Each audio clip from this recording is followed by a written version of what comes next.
Hello? Hello?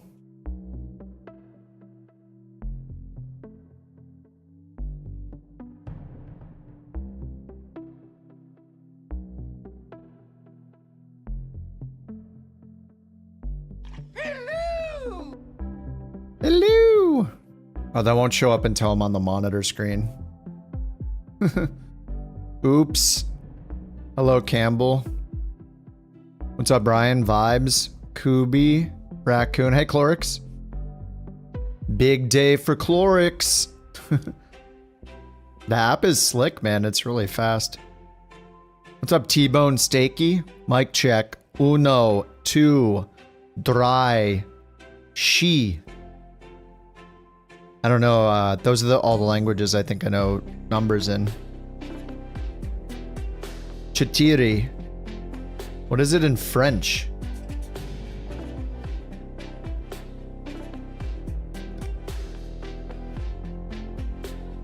I'm back on the ground. I placed an order for some beverages. It's Friday night. And we got some Aeroconomy to look at. T-Bone Steaky. Yeah, when you have a username like that, you're instantly legendary. It's true. What's up, Bobby? Hello, Salty, Kansas Kid, Speeve, Mock Turtleneck. I get the alert, I join. I am but a simple man. Oh, hey, Grim.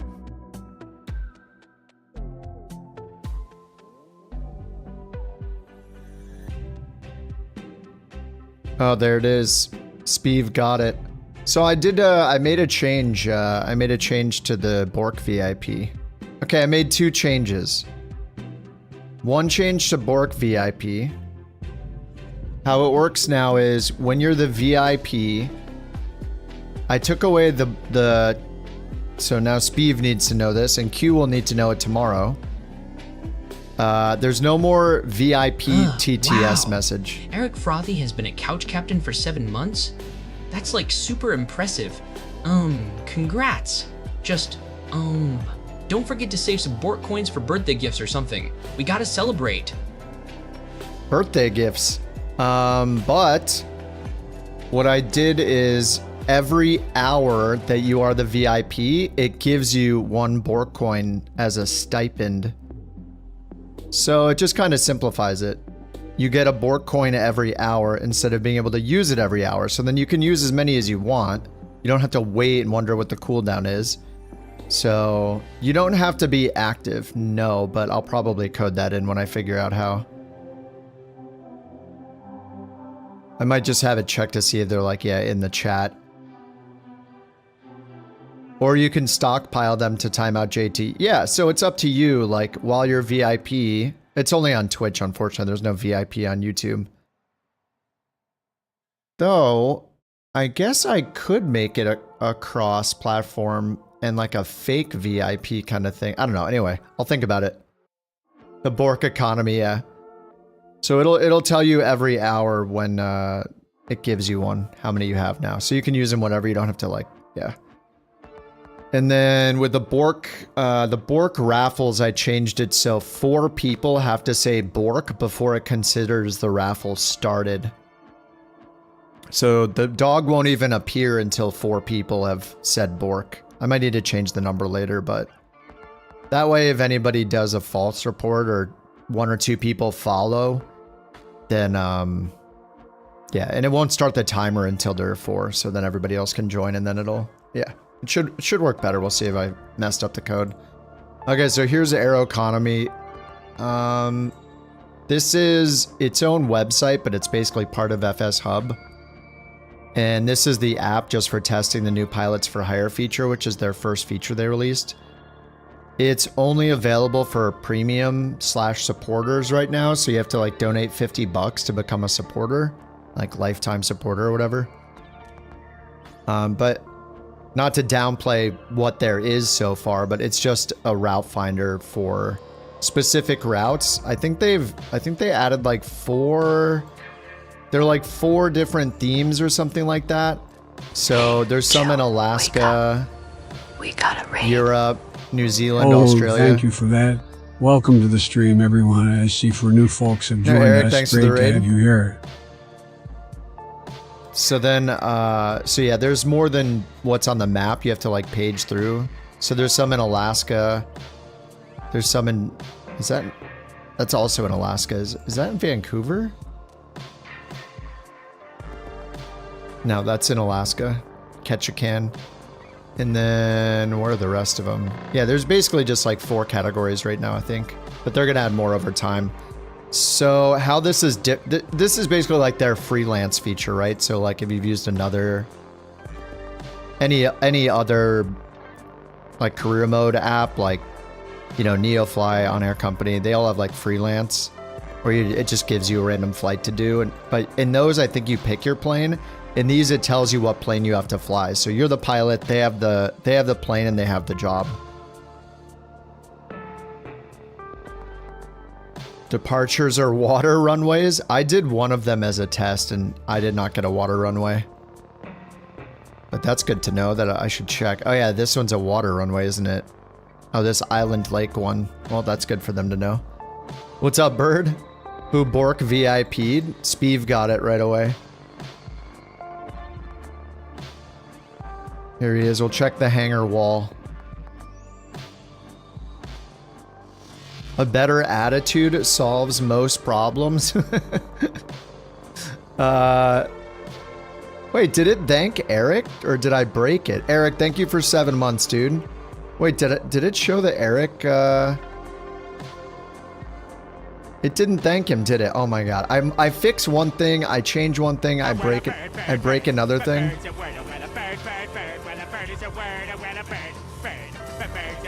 Congratulations, stupid bird. 7 months as a couch captain is no small feat. You've navigated the skies of streaming with grace. Keep soaring Yeah, it showed the high, rated. my Sorry, friend.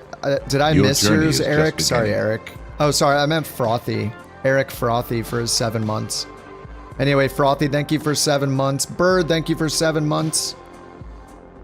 Tony ML88, a couch captain for 19 months. Holy crap. That is quite an achievement. God, we've been doing this Your 19 dedication months. is commendable. What's up, Tony? Keep soaring through the skies, my friend, and let your journey continue to Thank you inspire for others. 19 months, Tony. Holy crap. That's a lot of months. Sorry, there's another Eric. Congratulations, An OG, Campbell yep. Farms, on becoming a couch captain for 7 months. Wait, why is it picking the same Your voice dedication every is time? It doesn't inspiring. make, how is that random? Keep soaring high, my friend, as the skies await your adventurous spirit.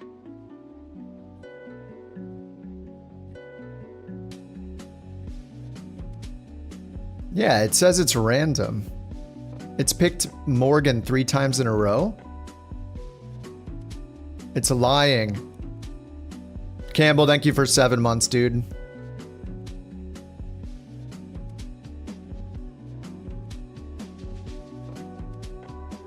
Okay, I'm gonna find a job here to do. I think I should go to Europe, right? Now, let's try New Zealand. Oi, big shout out to the Nasaman for being a couch captain for 7 months. That's it? That's all he had to say?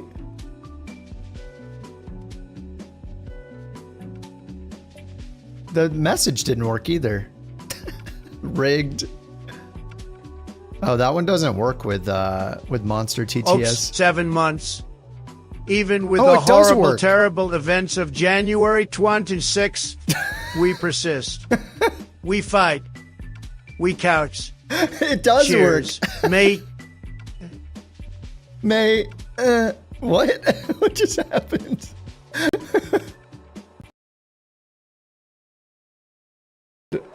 Thank you for 7 months, Sawyer. Appreciate that, man. The NASA man. Hey everyone. Wow, Brian H, 12 months as a couch captain?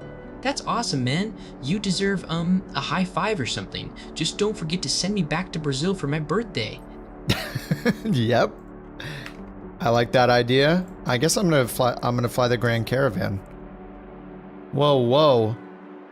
Okay, NZTL. So you guys might not even want to follow along on these flights because like I'm just flying to random places. I'll do the daily in a little bit.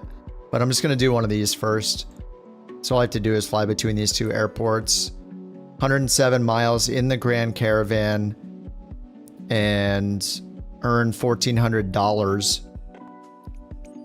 American dollars, no doubt. What else would it be? Alright, loading it in. Loading it in. Brian, thank you for 12 months, dude. I guess today was today one of the days when I started? No, it was November. It was November. You typed the Trump part? Oh, yeah, I saw that. Wait, how'd you get screwed over? It said what you typed in Trump's voice. Conti said thank you, and then it played the Trump thing.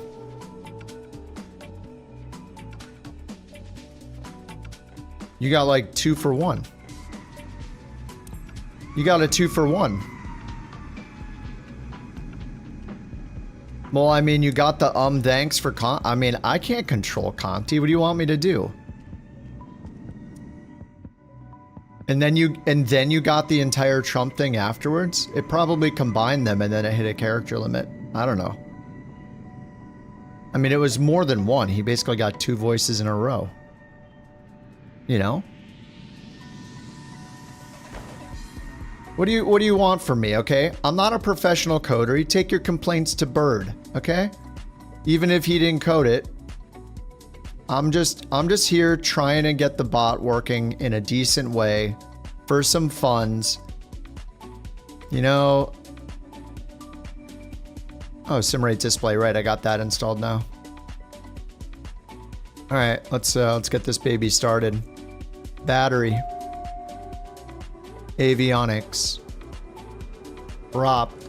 Full forward. Okay, that works. Excellent. Oh my god, a G1000. I haven't looked at one of these for a while. Alright, let's go to GPS. January 26th censorship? I don't think so. I don't think that's what it is at all. Do you really think that I coded in a January 26th censorship? There's no way. January 26th was before JT was born? True. True.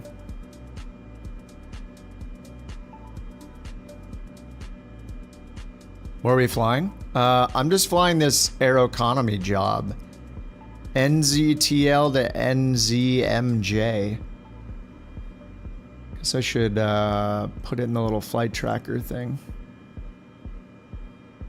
Aeroconomy. See where it takes me today. NZTL, NZMJ. Alright, set active plan. There we go.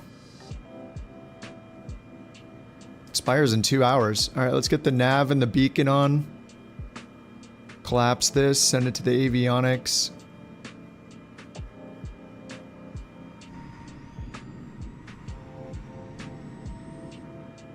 Alrighty.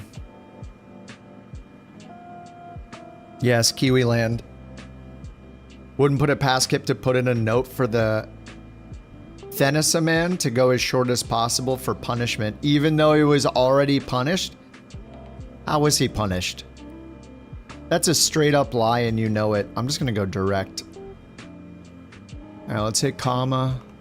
They use hectopascals in Australia? Probably do. Alright, let's get this thing started up. Fuel boost on, starter to start.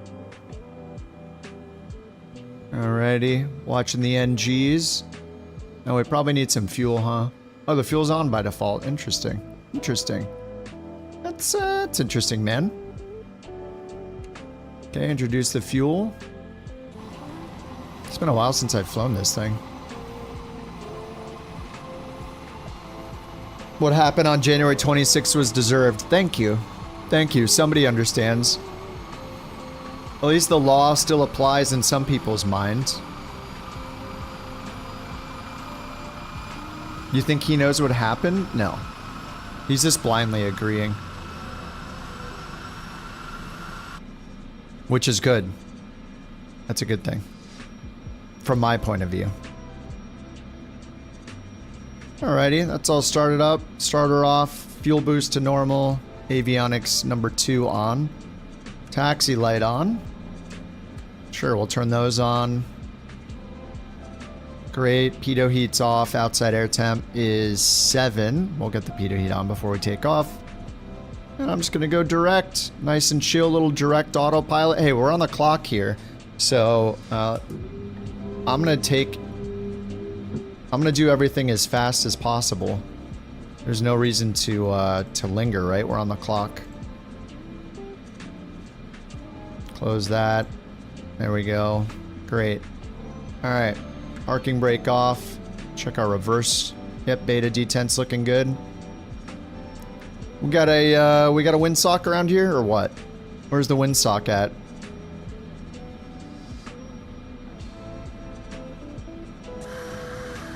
Oh, there it is. That's a pretty dead windsock. Alright, I think we can go, we can just go either way, so. Let's go from over here, so we're flying onto course.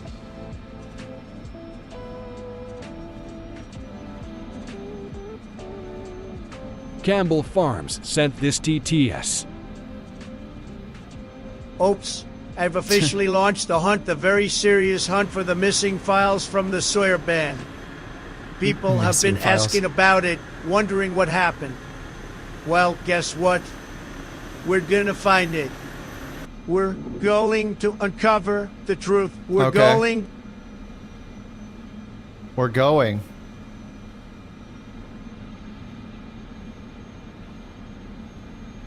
I'll believe it. I believe it. You know, the files are public. The files of January 26th are public. You can just go watch the stream replay from that day that lives in infamy because of the just the complete disregard for Bork law that happened that day. So, yeah, you can go look for yourself. It has not been modified.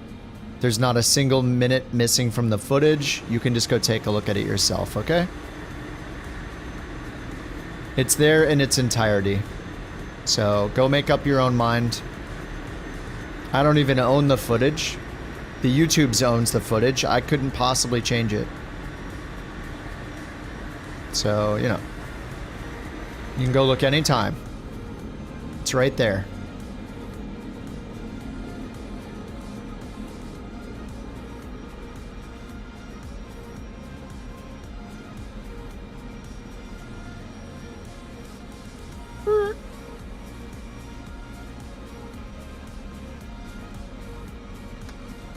So, actually, I made a mistake.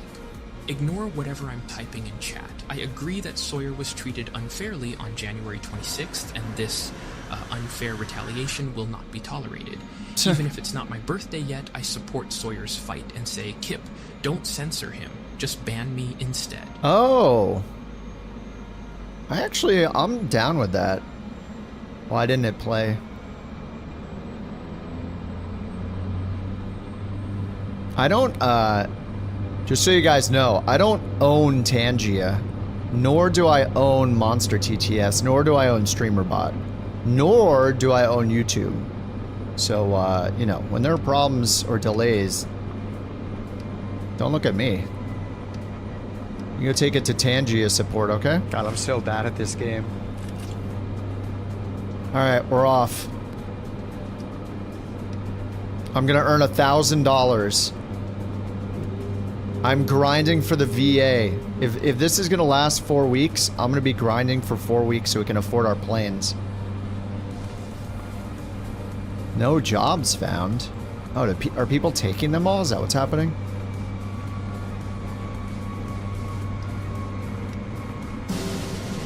What the hell? Bork files. Bork files. Whoa, whoa. What's going on with the trim here?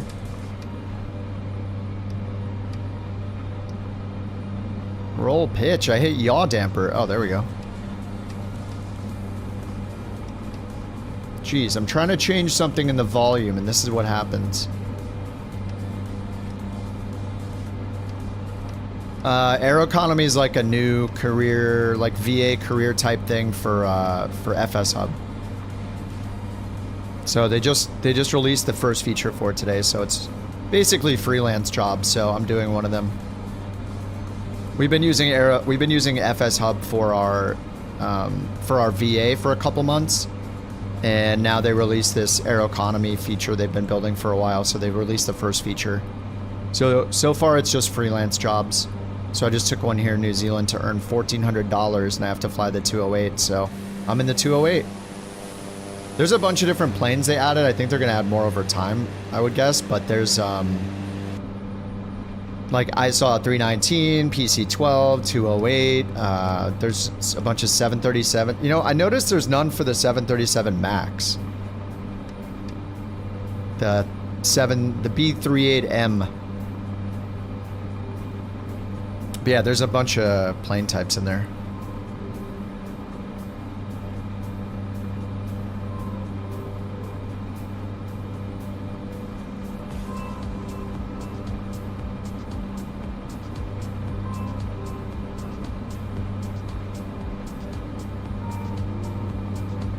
I didn't get the, I didn't have the mixture, or sorry, the fuel condition at maximum, so at high, so we were slowing down here. Wait, how far is this route? 40 minutes. Oh yeah, somebody said you can't use time acceleration? It doesn't count? Is that what somebody said? I didn't see that noted in the blog at all. 172? Yeah. Here, let me get the autopilot and we can browse the list. How high should I go here? This looks pretty high. I'll just set it up to like, I don't know, 17,000 feet.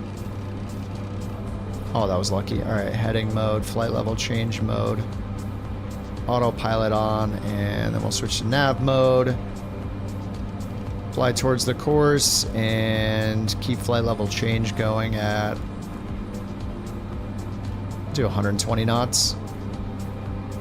And I know this plane won't break, so I'll just leave everything full forward because there's no damage. Holy crap, this is pretty. You can't use time acceleration? So how are you guys, I mean, I assume you're going to think about this later, but I mean, how do you expect somebody to do any long hauls then? Because like, is someone really expected to sit there for 12 hours to do some long haul? Like, there's no way. And what if their sim crashes, which happens all the time?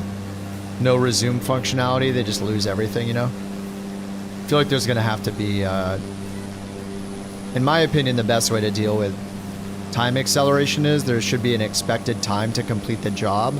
And if you do it way faster than that, then you don't get the full amount. Or make it so if you don't use time acceleration, you get a bonus instead of a punishment for using it, because it is a video game at the end of the day. Oh, ITT is too hot. Alright, I guess I'll pull it back. But like, if I did like an 8-hour one in real time to try to earn the money, and then I got a CTD on final, and then I just wasted 8 hours of my life and there's no way to resume it, I'm gonna be super annoyed. And if there's no time acceleration, then nobody's gonna do jobs that are more than a few hours. So I don't know what that means for like 777s and, you know, all that stuff. Calculated range that a job should take to complete. Yeah, I mean, it would be good if it rewarded people extra for not using time acceleration like Neofly does, but doesn't punish you for using it because people have lives and have CTDs. So I don't want to never fly my 777 because I refuse to do 8-hour flights, you know what I mean? I should be able to fly that plane, still do it, but not get as much money. So then I can still fly different planes, different routes, go across the ocean, all that kind of stuff. Like Neofly does that stuff with like as a bonus instead of a punishment.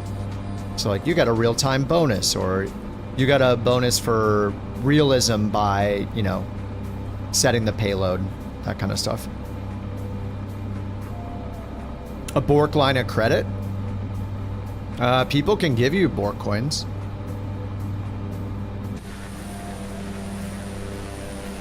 Yeah, lots of things for us to think about. Yeah, I just whenever there's one that punishes you harshly for using time acceleration, to me it's a negative thing.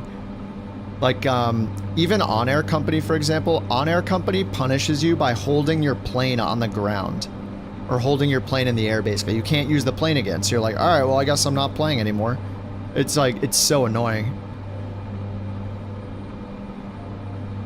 But I do, yeah, I do understand, like, there's got to be some... You shouldn't get full payment for flying it, you know, doing it in 10% of the time. You should get 10% of the money.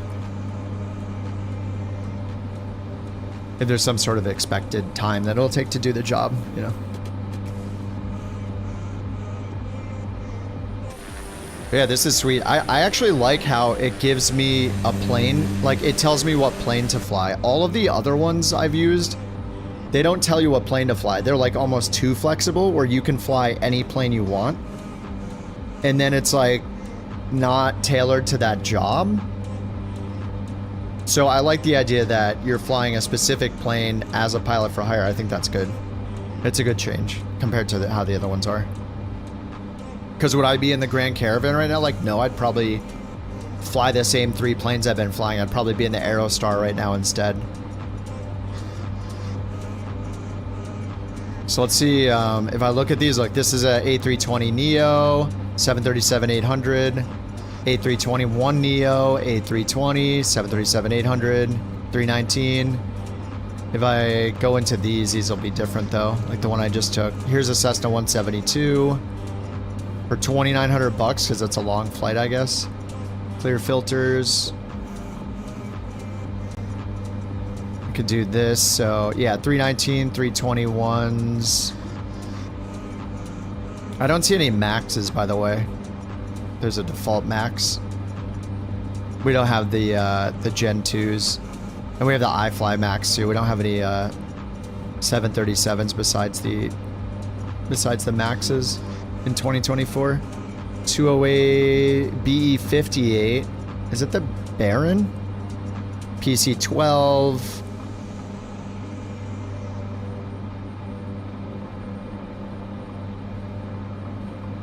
Yeah, 319, 320 Neo.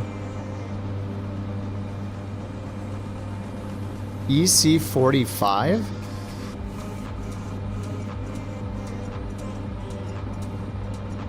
Oh, I thought you guys had a tooltip when I pointed at EC45 before. What is it, EC45? Is it a helicopter? I saw a helicopter once in there before.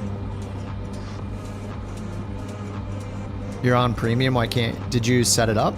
Did you install it and put in your token or whatever? You have to download the app. It's a standalone app for the test.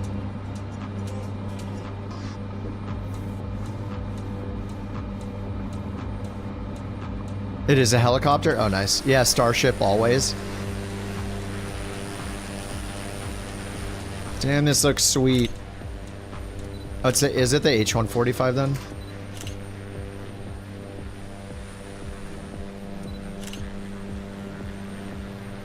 Back in the caravan. It's been a while.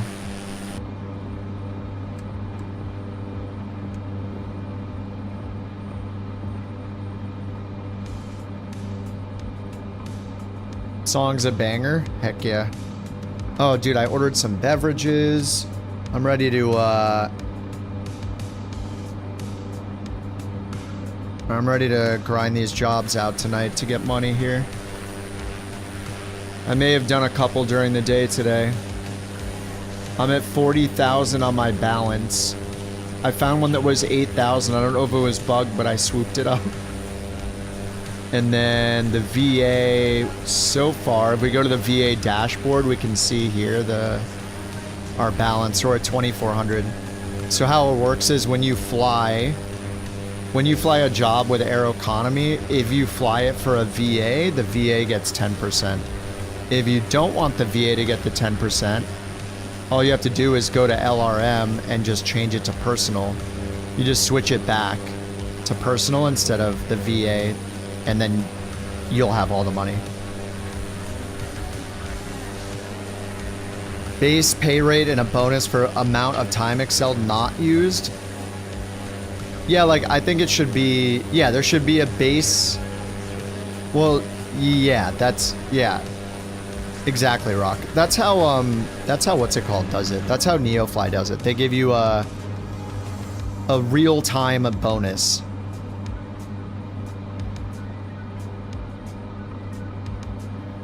Aviating at work.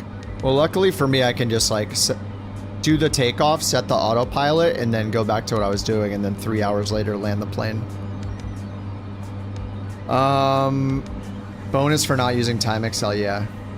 Bobby threw out an idea, if I'm understanding, he said perhaps you could give a bonus for flights longer than 4 hours. Bonus for flying in real time. As long as there's recognition that time acceleration is used and should be embraced as something that makes us all more sane, instead of punishing us for using it, like how I like how NeoFly does it, which is they give you a bonus if you fly in real time. So I mean, if the flight is supposed to take 6 hours and you do it in 1 hour, you should get like 20% of it instead of 100% of it or whatever. Or if it's supposed to take 5 hours and you do it in 1 hour, then you get, yeah, 20% instead of 100% of the earnings. But it's still probably worth more because you are flying a 6-hour flight that's in a more complex aircraft that's, you know, got more passengers or whatever. I don't know. But yeah, I mean, this is one of the more forgiving apps to use, right? You just fly wherever. It doesn't even look at your landing rate other than some achievements. So I'm sure you guys will add in things later too, like comfort bonus and smooth landing bonus and, you know, but in my opinion, it's better if it's a bonus instead of a punishment. But I like the idea of like, yeah, I like the idea of what Rock said. Like, there's a base pay rate for doing it. So you have a guaranteed amount that you'll get just for finishing the flight. And then everything on top of that is a bonus, like real-time bonus, buttery landing bonus, didn't have any insane G's pulled or banks during the flight bonus. But you're not going to get like negative money for messing it up, you know?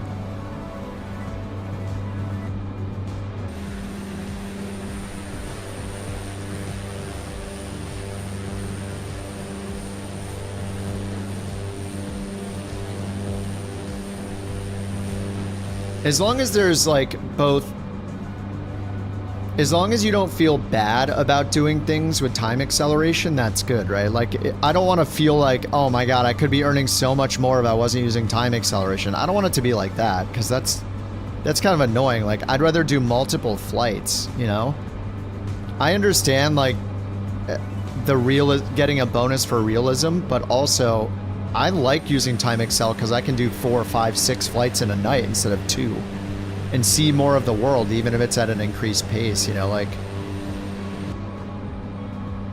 Plus the difficult part of flight sim is everything except the cruise, right? So if 90% of your flight is the cruise, how much more challenging was that? You're just going to go to bed, you know, and then you're going to wake up and be like, wow, look at all that work I did. It's like, no, you didn't. The work is actually everything but the cruise. Cruise is the easy part. The prep, the planning, the takeoff, the startup, the departure, the arrival, the approach, the landing, the shutdown. Those are the things that take time and effort. The cruise is the easiest part. So giving somebody a huge bonus for doing what's the easiest part of the flight also doesn't really make sense to me.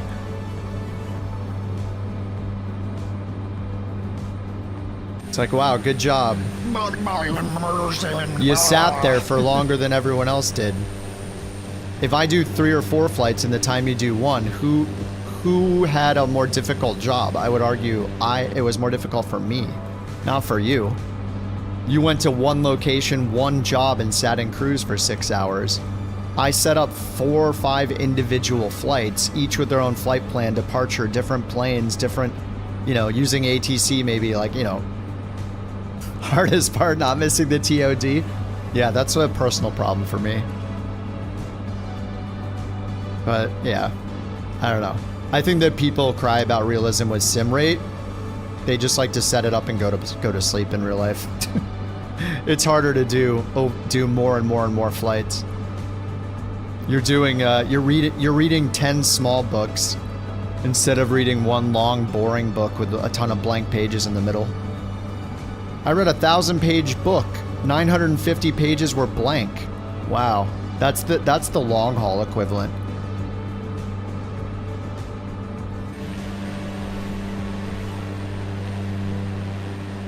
Yeah, I miss TOD all the time too. I'm usually just here blabbering, yapping about something. Yeah, we all can't fly for 4 hours a day, yeah. Well, I mean, if you can't fly for 4 hours, then it doesn't matter. You're not using time acceleration either way. Probably you're gonna, like, if you have 1 hour, are you really gonna try to fly a 777 flight? Like, probably not, right? You don't want to deal with the loading, the taxiing, using ATC. You're probably gonna grab a quick VFR flight if you have an hour. You know, you're gonna do a flight like this and maybe use time acceleration, but you're gonna get into a small plane.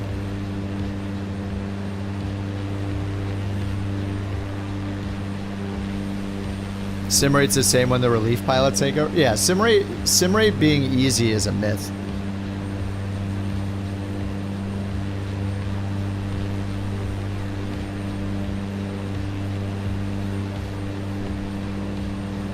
Yeah, I saw what Cloric said. Yeah. He feels like that's the plan, yeah. Yeah, I know this is like this is the obviously just a test on the first possible thing to make sure everything works. Hour in the Citation X, yeah, true. Yeah, I mean, I would be surprised if they made it super punishing because that's not how FSHub is at all. FSHub is like chill and fun, and it's just so easy. Just take off and land. You're good to go. Yeah, this is sweet. This is what I expected, really. Like, I still love that it's the pilot for hire thing's great. Like, I'm sure they'll add more planes too. Like, what did we count? Like 6 or 7 different plane types in here. There's just so many that need to be added, right? Like all the third-party planes, and yeah, managing the list of ICAO codes or the type designator codes is going to be a full-time job. It's like, what if I want to fly like the Duke or the TBM or the TBM 850 or, you know. Yeah, you want the C750 flights, yeah. They probably just went to their stats page and did the most popular planes. Right, there's like the stats page that says like most popular planes flown in the last 30 days or whatever, so. Make the Juice Goose shared. Juice Goose shared cockpit is the first. Wait, is it a 2-seater? Yeah, here are top aircraft by flight. So 320, 737-8, 320 Neo. Look at the Max though. The Max definitely needs to be added. That's the 4th most popular plane on the platform across all the sims. 321 is in there. Oh, the 350. Yeah, don't add the 350. You guys can skip that one. 777 obviously needs to be added. Skyhawk. Oh, the Vision Jet is really popular too. And 319 is in there already, so yeah, I'm sure they'll add more and more planes over time. It's just all based on these 4 like mission types they added. So yeah, if we go to the Alaska ones, let's see. Oh yeah, they got the Beaver in there. That's a Beaver trip. PC-12, DHC-2.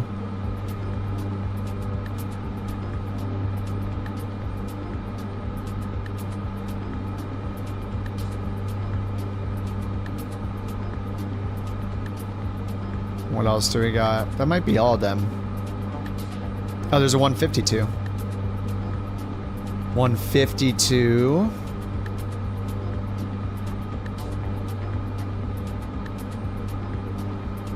I mean, it seems to generate them pretty often because if you look at the expiry times here. 14 hours, 14 hours. Down here, there's one that's expiring soon. 14 hours, 15, 19 hours, 19 minutes, 18 minutes, 17 minutes. I mean, this is basically the assignments, right? Change jobs per page. Oh, yeah. Oh, there we go. But yeah, I think we saw all the aircraft types. 320 Neo. Yeah, we can't do any of the 738 ones because we don't have it in 24. There's a ton of those too. But there is the 320 and the 319.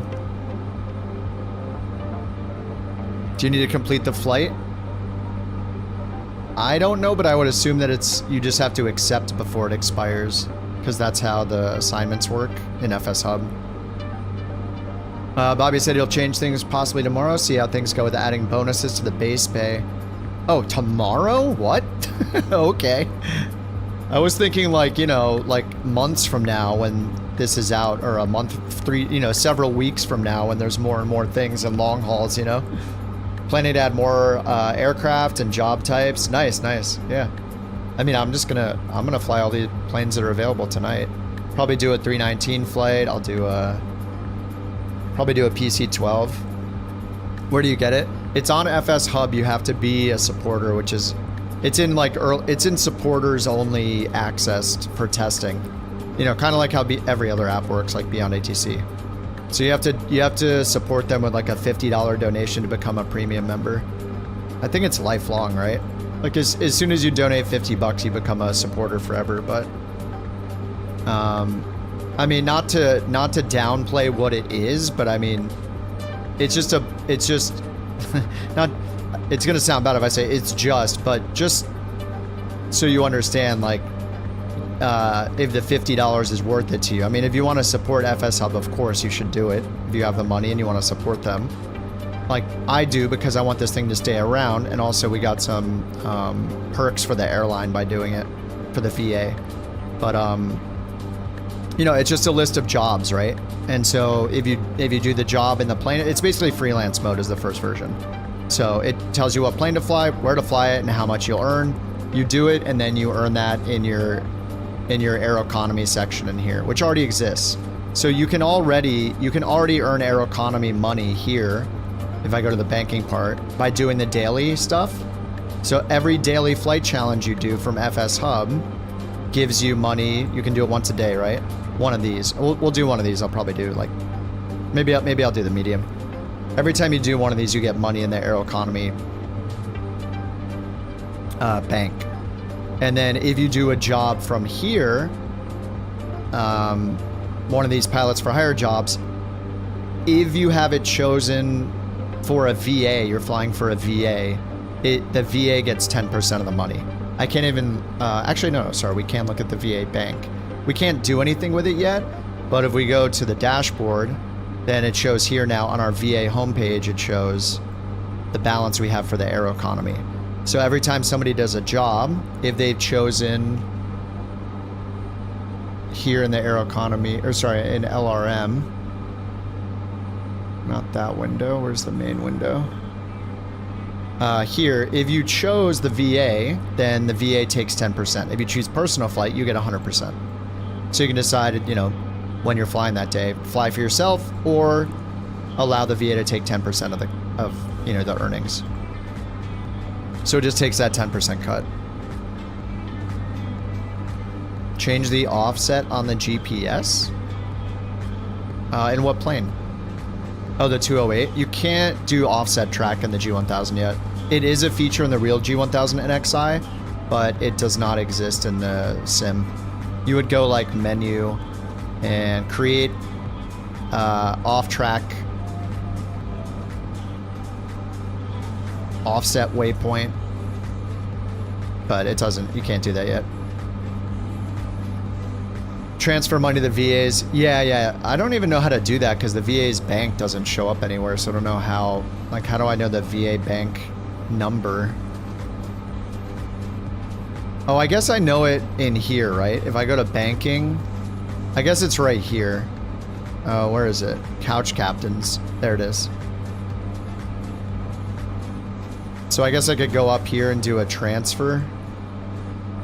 69.420 lols transfer. Okay. Transfer to couch captains.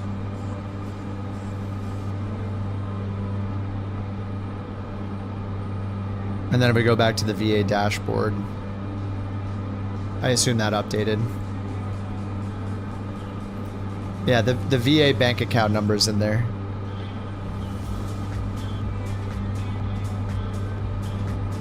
Oh yeah, it's, you know, route finder tells you what plane to fly. But I'm starting to, I'll probably do this pretty often because I want to start earning money for the VA, so when more features get added, we can start buying crap and leasing planes and stuff. This thing might mean the end of NeoFly. Yeah, I mean, the best part about it, just using FSHub the last few months, has been how it just set and forget. And all the achievements that are in FSHub, like we've been doing those achievements for a while. Like since day one. So like after this flight, I'll probably go and do the daily flight challenge.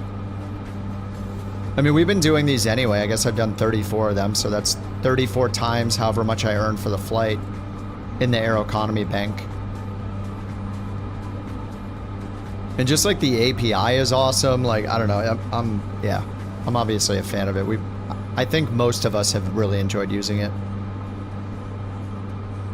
New metric, most money in bank account.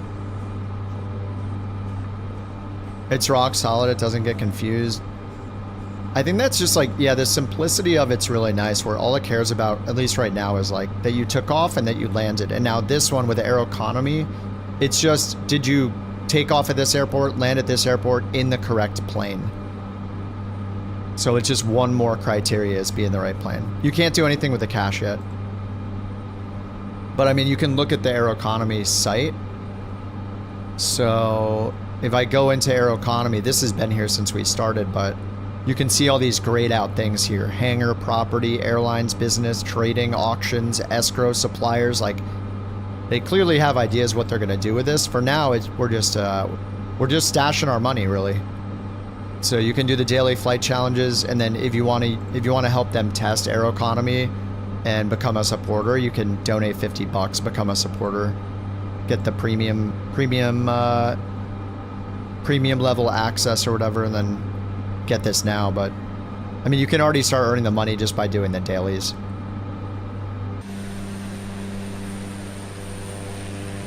Probably check the weather.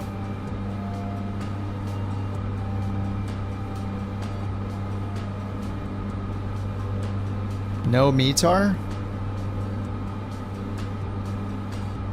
Oh god.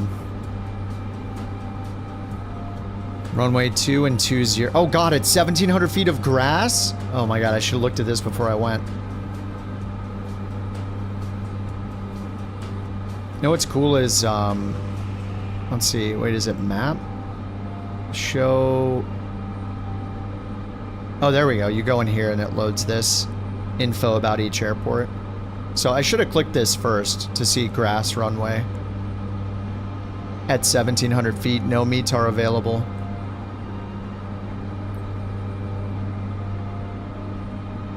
So yeah, I can set up the visual. Luckily, it looks like it's right along the coast, so hopefully it's not a water runway, right? It says grass, right? Yeah, we're good. Just double, triple checking. So it looks like doing maybe the one south. Oh, 0, 2, and 20. Well, I assume it's going to be 0, 2 because 20 is like over the mountain potentially. So we'll just set up for 0, 2 for now.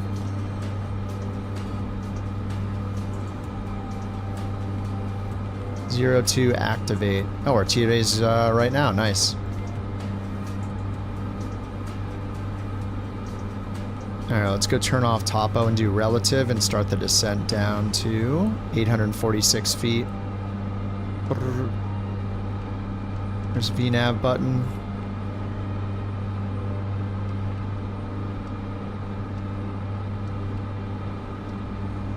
Now this set at 1800 for now, and TOD is already passed, so vertical speeded down. This is fine, this is fine.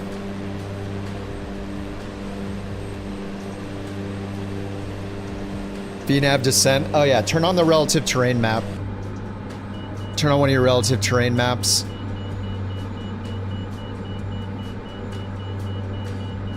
What?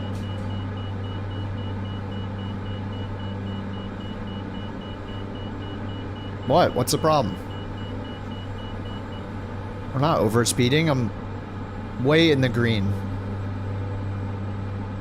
It's lying to me. All right, let's keep this on the map.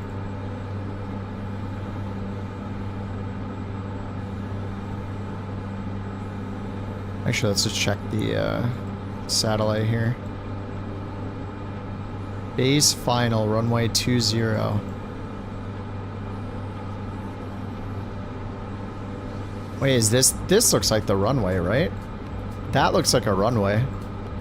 Looks like a road.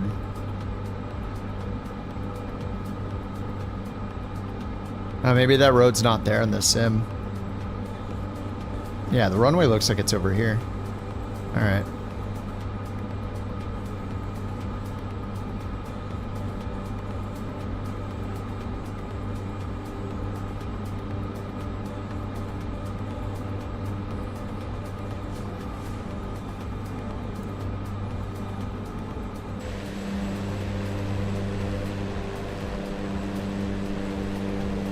ATC com ATC name? What the heck? That's why I didn't use that stuff before. Some weird data in there. I know how to pick them? Dude, I didn't pick it. Blame the guys that work on the app, you know, not me. They're the ones that made this route, it's their fault. I'm just a pilot. You know, I'm just a pilot here. I'm just chilling. Chlorix.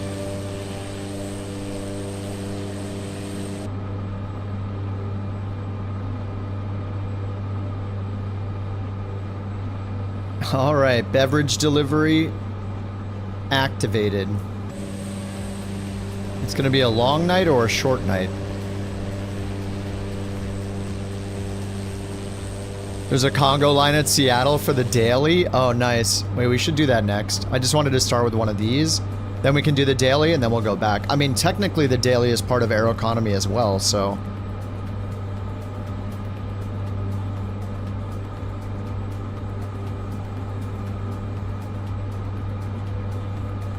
Yeah, there's the lulls transaction right there to couch captains.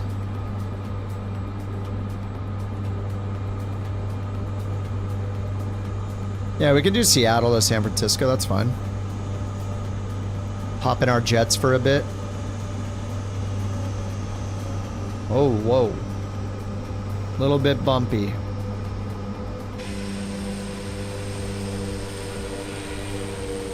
Phoenix sounds through the takeoff cycle are incredible. Yeah, they sound so good. Yeah, the Phoenix. Phoenix is the GOAT. I know it. You know it. Okay, I do have live traffic, or live weather on. For a minute, it looked like I had clear skies. Yeah, man. Phoenix, the sounds are incredible in that thing.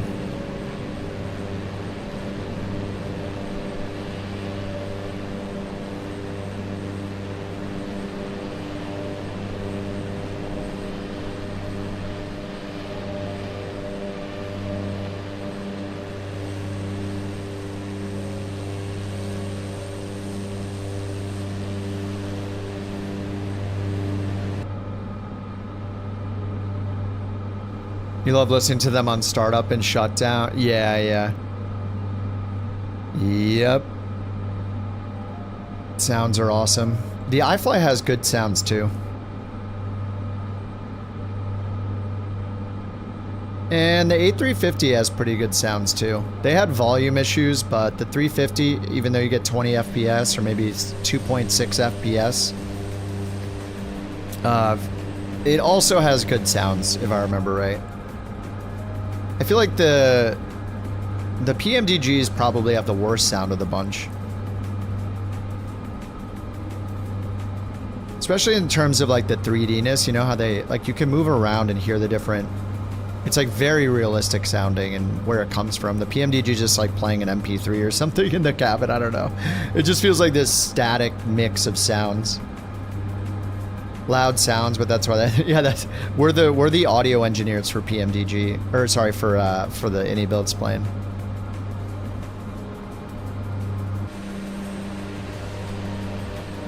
You did a bunch of Dead Reckoning today in the 152, Sky Vector, and an E6B?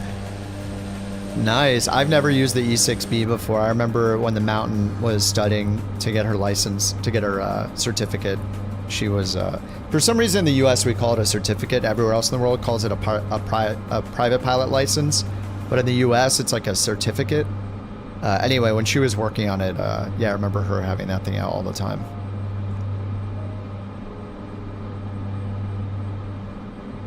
You'd almost think VATSIM would try to prioritize coverage along the daily routes. Come on. You think that anybody there knows about career mode apps? They fixed it? No, they didn't. I only got like 35, 40 FPS on the 350 with a 5090 with pretty much the best hardware you can buy. It's a problem. Do they still make you use the E6B? I saw her using the E6B. That was like 5-6 years ago. I don't know if they've changed anything. Oh, the sound. Oh yeah, JT, did you get the job? I'm surprised he's not spamming about it, so maybe he didn't? If he didn't get the job, then he has to do more Aeroconomy work. Oh, you didn't? Good. Okay, listen. We're gonna need you to get Aeroconomy and put in some work for the VA, alright? We're gonna need you to earn 10% here. Oh, Clorix, I have a question. Is there a way to gift somebody premium membership?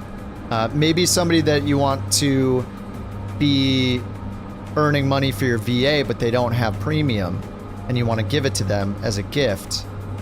Could one donate and tell you the account number, and then they become premium? Because I might be interested in that. Unlimited time. Raffle it off. Sure, Bobby can accommodate. Ooh. You know what? Instead of more like Just Flight gift card stuff, this is obviously a more selfish idea. You know, but the VA needs more Aeroconomy pilots, I think. So remember, we're playing the long game. Okay, it's going to take over 10 years to become #1 on the leaderboards. So. Everybody eat your kale, or whatever. There's an Aerostar update? Ooh, really? I volunteer as tribute? And you have unlimited time. Alright, we're gonna do this publicly. Let's go take a look at JT's logbook. Can I look at JT's logbook? What kind of power do we have here? I want to see if he's gonna be good or bad for our Aeroconomy balance. Let's see here. Filter.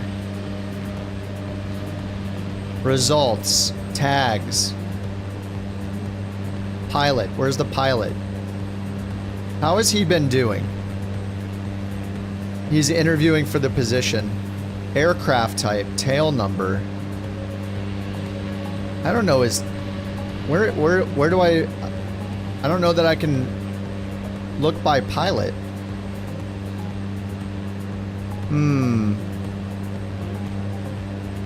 Use the search button?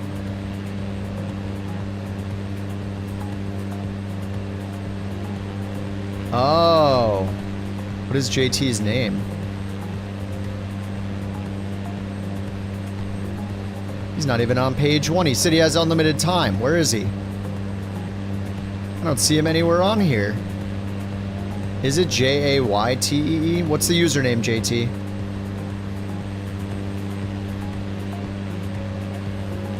What, he's not on page 1, 2, or 3? Alright, never mind. Dude, where is he? I don't see him anywhere. Yeah, T-bone steakies all over the place. Where are you? He's not even flying, he's not even simming. What was he doing? Applying for a job or something? Where is it? JT, what's your username? Where is he? Oh, you're blaming SU3. Oh, no. Look under radar staff.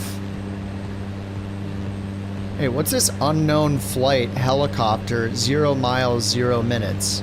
Get that out of here. Sounds like cheating. I don't even see you. Oh, JT 244. All right. JT 244. 240. Yeah, I guess that's him. There it is. All right. 57 flights. 57 flights.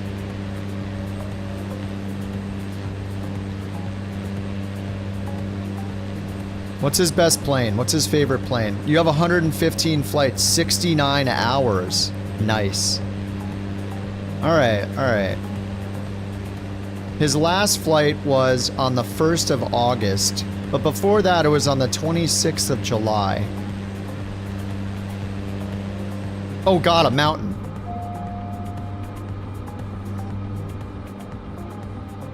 Okay.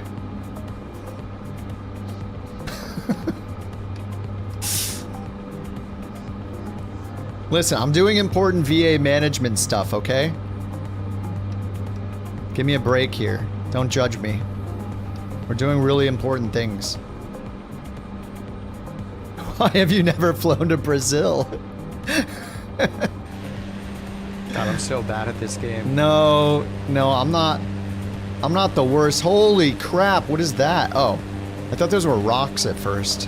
Those are trees, I guess. That is kind of crazy looking.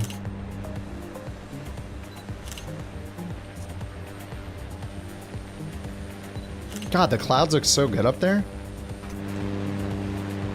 Alright, where are we going?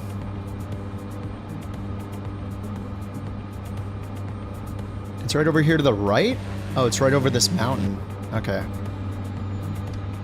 Alright, let's get down this way. Yes, the VIP stipend worked.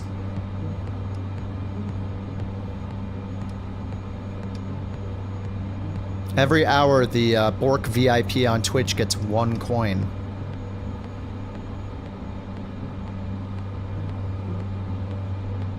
It just simplifies the TTS, because then, like, before it was you got free TTS once an hour. I just changed how it works, Q.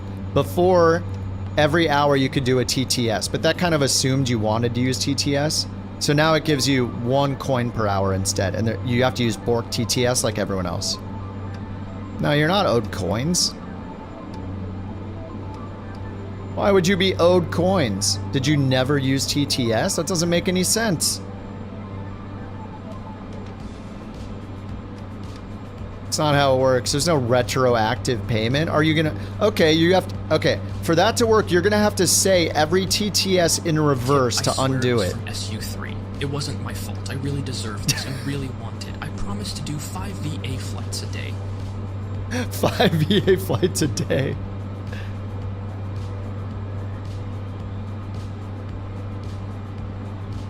Oh crap, my order's here. Oh crap, I missed their text. Wait, I'll be right back, sorry.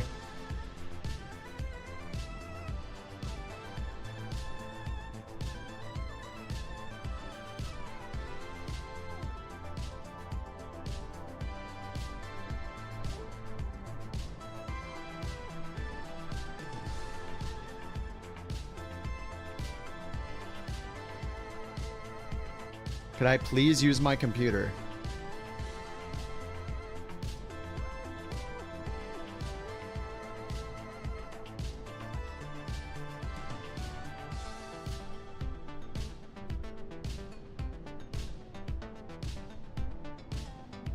Couch 323, mayday, mayday, mayday.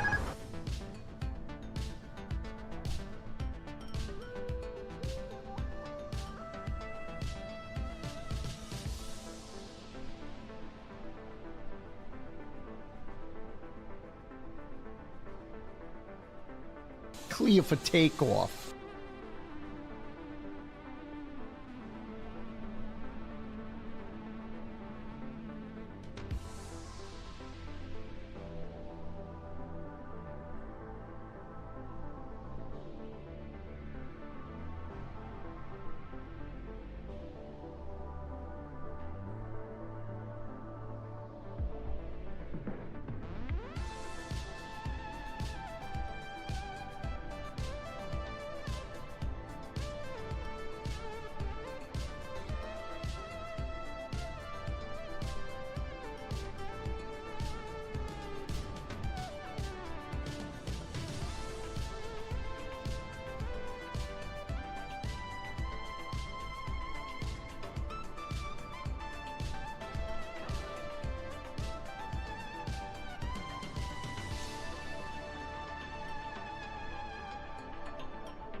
Here we see Kip running down the street after the beer delivery.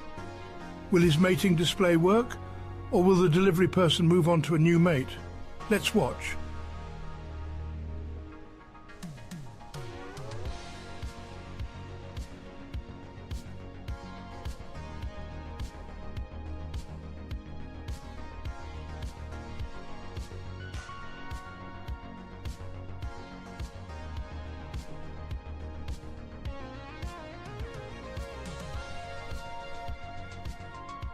Oh my god, I made it. Okay, that took way longer than it should have. Sorry about that. Alright, we can land this thing. Look how they mess with my boy.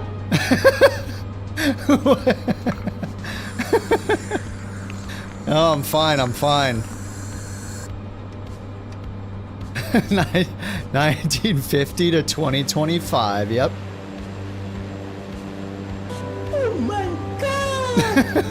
Wow! Wow! Thank you for the biddies.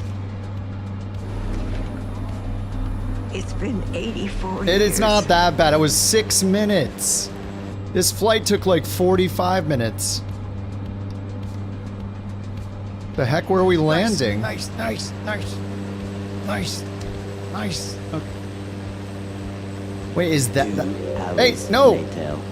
Is that it? Is this it? Oh, that's it right there. Oh, there's a balloon. Is that deadly? It's impulse. This looks like a runway over here. Okay, that's definitely a road though, right? Not a runway.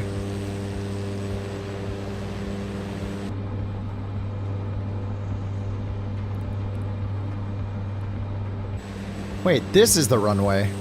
Wait, no it's not. What? I don't know which one's the runway.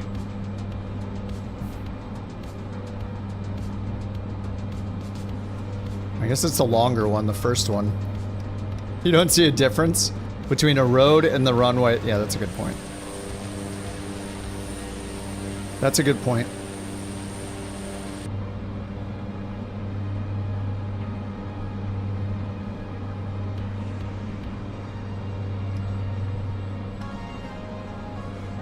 Let's get our taxi light on. Props full forward, as always.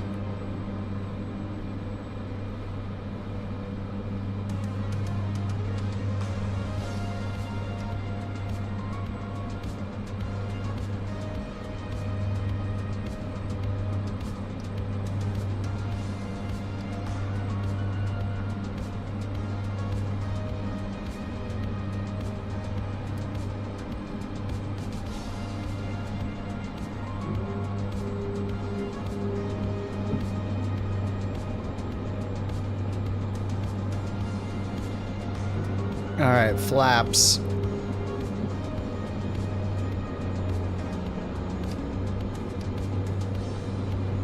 Alright, we're going in.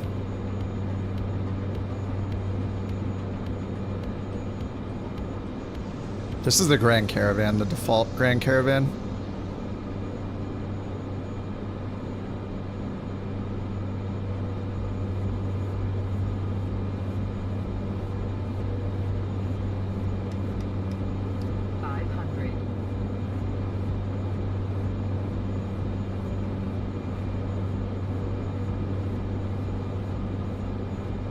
slow now. We're going really fast still.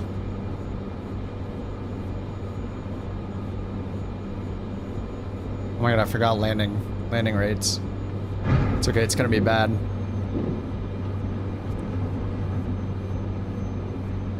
Oh god. Holy crap. Throttle detent reach, what was that? No, I forgot the landing rate. Oh god, not the tree.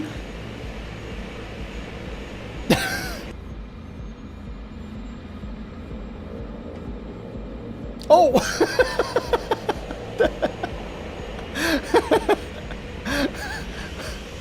Who was that?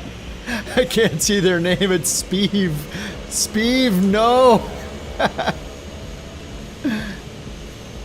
Man, I was coming in way too fast. Why does it keep saying that? I don't understand. I'm in the detent. Wait a minute, was decreased throttle not putting it all the way in the detent? Hold on, let me check.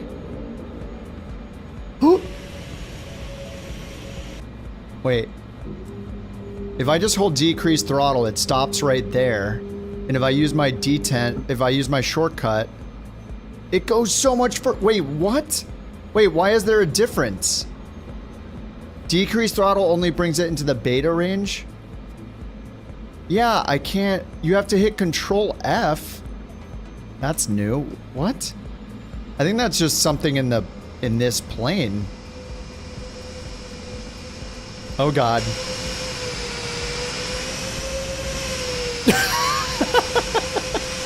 Dude, why are my brakes not working? I'm holding my brakes that whole time and the brakes aren't doing anything.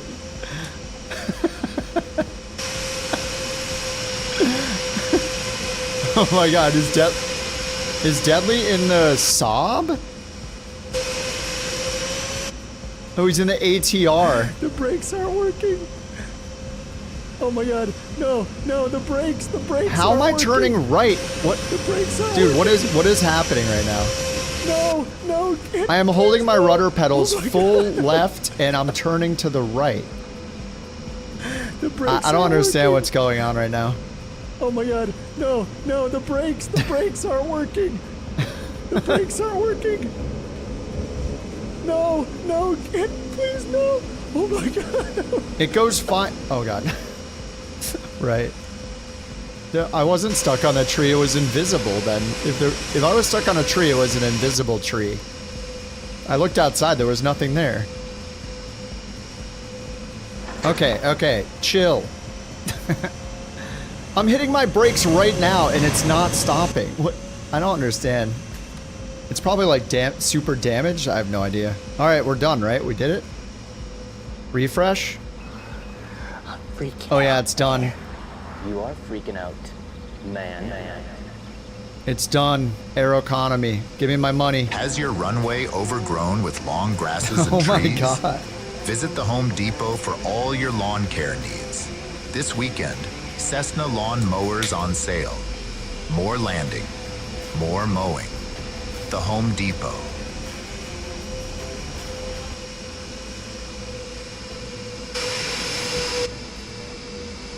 Okay, chill.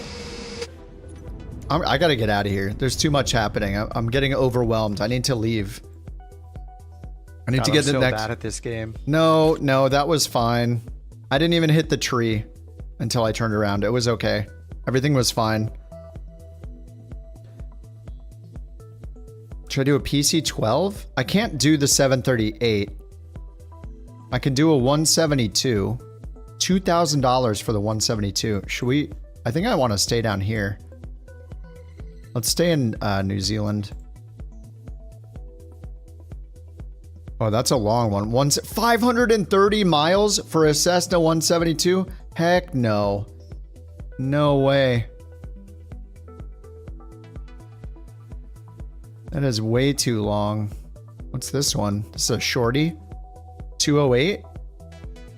1,700 for 32 miles. Yoink. Yoink. 32 miles. Easy. I need to download the app. It's it's on their blog or whatever. Hold on, let me find the URL. They posted it on their blog. Download links on this page. Oh, it's on the wiki. Oh, the daily, you're right. Sorry, we'll do the daily. Here's the link to the Aeroconomy wiki. Putting it in the chat. There you go. Oh yeah, we got to do the daily. Sorry. You guys are right. Let's do the daily. Seattle, San Francisco. Okay. And I assume we're flying jets. Do I want to fly the Citation X or something different? Kind of want to fly the CRJ. I'm going to do couch CRJ. They have pitchforks and torches? Okay, we're doing it. We're going blue. Couch connection CRJ. Okay, Seattle. Let me find a little ramp here. Ramp GA medium, that should do it. Start. You're flying the CRJ there right now? Nice.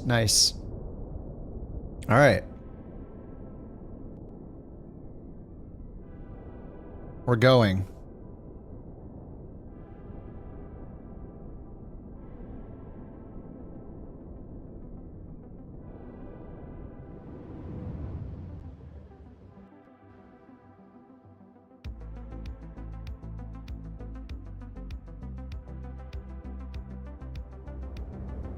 All right, I got Beyond ATC going, ready to fly.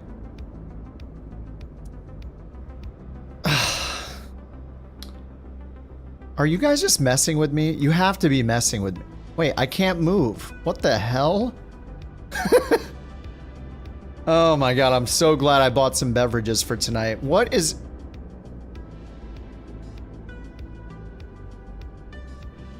You guys are just messing with me when you watch me pick a parking spot and then you load into the exact same parking spot, right? You have to be messing with me every single flight. Tara is just trolling me right now. All right, I got GSX. That's fine. You've been here since prior to dinner? Psh, that's definitely a lie. Oh my god, there's a GSX update. Again? They need an auto update. Like, they need some sort of auto update thing. This is ridiculous. There's bug fixes literally every day. Loaded in a while ago? No, I don't believe you guys. Stop lying. Everyone's lying all at the same time, clearly. Okay, GSX, please. Oh my god. I have to close it and reopen it 3 times. Okay. Gate, parking, good. Ramp GA large. Okay. Okay, perfect. Daily bug additions. It's the scene from Men in Black when the autopilot activated with Jay in the seat. Wait, I don't remember that scene. Now I'm gonna have to watch that again. Wait, which Men in Black? More bugs with each update. Okay, Seattle to San Francisco, right? SimBrief dispatch. Or we can do it over here. Generate SimBrief flight plan. There we go. There we go. This is the CRJ-7, I believe. Couch 323.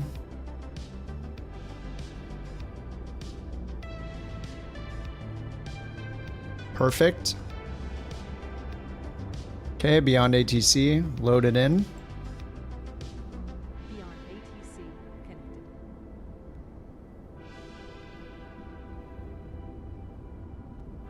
All right, Seattle, San Francisco.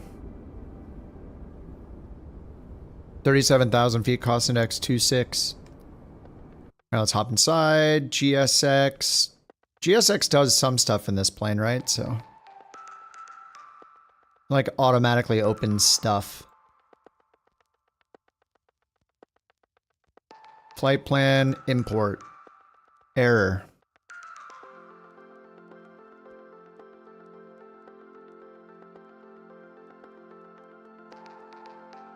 Pilot ID. I should remember this at this point. Okay.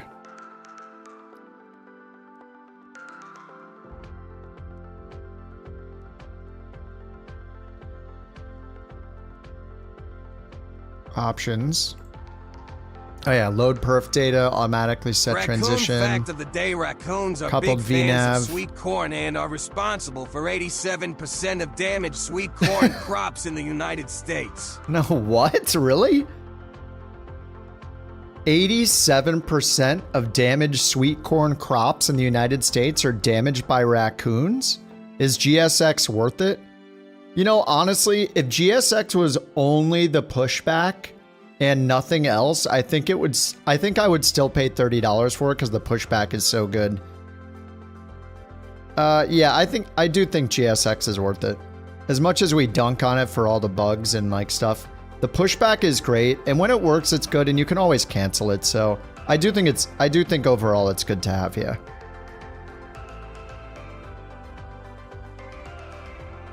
When it works, it's amazing. I would say it works like 70% of the time. Maybe that's being generous. It really depends on the plane too, so. Okay, import the OFP, that's good. We need to get the, how do I fly this again? Battery master, DC service. Oh, I need to get the, how do I get to the, okay, shift 2 is this, okay. Aircraft, cold and dark, GPU, and chocks in place. Open the passenger door. Okay, AC available.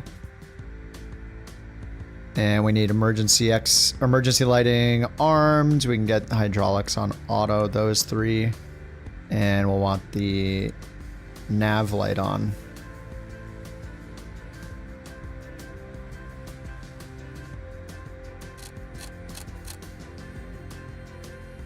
Get all these lights off. There we go. There we go. All right, sweet. How do I fly this thing again? All right, performance, 0 fuel weight. Let's double check that. Our gross weight should be 71. So this has, we'll go to 0 fuel weight. 0 fuel weight, 61.4 pounds. Oh, this is in kilograms. Pounds. HPA, no, inches of mercury. Dual Q. Quick alignment. Okay, that should be good. Alright, let's try again. 0 fuel weight, 61.4. Fuel, 10.6. 10.8, good enough. Set payload again. Okay, good. Set those, and let's go down here. Let's get beyond ATC going. Clearance. Request. Hey Kip, my dinner tonight is chili dogs and tequila. Cheers, mate. Oh, heck yeah. Chili dogs and tequila? Cheers, dude. Oh my, you know, chili dogs are acceptable. Chili dogs are acceptable. Clear to San Francisco. ROV 6 departure. With the feedboat transition, then as filed. Climb via SID except maintain 3,000 feet. Departure frequency 123.9er. Squawk 0414. 0414. Clear to San Francisco. Harrop 6 departure. With the Down here, right? Radio.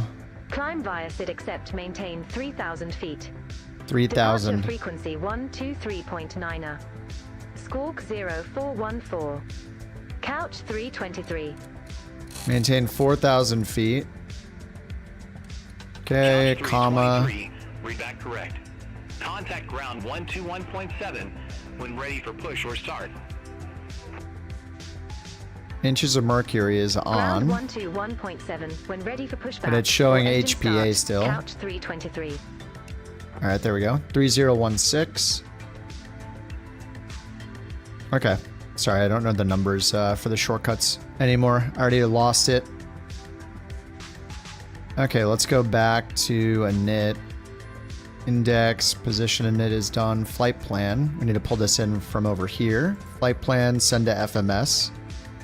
Okay, good. And we got the Harob 6.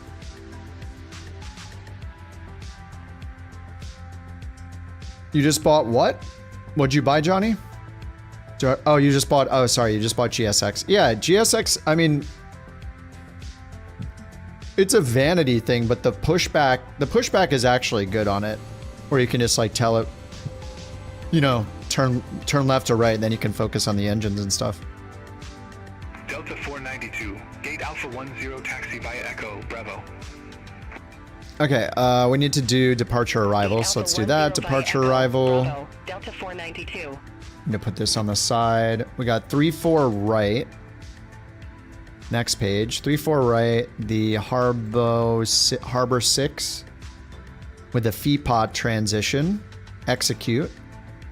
And then departure arrival. We'll go to arrival. San Francisco. We're expecting 28 right. ILS 28 right. Let's pick Eddie. That sounds familiar. The Bodega 4 Malbec. Execute. All right. Good. Flight plan is done. Perfinite. It's got 0 fuel weight 634. That's a little wrong. What if we do? Copy perfinite data. All right, 6-1, there we go. And 37,000, that's correct. Okay, and next page. It's got the wind automatically, deviation, ISA deviation's correct. Reserves and taxi fuel. Okay, VNAV setup. Cruise 370. Okay. All right, back to perf. Is there a takeoff perf in this? I don't think there is, right? There's not. We just get our V-speeds over here. So we already got our V-speeds set all. Rotate at 135. And they said, except maintain 4,000. I didn't get the nav on. I always forget to come down here and turn the nav. Oh my God. Okay. Great. I'll go ahead and use the charts here. Why not? Use flight sim plan, Seattle. Parking gate. On the 29 right there. The SID is the Harbor 6. Harbor 6.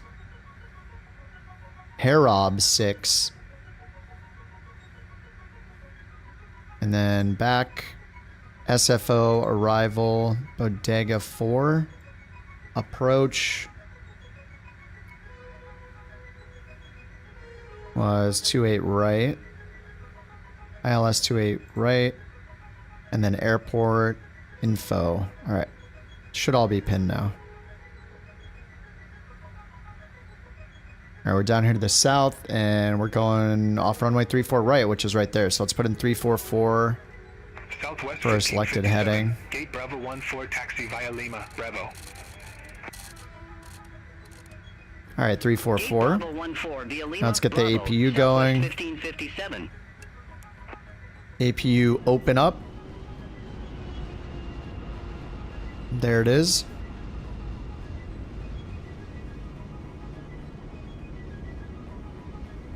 How do you activate squad? In what plane? The CRJ? Okay, and then APU start. FedEx 1223 Heavy. Contact Seattle Tower 119.9. It's down here, the ATC knob. This guy. Turn this to 1. Tower 119.9. FedEx 1223 Heavy. Take care. Can't get the app to load because it says invalid API token. Did you make an API token? And copied it and pasted it in? I mean, I don't make the app. I'm just using it like you, so I can't. You did? Yeah, I would ask them on their support Discord then.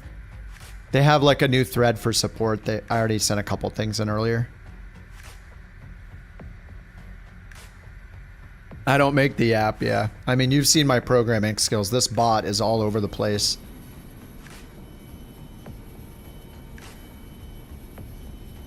But yeah, I would just ask them. I did, it's weird, when I first opened it, it said to make a new API token because old ones wouldn't work. I made a new one and tried it and it didn't work. Oh, wait 5 minutes and then it starts working. I ended up using the old API token that I've been using with the bot. And that one worked right away. Which is interesting because they said that it had to be created in the last few days and that one was like weeks old. So no, maybe I should make another one and re-sign in with the new API token? I don't know.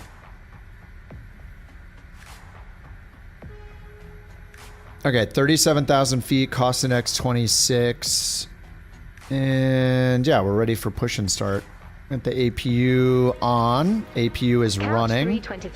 Let's go up top and get rid of this. Request pushback. We'll get the recirc fan to on, and when they get the air on and the packs on. Pushback approved. Face south. Alright, push approved. Let's get beacon on. Pushback approved. Face south. And DC Couch service off. 323. Alright, let's go back over here. Aircraft, get rid of that. Remove those. What the heck? Close. There we go. Alaska 1156 at gate Delta 5. Request pushback. Alright, prepare for pushback. I love that I can control Alaska 1156. Control other people's. I can control his door, look. Pushback and engine start approved. Face northwest. Alaska 1156. Is it supposed to take ages? Yeah, it really does. It takes forever. Alright, preparing for pushback. Showcase cameras. I forget if this has bad ones. I think it does. Oh yeah, it's got this one with a shade down. It's a nice camera. Aerosoft, good job. Departure checks completed. Alaska 69er, Seattle ground. Pushback approved. Face northwest.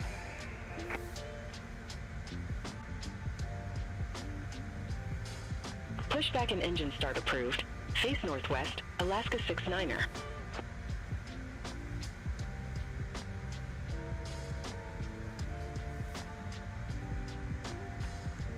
Locking gear.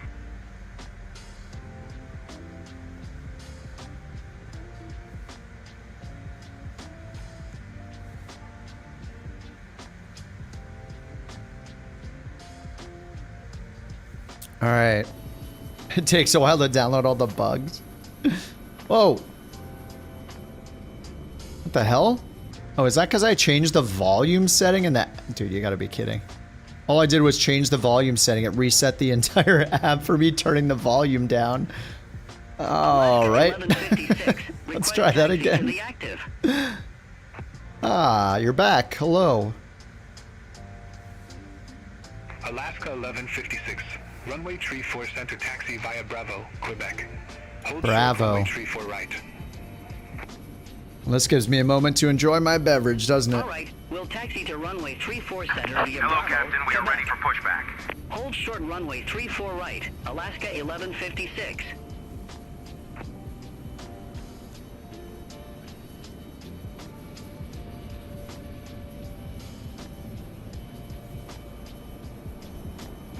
Alaska 69er, ready to taxi to the active.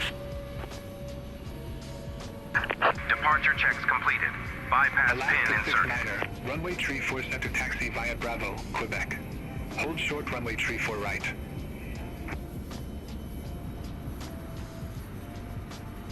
Runway tree 4 center taxi. Oh yeah, Bravo, T-bone Quebec. steaky, Hold dude. short runway tree 4 right. Alaska 69er. Somebody promote that. Somebody promote that that man or lady for their username. Oh, they're in the couch CCX and I don't have it installed. Wait, how do I not have that installed? Oh, they don't work. They don't work in the new Phoenix update. That's why. We have to update all of them. Apparently, all the liveries have to be like remade because of the update, which is just great. Okay, I guess I'm gonna go nose right. Release parking brakes, please. Alright, parking brake released. Push. All engines clear. Start at will. Alright, start at will. APU is good. We'll get fuel pumps on. Left engine. Press and hold. Starting. Right engine, same time. Full realism. Cross runway 34 right at Quebec. Continue taxi via Quebec. Alaska You might be 69. playing sim rate catch up. Yeah, you can always do the, if you're trying to get the daily, you can always do the short one later or whatever too.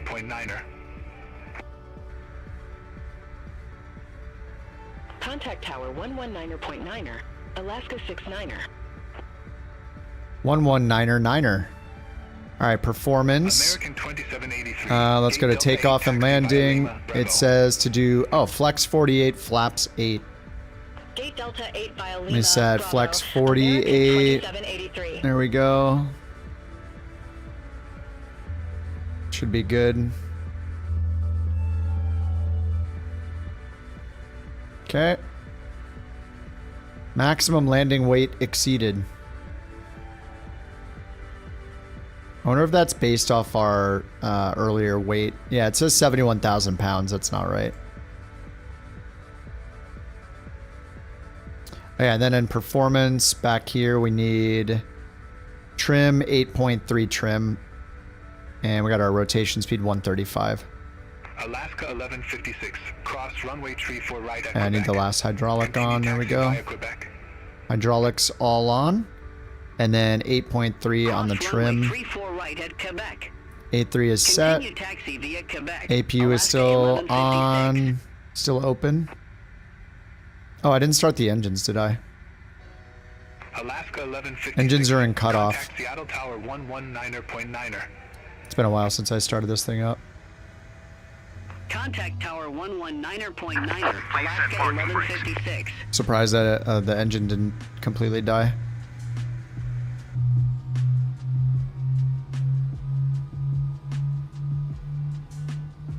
You're stuck at full nose up? What, do you have a problem with you got a runaway trim or something?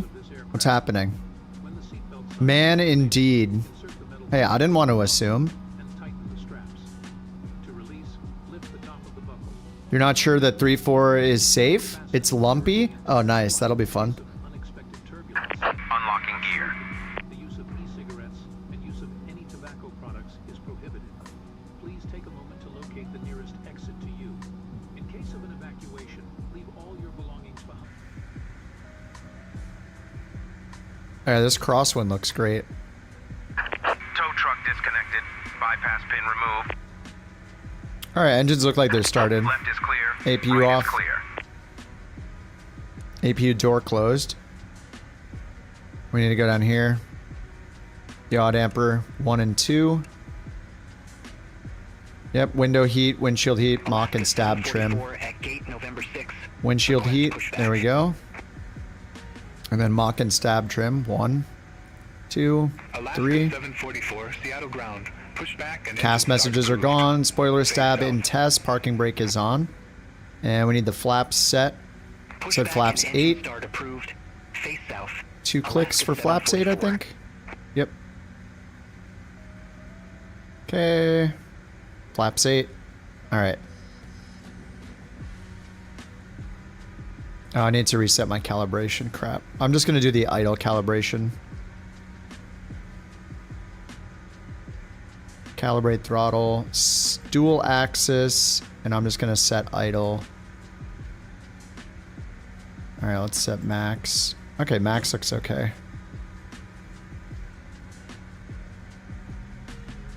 Click, click. Yeah, okay, as long as it clicks, we're good. And then I'm going to go into throttle and turn up the gap if I can. Gap is 500.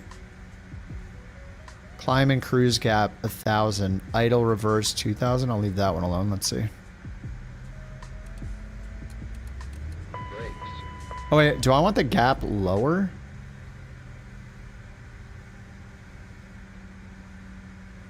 Oh, I'm not going to do this, but I'll do it next time. Oh, it says it's installed. Gap. Doesn't the gap mean the distance between things? So don't I want this to be lower?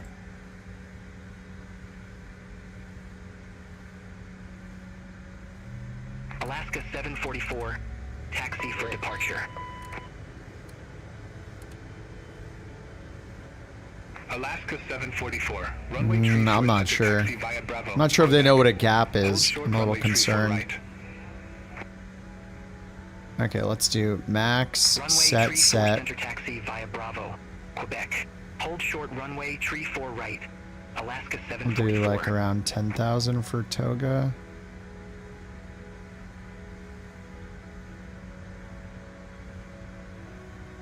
Oh, let me, I wish I could just set them equally. Climb, idle. Oh, no reverser axis. There we go. That's gonna help. All right, that should be fine. All right, good enough. Parking brake off. Ground couch 323 ready to taxi. All right, taxi light is on. Couch tree 23, runway tree 4 right, taxi via Bravo. Everything's good up there. Runway It's been a little bit since I've right, flown this taxi thing. via Bravo. Couch 323. All right, so flaps are good. Cast messages are gone. Takeoff config okay. We got the trim. We got the flaps, and we're going to San Francisco. Woo!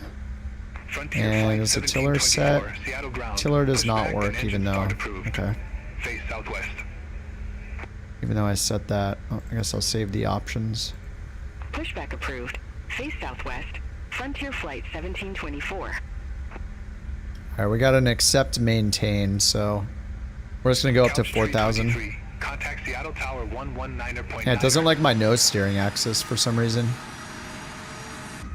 Contact tower 119.9. Couch 323. All right, so we're gonna want speed, heading, nav, and then climb at what, 230, and then once we get up to 10,000, we bring it up to 280, 290, something like that. I think it's 280, right?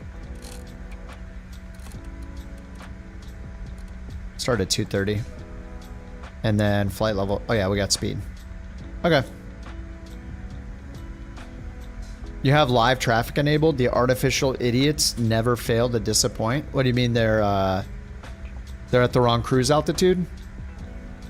Seattle Tower couch 323 ready to go. Runway 34 right, aka 34 Randy. What do you think about it called Randy instead of right?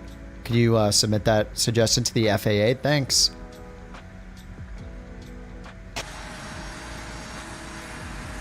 Couch tree 23. Hold short of tree 4 right. Hold short. Affirm. Oh yeah, Hold there's short of 34 right. a plane coming in right there. 323. You got 3-4 center? Nice. Pothole on 3-4 is no joke.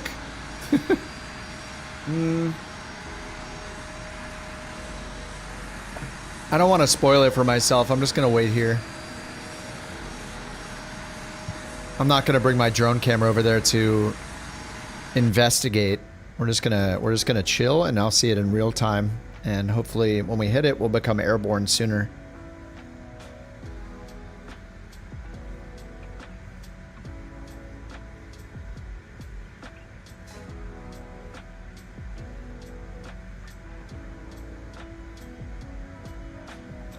All right, what are we waiting for here? Oh, okay. All right, I guess that's fair. All right, there's a plane coming in. I guess that's fair.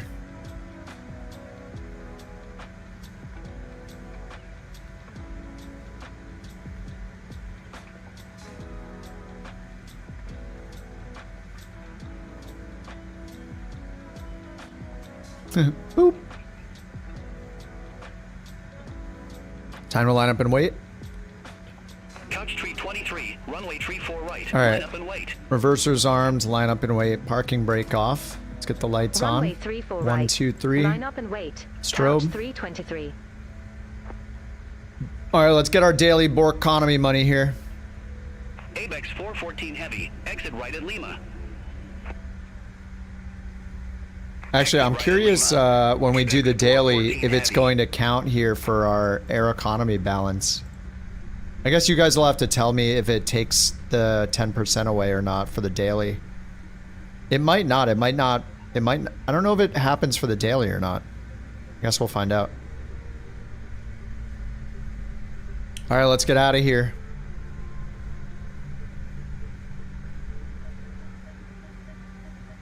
Oh, I'm gonna wait though. They said line up and wait. Watch out for the pothole. I can't wait. I'm kind of excited.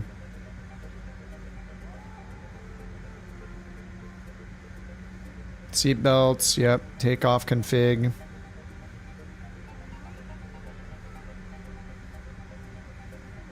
All right, we're ready to roll.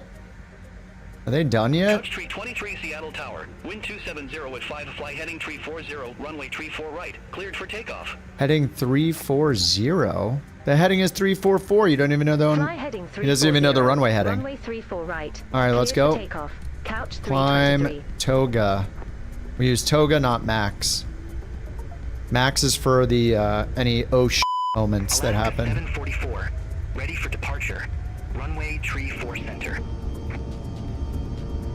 Okay. 80 knots. Alaska 740. 100 knots. Oh! Runway tree 4 center. Cleared for takeoff. Oh my god, you guys weren't kidding. Holy crap, we're good. Runway tree 4 center. View 1 simulations. Rotate. Cleared for takeoff. Holy shit. That was ridiculous. Okay, gear up and fly Conti.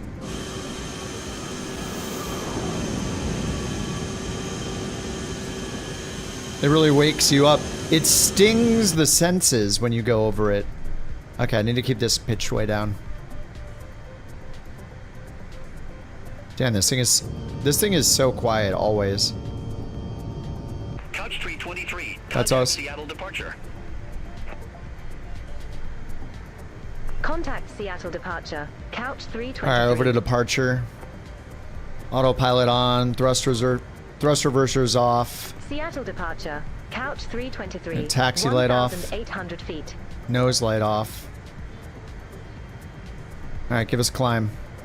Couch tree 23. Seattle departure. Good evening. Radar contact. Cleared direct whirl. Resume the Harab 6. Climb Direct and maintain whirl. Flight level 180. All right, whirl. Nav. Direct whirl. Resume the Harab 6. 180. Climb and maintain flight level 180. Couch 323. All right, 180. We're good.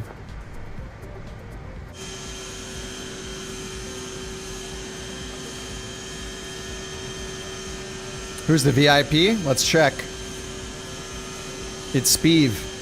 Speeve's the VIP. Earning 1 BorkCoin per hour. You're going up to 51,000?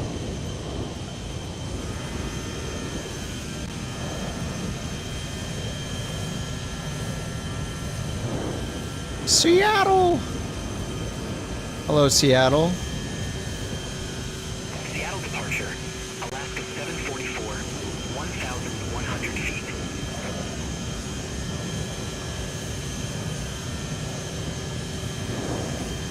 It's still CenturyLink. What is it now? Qualcomm or something? Qualcomm? Whoa. Climb and maintain flight level 190. Alaska 744. I'm gonna take these pictures for couch propaganda. There we go.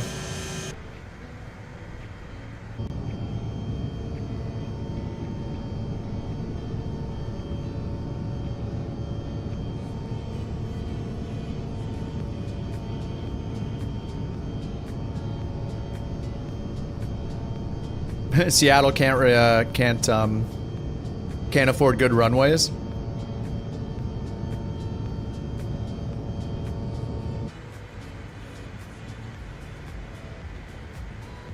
Yeah, that was a little bit of a speed bump there. All aircraft be advised. Information Tango now current. Altimeter tree 017. 3017. Seattle departure. There we go. 3017. 3017. This guy's using HPA over here for some reason. Frontier Flight 1724, Seattle departure. Good evening. Radar contact. Climb and maintain flight level 180. 180. Climb and maintain flight level 180. Frontier Flight 1724.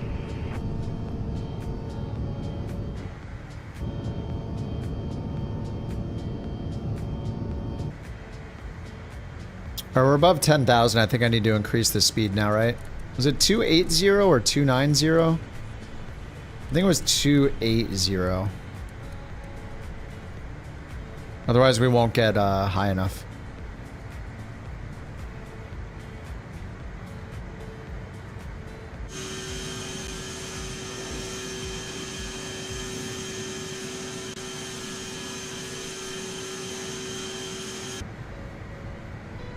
How long is it? I don't know. Hour and 41 minutes. We can use time acceleration though, no punishment.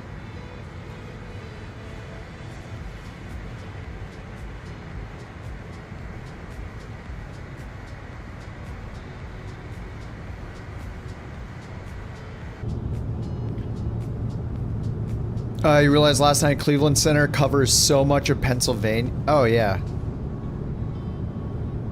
Yeah, the centers are so huge that they cover like multiple states. It's I remember being surprised certain spots. I was on a center. I was like, wait a minute, what? It covers this? Yeah, it's I guess that's a thing. Couch 323. That's us. Contact Seattle Center 128.5. Okay. Have a good evening. Don't tell us what to do. Contact Seattle Center 128.5. Couch 323. Have a good one. Seattle Center, Couch 323. Passing 15,800 for flight level 180 direct Harab. So I assume that's Rainier right there. Couch 323, Seattle Center. Climb maintain flight level 370. 370.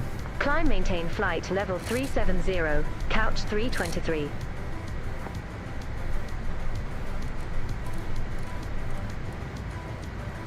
Alright, speed 280. Is it 280 we climb at, or 290, or 300? I forget. This flight would count. So Aeroconomy has been a thing for, I don't know how long exactly it's been a thing, but since we started, all along, any of your dailies count towards Aeroconomy. So if I go to Aeroconomy and look, like even before today, it always counted them. So here, if I scroll down, there's daily flight challenge right there. So every time you do the daily, you get an award. And if you do the long one, you get more of a reward. I think it's like 5, 8, and 12 or something, $100, something like that. And now what they launched today is their first Seattle feature Center, Couch 323. and this standalone app where you can go in and find jobs. So it's just freelance jobs. So I can pick a freelance job. You have to, it's pilots for hire. So you're the pilot. They tell you what you're flying, where to fly it. So you have to fly in that specific plane. So it makes sense. It's kind of the next step, right? They're enforcing you have to fly a specific plane between two airports as the first thing, and it's generating them. So I think they said they made 4 different ones. There's like one's in Alaska, one's in Europe, and then one's in like New Zealand. There's like, I don't know, there's some like sightseeing one. I'm not sure exactly, but kind of like how we do, I think what they're doing is basically what we can do as a VA, which is if we go into our VA, we have this like assignments thing, and assignments are just a template. So you make up the template and it generates the flights. And it'll just keep regenerating them and then they'll expire. So I think they're probably like using this. So we can go in here, like the ones that are in here are like templates I set up. So I can go down into assignments manager, and here are the templates, right? I made like, okay, here's freighter.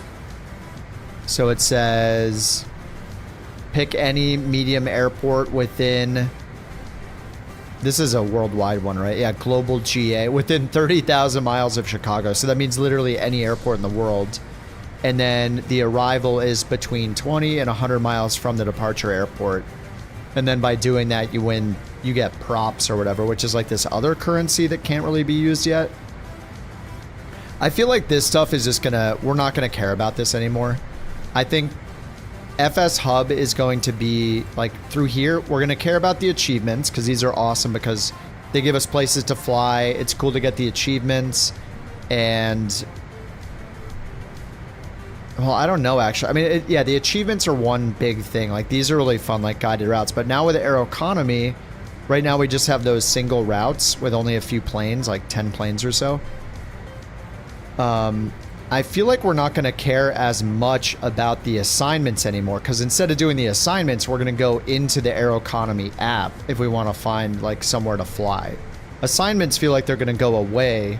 At least, like, why would I fly an assignment when I can go here and fly an Aeroconomy when I make money for myself and for the VA? And only 10% of your money goes to the VA when you fly one of these. So the VA has a bank account, and then supposedly, like, we can't do anything with it yet. Like, there's nothing here you can do with the VA bank account. If we go into the VA homepage, we can see the balance. And, you know, eventually when you go into here, like all of these other things, as they get open, hangar, property, etc., we can buy properties that then, like, I don't know, they generate jobs or something. I'm not sure exactly. And then there's hangar with the planes that we fly and lease and all of that. So yeah, you want to fly an aircraft of your choosing. Yeah, I mean, that's what's nice about FSHub in general. Just like the basics is fly whatever plane you want between these two airports, or literally fly it anywhere, and you'll get some sort of credit and tracking. But like, say TJ just wants to fly the Vision Jet all the time.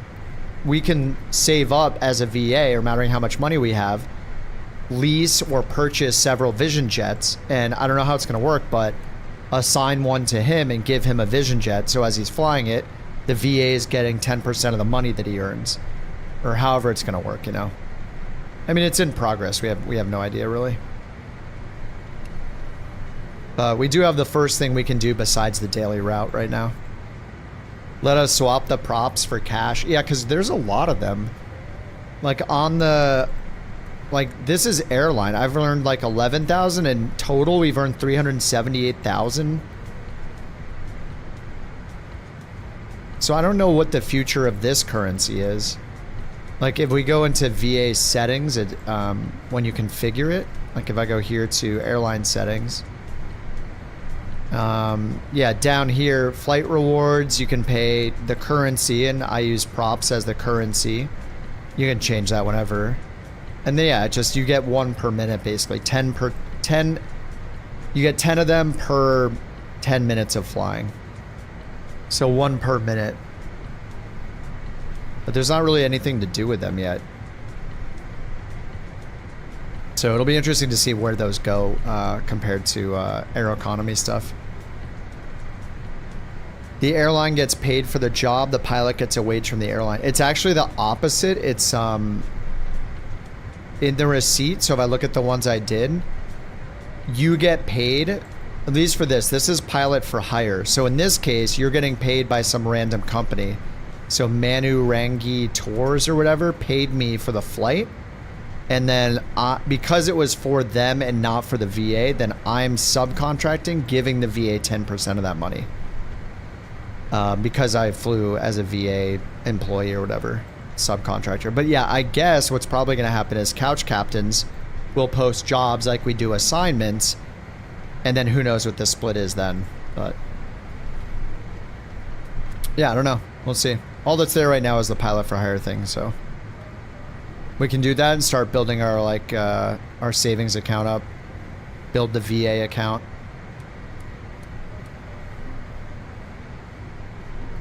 Gotta get airports turned off here. Ah, so much better. 280 climbing at 600 feet per minute. I probably need to speed up more, huh? Is it 290 then, or 300?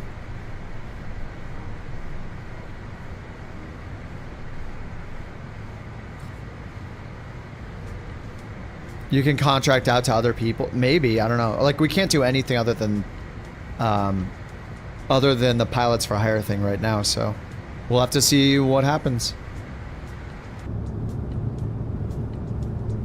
Yeah, I mean, at least for now, like with that feature, and I assume like, you know, they're going to test it for several weeks or whatever, and then it'll be available for everybody, not just people that donated. We can build up our bank balance. So like 90+% of this is my personal balance because only 10% is going to the VA's bank account right now. And you don't even have to do that. Like say you're flying and you're like saving up for something personally and you don't want the 10% to go to the VA. You just go into landing rate monitor here and just take this and change the drop down to personal, and then your flights won't count until you change it back to the VA. Or, you know, they'll account for you personally, but the cut will not be taken by the VA. You just donated, now you need access? Yeah, they have to do it manually, I think. If I stream for 3 hours, you're earning the Bork coins for being VIP. Oh yeah, you had to pay 3 Bork coins. Wait. Oh yeah, so I didn't think that through, did I? Maybe they should get 2 per hour. Okay, yeah, you're right. I need to update it to 2 per hour. Thank you, Bird. That makes sense. I didn't think through that because they spent 3 to get it. So yeah, they'll get 2 every hour. Let me update it. That's a good call.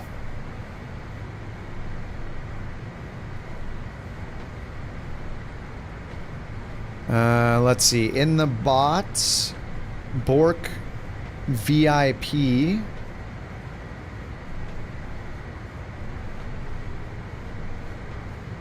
Stipend is going to be 2 coins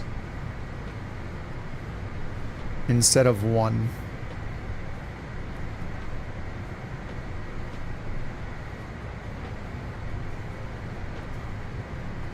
There we go. 1 per 30 minutes. You want me to change the timer and the message?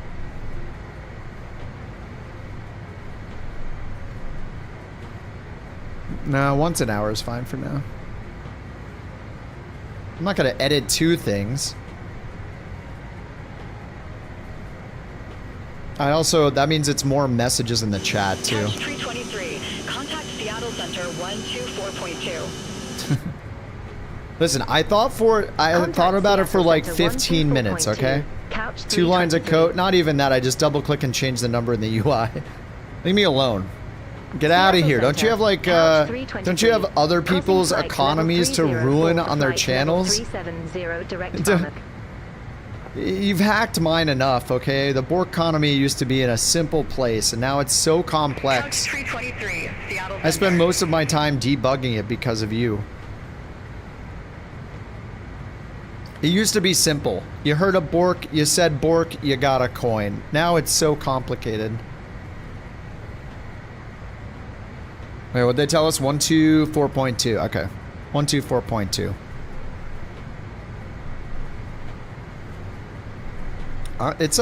I'm pretty stoked with this. This UI looks great. It looks very much like, I think a couple of people call this out. It looks very much like Next Sim Flight, right? Did they hire the guy from Next Sim Flight, or? I mean, it's probably just because, like, it's, just using some, you know, web template kind of thing. Or like some, you know, color system. Something like that. But it looks good. It's really fast too, like. Wait, current job. Oh, I need to release that job. That's why I didn't do that one. But it's pretty snappy. Pilots for hire. I guess I can close this for now. Material UI, is that what it is? You may have had a little inspiration from it. Yeah, I mean, it looks good. That Next Sim Flight site is awesome. It's really fast, so I noticed like clicking things, like it's really snappy. You know what they say, speed's the best feature. That's why I would fly the Citation X. Not now. Sorry, CRJ. Not now, but... Oh, crap. Do you think it's a bad omen you fly one plane and then you're praising a different plane other than the one you're flying?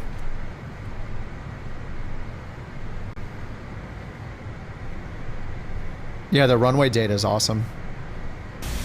Uh-oh, there it is. My god, it's so cute. Look at it. Thank you for the Bork Geek mouse. How's it going, Geek? That's a Bork. Oh, we're trying the new... Oh, no, it's saying Bork Raffle has started over and over. Oh, no. Oh, no. Uh-oh, I messed it up. Uh-oh. Oh, my God, the code. Oh, no, the code. No, stop. Stop saying it. Oh, crap. Oh, crap. Oh, God, I gotta edit the code. Ah, crap. Stupid bird 1. Oh no, it says it every time. I need to suppress that if it's already started.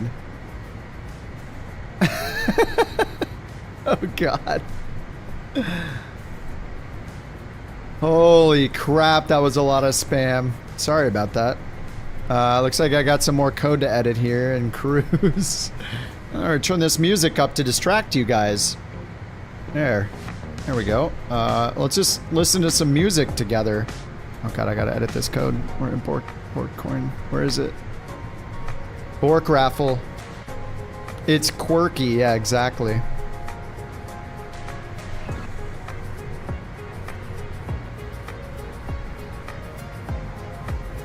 Campbell. Plus 2 lines of code, plus 4 bugs. Yeah, exactly.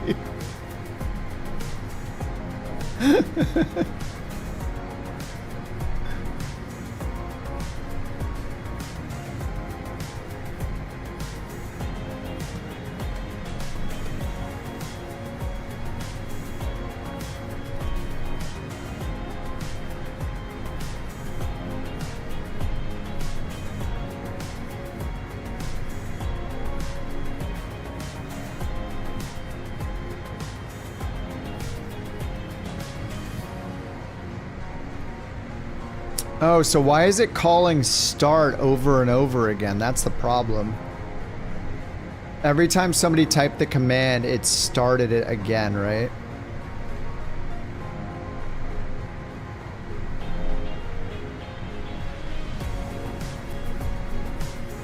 Oh, I found the bug. I found the bug.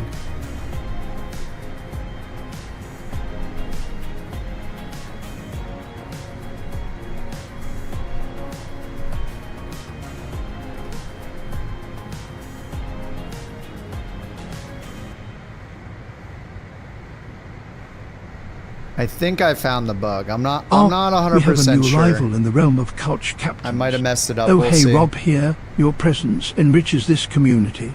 Congratulations on joining as we embark on this magnificent journey through the skies together. Yeah, that's very nice. It sounds more important than it is. This journey is riddled with bugs and fear, so... Yes, welcome, Rob. Thanks for the sub. Thank you very much for the prime. Can you test it out for me? Okay, we'll test it out again. Here we go.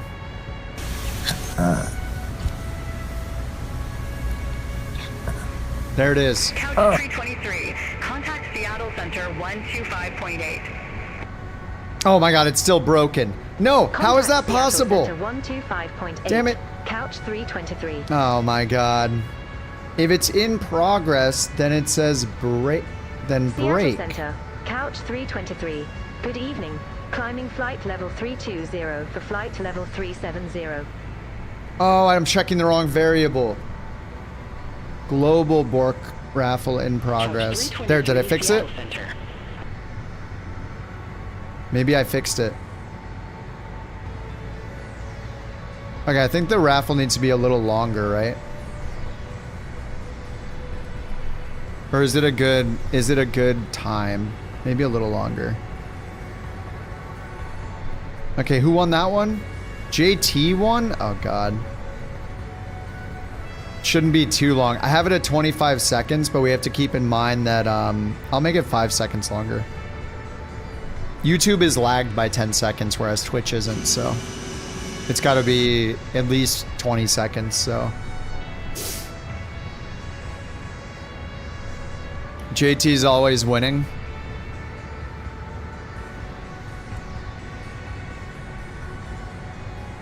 Good job on the timeout for JT. JT has been timed out 729 minutes. All right, turn the music down now. That was a good distraction. Good distraction from the bugs, maybe.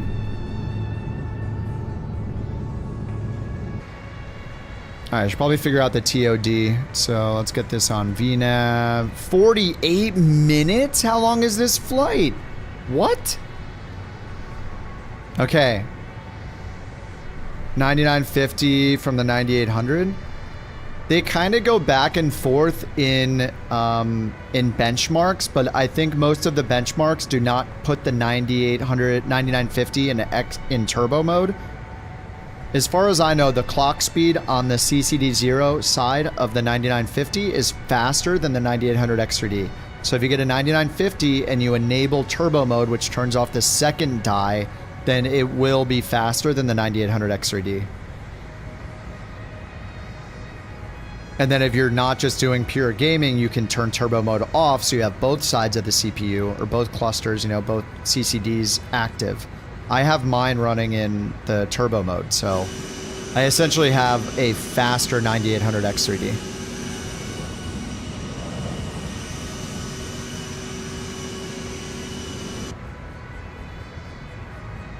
I mean, if you're already at that price, you might as well get the 9950 instead of the 9800.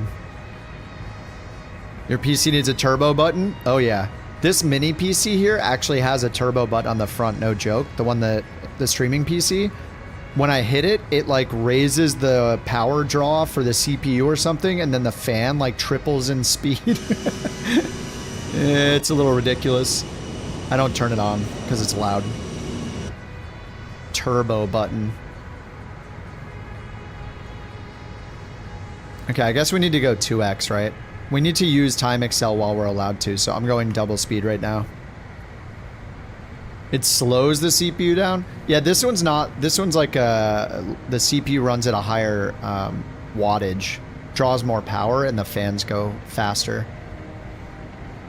But yeah, it's not super old school. All right, I'm in double speed. As we can see right here, we're in double speed.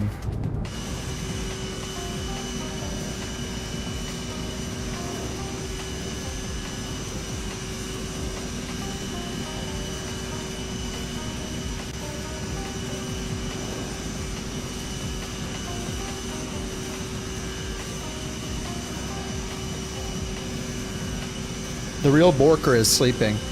Okay, let's try it one more time. One more time. I hope... Wait, what the heck? Wait, it just disappeared. What just happened?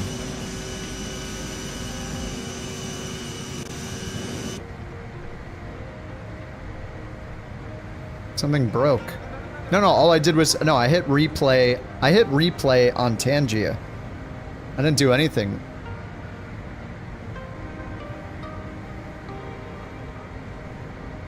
The heck?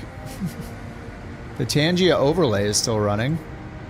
You're seeing my monitor here, so... Let me try to replay again. Replay successful. No, it wasn't. It's lying. Alright, I'll close and reopen the overlay, maybe? Maybe it broke.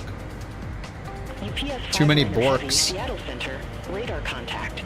Okay, let's try again. There we go. Okay. It's back. All right, we'll try it again. I hope I fixed it this time.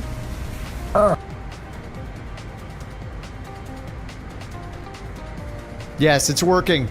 Yes, it's working. Heck yeah. Mission success. I was checking the wrong variable, like prepend something on the variable name. I forgot about it. Pew, pew, pew. Is that Shroud?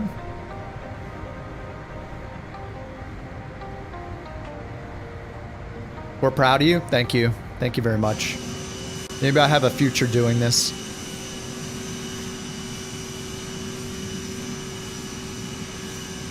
The winds at SFO? No, I don't check the weather until we get there.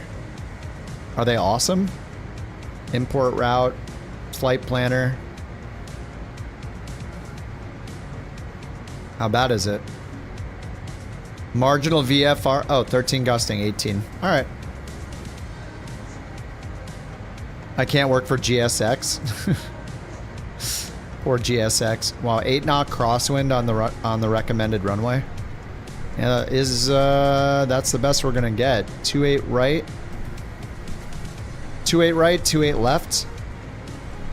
That's interesting, man. That's interesting. Damn, Mac has 17 Bork coins. What's the next thing I need to make for Bork coins then? I don't know, I'm trying to come up with ideas.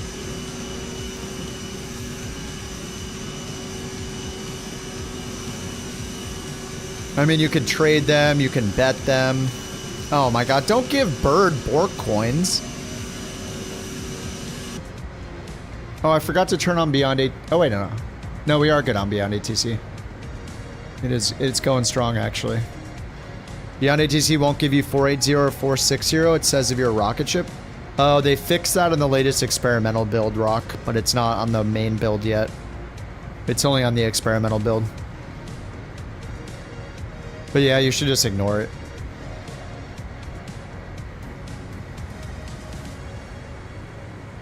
Bork wire-to-wire coins. No, that sounds like something you want. That doesn't sound like a way to spend coins. We need a way to spend coins. We don't need a way for you to launder more coins into your Bird Team 6 or whatever the heck it's called.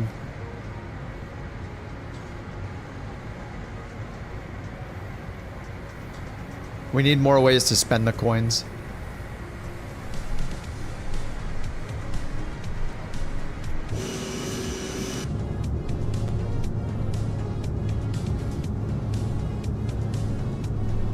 We need to audit Bird. You only lose coins on YouTube.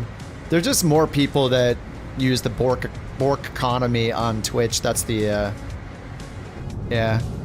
That's just how it is, I guess. There are more chat spammers on Twitch than there are on YouTube, believe it or not.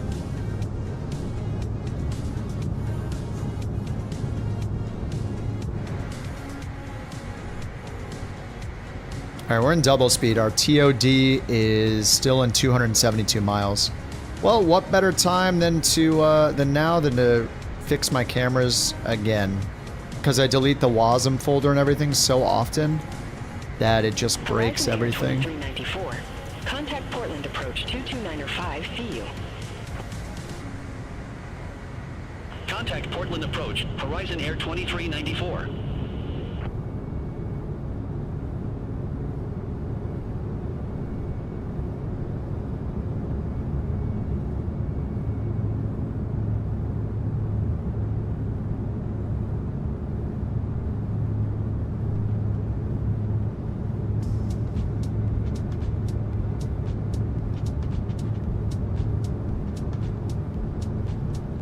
Doing my cameras again because the devs don't make them for me.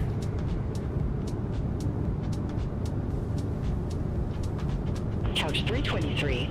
Contact Seattle Center 121.4. Am I the only one that doesn't do like right on the wing views? Like I want it kind of near the wing like this. Couch 323. Have a good one. But I don't want it like this.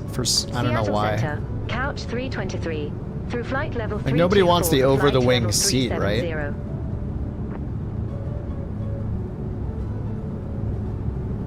Couch 323, Seattle Center, copy. No, Speeve, you're not. Stop it. No. No retroactive crap.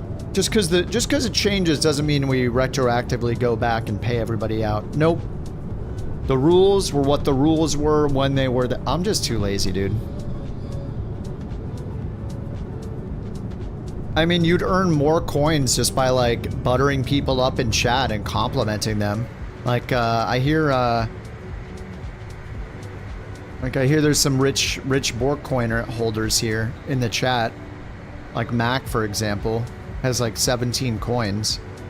So if you just like be nice to them, maybe they'll give you a handout or something.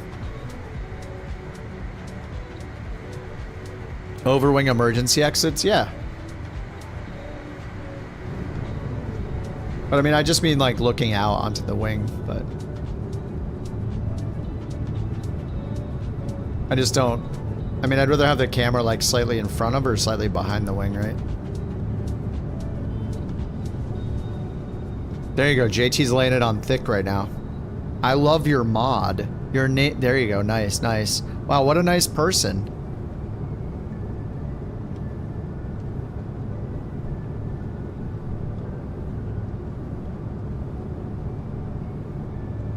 Yeah, you can watch the flaps behind, yeah.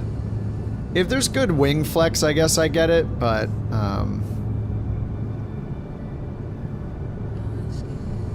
if there's not, I don't know, I guess the 777s are kind of nice to watch, like, right on the wing sometimes.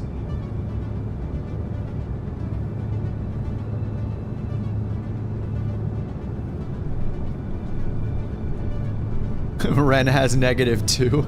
I think it's because he participated in a false Bork report.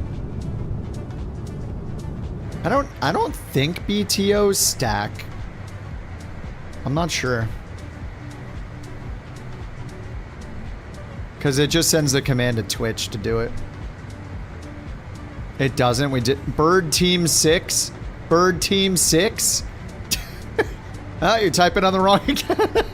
Uh-oh. Caught red-handed.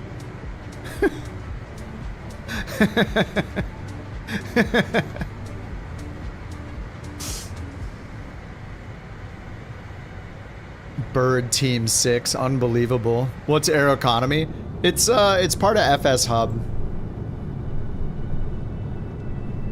Part of FSHub, which is where we have our VA. So they released like the first feature of it where it's like an economy style thing. But you can like, the first thing is just to get random routes. So you like pilot for hire, so you fly.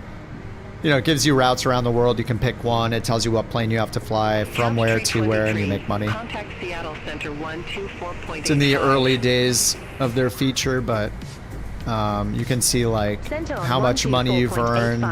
Couch 323. I mean, overall, like even without the Aeroconomy, FSHub is awesome because it's got like, we've been doing it for a few months. It's got all these achievements you can do as a VA. You can make your own achievements. They have daily flights to do, so when you do one of these, you earn money in Aeroconomy, which is like this separate but connected thing. Couch 323. But yeah, it's gonna have all this stuff. It's just they just released the very first feature now that they're ready to like start releasing stuff, which is the job board pilots for hire. So it's just they did it through they made like another app for it. So this app. So it's just like a flight finder, and you earn money.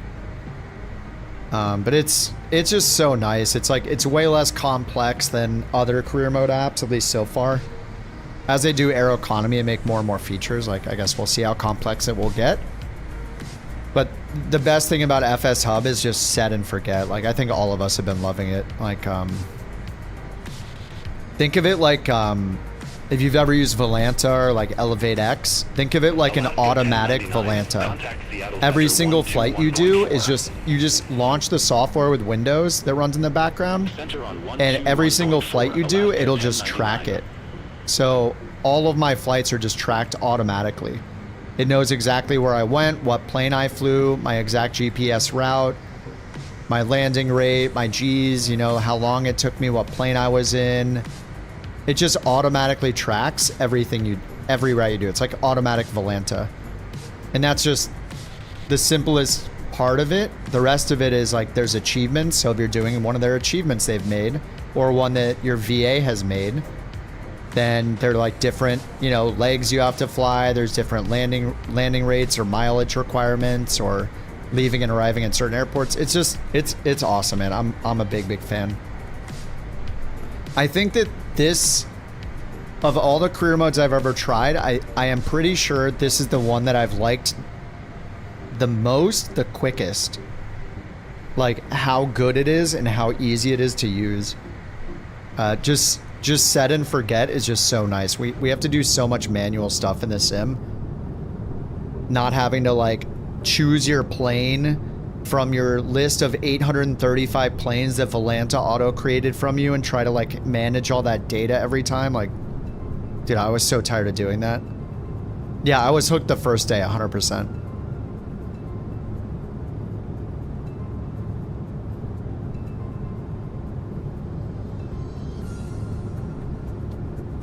Sunrise casting a shadow into space?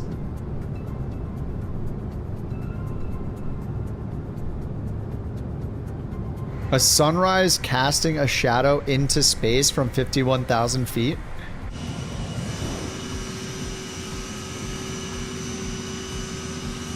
Pilot's Life V2. Yeah, no, like every career mode I've used has like great things about it, right? Like, a Pilot's Life is so good for just like flying around the world and learning different routes from different airliners in different countries. I love it. Neofly is free and really easy to get into. I mean, FSHub is free as well. But Neofly is good because it's like, it's just so simple, and I like how it like gives you bonuses for like realism things. And the UI kind of sucks, but you know, most of them, the UI kind of sucks. But Neofly has really good, it's just simplified. It's not as strict as On Air Company. And then On Air Company is like, if you want every feature that's ever been thought of in the entire world, like On Air Company has it, but the complexity is the downside to On Air Company, and it's a subscription. New Sky is really good. We were using that for like a good year before we found FSHub and running the VA, because it's free as well. But you could, you just run the app, and it's all self-contained in one app. You could start a VA on it. You can make your own achievements, just like with FSHub. And it has a really strict scoring system, so it's actually really challenging to get like a 100% score, kind of like with the Pilot's Life. And then FSHub is good for like the auto tracking thing. Like, I'm not even using Volanta or Elevate X anymore. I love those programs, but I just don't need it anymore. New Sky was really good because it's really strict, but the downside of New Sky is that it isn't very good on GA planes, and they have to manually update it all the time. Like, this seems like so automated with every plane. Like, every time there's a new plane, it's basically instantly supported, which has been really nice. Contact Oakland Center 132.2. Anyway, it's nice just running one thing, you know, just running FSHub and not even using Volanta or Elevate X anymore, and knowing that even if I forget, like, I don't have to remember to start the tracker. Every flight that I do, as long as, like, I start the software with Windows, it's just running in the background, landing rate monitor. So every single flight I do is tracked. Like, I don't have to remember to start timers, choose my from and to airport. It doesn't matter. It just automatically tracks everything, which is like the best thing about it. And now they're building a whole economy on top of it. It's pretty awesome. What are we planning for the airline? What kind of company? I mean, it's going to be really dependent on what features are in Aeroconomy. Like, we don't know anything about it yet, right?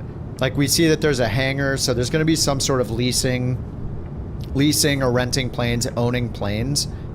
I don't know how complex it's going to be.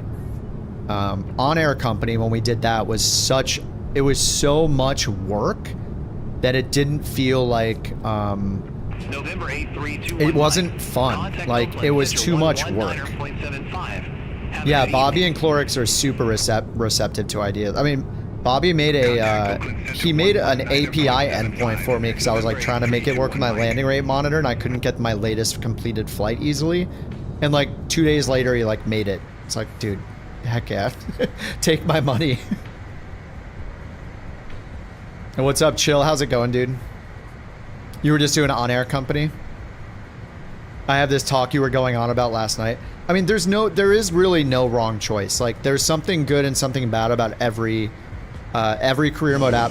The bad thing about FSHub, if you can consider it a bad thing, is just that the scoring is not very strict, right? If you've done a Pilot's Life or you've done New Sky, it's very, very strict with the scoring of your piloting performance, right? You have to use lights at the right time. You have to have a good landing rate. You have to hold center line. You can't have a long landing. Like, there's all those rules that make it really, really challenging on the pilot side, which I kind of miss a little bit from doing FSHub.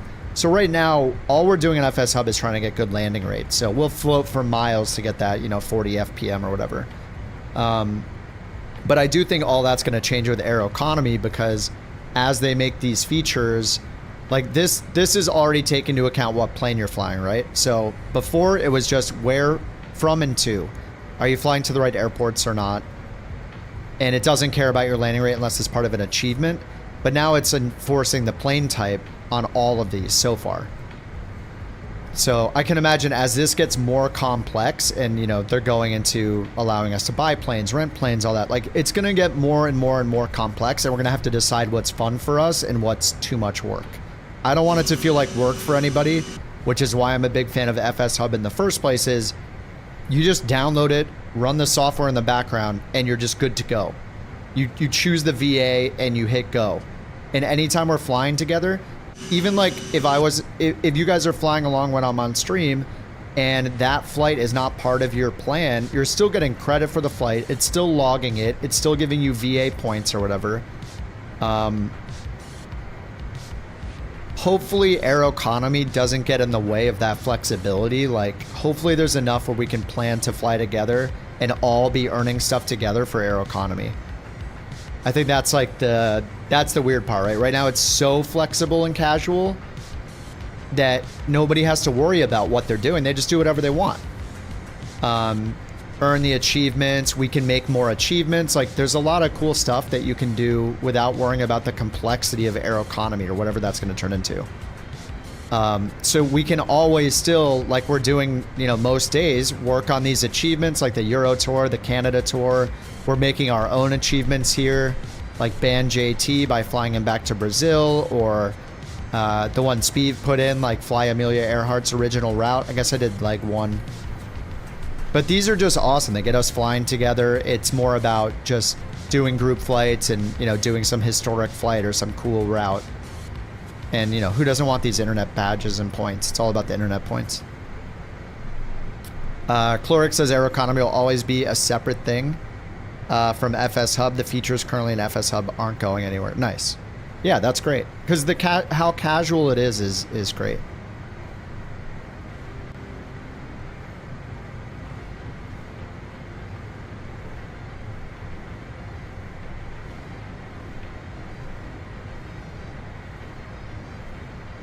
I don't think anybody will be against Clorix having a little VIP diamond. Long overdue. Southwest Tree 67. Contact Seattle Central. Casual nature of FSHub has helped us getting so many pilots. Yeah, because as much as I love New Sky, where New Sky had like friction was, what plane do I fly? Can you add the plane? You have to go and schedule the route. You have to do the payload. You have to do the fuel. Where FSHub is like, you just hop on and fly. You're getting credit. You're flying along. It's set and forget. That's the coolest thing about FSHub. It's so easy for people to get started. And you can be in multiple VAs, right? Like you can fly just personally. You can make one with a couple friends. You can join the one on our stream, join Fliggities, don't join Fliggities. You could join Two Tones, don't join Two Tones. We did the math, 9 to 11 years from now, we're going to take over the top spot on this current pace. And then you can just flip between them as every day. You can just change which one you're flying for with a click of the button. Is awesome, So like, yeah, I'm very, very happy with it. I think they've done an awesome job. I hope you guys did your push-ups today. Remember, we all have to survive at least 11 more years. It's gonna be difficult, given our lifestyles of sitting on our asses and just flying airplanes virtually. But if we do it, the -- spot on that table of airlines on FSHub is in our future. So don't forget your kale smoothie. And I say this as I'm drinking a beverage. Southwest 4362. How are we doing on TOD? 2 minutes. Oh, crap. Oakland Center, Couch 323, ready to descend. All right.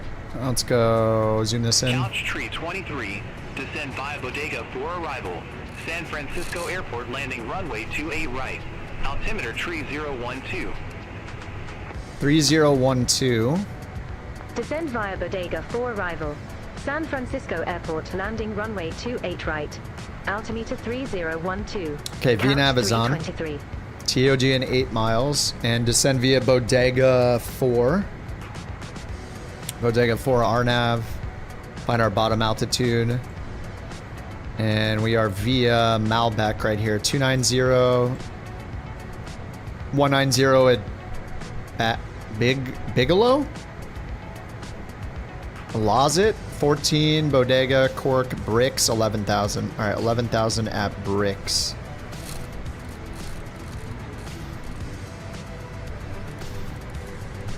Okay, 11,000. Whoa. All right, we have... Oh, I'm in 2x, aren't I? All right, 1x. Back to 1x. Double check over here. 1x speed.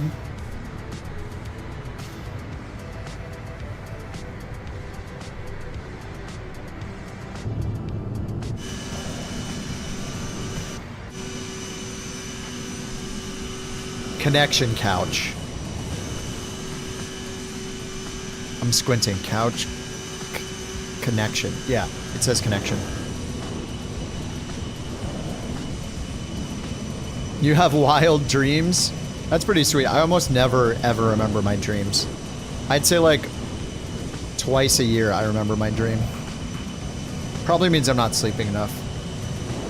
Yeah, the sim rate goes to 1/16th speed. What is that? 0.0125? It goes up 4 times and down 4 times. So...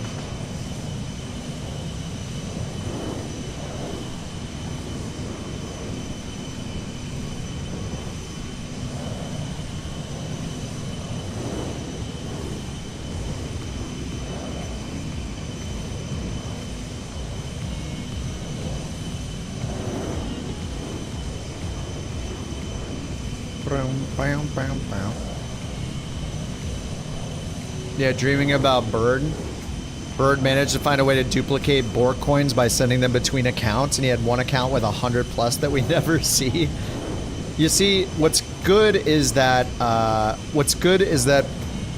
timeouts can't stack. Apparently, you guys tested it, so that means that his Bird submarine or whatever the heck is Bird Death Star, whatever he's made, can't just deploy all the timeouts at once and ban you for 7 years. So it's actually a good thing. What's up, Baba? Can I make a live tutorial on the full setup of the A320?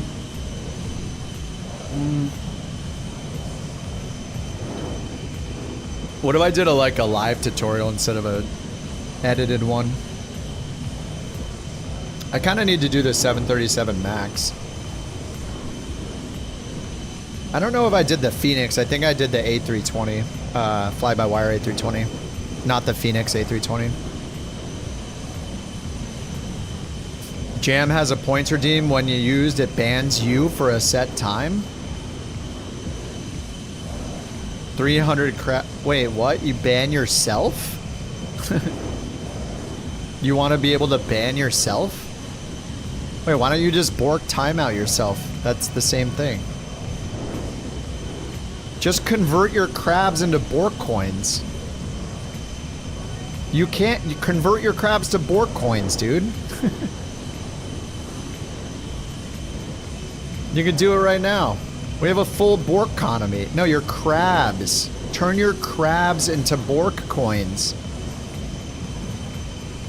I made one on the normal A320. Yeah, I think I did the normal A320 and maybe... I'm not sure if I did the fly-by-wire, but... You only have 700 crabs. Well, I'm not surprised that you're crab bankrupt. Oh, we don't have auto throttle in this thing. Whoops. Yeah, he doesn't know how to save anything. I don't know. Why don't you, you know what you could do? Fly for Aeroconomy. Well, you've been flying for Aeroconomy. Maybe somebody, I mean, you have a currency you haven't spent all of yet, right? go to your personal banking. You can transfer it to somebody's account number. Look, here's my account number right here. You could ask somebody if you can send them your Aeroconomy money to their account like this for Bork coins, and then they'll trade you the Bork coins, dude. How many Aeroconomy dollars do you have? This is your way to get Bork coins right now. What just happened? The state of the Bork economy is strong. JT's gonna get scammed, yep. You have 0?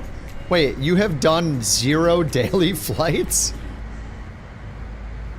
Oh, you probably didn't opt in. Dude, you have to go here into settings. You have to go opt into Aeroconomy. Dude, you gotta opt into the Aeroconomy. They should just make this on by default for everybody. It's probably because it's separate. You gotta go here. Settings Aeroconomy and opt in. You never turned it on. Now you're sad? Aw. Damn. It's fine, man. There's more virtual internet points to get. Don't even worry about it.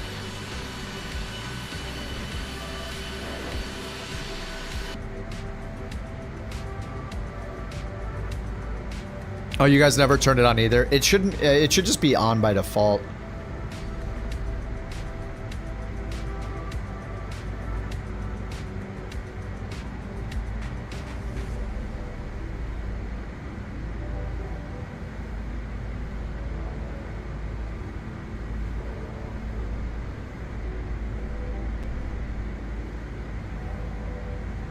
So I said I was gonna save my money, right? That isn't going so well. I saw an airplane for sale at the dealership down the street. They asked if I was licensed to fly. I said I'm licensed to be a guide. They misheard me and asked for my credit card. So here I am, Airbus by my side. Nowhere to fly. And honestly, no idea how to fly it. I can't even get in it. I don't have a ladder high enough. Couch Tree 23. Contact Oakland Center 127.8. I don't know where you are, but you may want to start Contact changing your Oakland ways. Center 127.8. Couch 323. Oakland Center, Couch 323. Good evening. Descending via Bodega 4. Flight level 239er.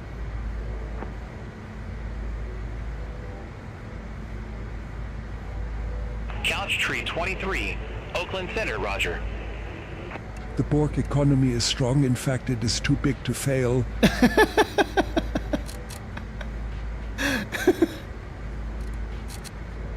Was that Werner Herzog?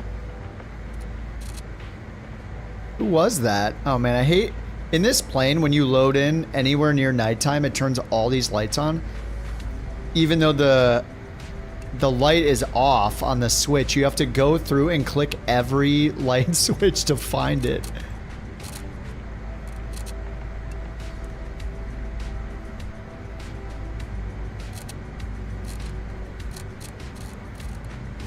I don't know, where is this switch?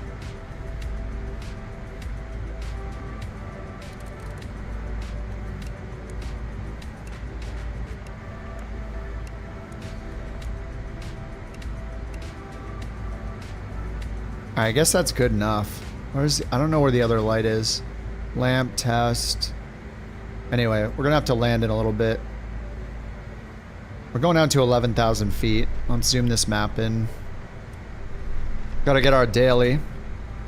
FSHub uses FSU IPC. Yes, that is one downside, except you do have an alternative, which is the command line interface. Like you can run it through terminal and it'll just be in a terminal prompt, which is cool.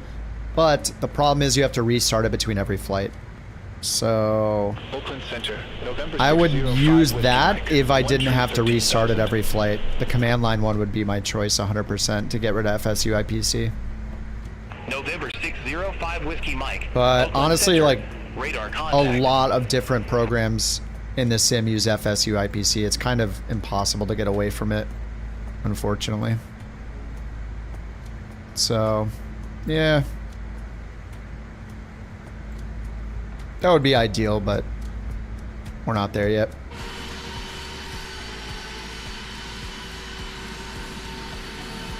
JT can't use FSHub because he's on S. It works with Sim Update 3. What are you talking about? He's just lying.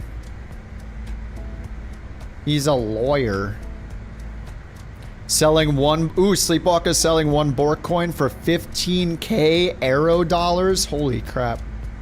Aeroco money. I think it's Aero dollars, AED. You're making a program to read and write text to Twitch through a browser? What are you doing? I don't want to know. Advertising channel, FSHub trade channel. Do I recommend getting the beta? No, for me, well, I don't because of my experience with it giving me really bad performance. Not everybody has really bad performance with it though. So if you're excited about it, you can, but it's honestly not that insanely different, right? The nighttime lighting is improved on runways and you can see planes from further out. There are plane lights further out. If you think it's worth getting it just for the night lighting improvements, then sure, but it does have a separate multiplayer. You can't use career mode in it, and for me, the performance is really bad. So, I don't really think it's worth switching over to yet. And they have a lot of work to do, apparently, in figuring out the performance issues. There are a lot of feedback on their forums about people getting really bad performance, myself included. And I'm on really good hardware, and my performance is like 40% worse in Sim Update 3. So that's probably why they delayed it.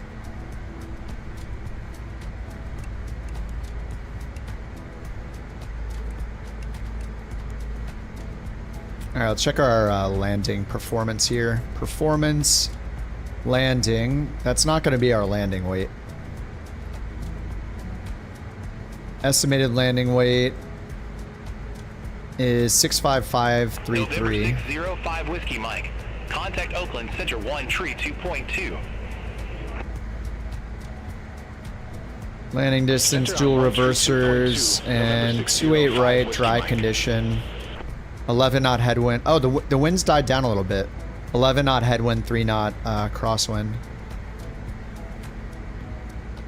And then we can go back to performance main and turn on our VREF speed here and our go around speeds. All right, we need the altimeter.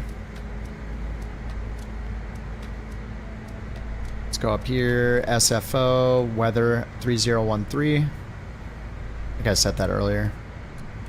Couch Tree 23, contact NorCal Approach 1 Tree 4.5. Have a good evening.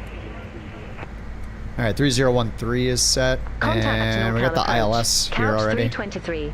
Have a good evening. All right, we're on the VNAV profile. We got the little asterisk in the middle. Couch 323. 14,800 feet. We have India. Landing rate when I get close to the approach. Couch 323, NorCal Approach. It's going to be awesome when we can spend our Aeroconomy money in the Bird Romance mod. You know, you might be able to. I mean, they have a good API for FSHub. If they made one for Aeroconomy too, where you could have it transfer between bank accounts. Oh yeah, the other thing about FSHub is that it works on like every sim. And isn't it still on like FSX, X-Plane 11, 12, Prepared, Microsoft 20, and Microsoft 24? I think it's on like everything. Cleared direct Arky. Cross Arky at or above 7,000. Cleared ILS runway 28 right. United 2142. All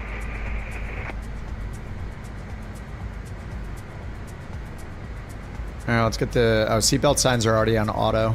Oh, I never turned my landing lights on. Or off. I am good pilot. Thrust reversers are disarmed for now. And I guess we'll get the ILS info in here. So let's go down here. Radio, check our nav stuff. I guess we'll just assume that we're getting 28 right. Yeah, it says expect visual approach 28 right. So we'll get the ILS 28 right pinned. Approach 28 right, ILS. All aircraft be Triple advised 1.7. Juliet now current. Altimeter 3013. 3013 Juliet. Okay. And then is there? There's no landing perf in this, right? Heading 110. I don't think there is. Vectors for the approach. Left turn 110. Turn left, heading 110, couch 323. Okay, that might work. Let's follow it and get ready to ignore it if we need to. Couch 323. Descend and maintain 10,000 feet. Altimeter 3013. All right, 1,000 feet. Vertical speed it down. Descend and maintain 10,000 feet. Altimeter 3013, couch 323. Okay, we need to get... let's turn Prague on here. We don't need that. Okay, vectors, then Eddie. I'm just going to move Eddie up there, and then we are going to be left off on vectors. So we need the ILS, and we have the frequency already. We need the minimums, so over here. Couch 323. MDA... Maintain 5,000. 5,000 feet. Descend, maintain 5,000. Oops. Couch 323. Wrong knob. Alright, 5,000. Okay, ground speed is 302, so we want to descend to like 1,1600 feet per minute. Can't see the rate because it's all the way over there, and the text is all the way over here. We'll do 1,700 feet per minute. No, Salty, you're a mod, dude. Okay, and then we need... Wait, oh, they are... Dude, they're vectoring me again for the opposite runway, look. Yeah, look, they vectored me perfectly onto the wrong approach course again. 284 is the final approach course. Couch 323. Turn left. And minimums are 220. Turn left. Heading 050. Sorry to interrupt, couch but if you would 323. like to donate to charity, any amount helps. Please send it to 4192-406-3825. Wait a minute. That's not JT's Aeroconomy account number, is it? Brilliant.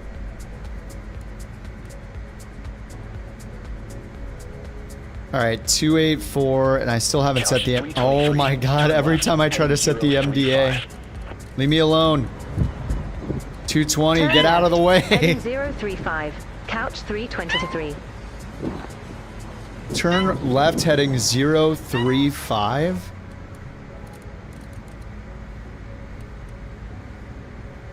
Okay, no, dude, that's... Debrief gave you pass over the runway VOR? I don't think so. No, they're trying to get me on the approach. It's just they introduce a bug where it gives you the opposite runway.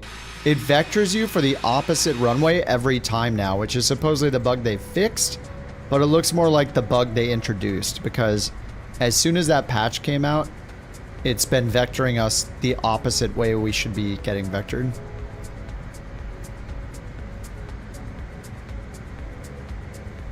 How do you spend what? Please send donations. United 2142. Contact Gamble. San Francisco Tower 120.5. Yeah, we're just gonna go over here to... We're just gonna turn around and go to direct to Eddie.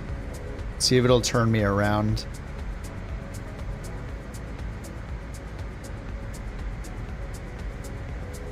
Couch 323. Turn left, heading 025. No, we're gonna go direct to Sidby. So let's move Sidby up here. Turn left, heading 025. We'll just do Seppin or whatever. 323. Execute, big turnaround, nav mode's on. And we'll descend down to the final approach course.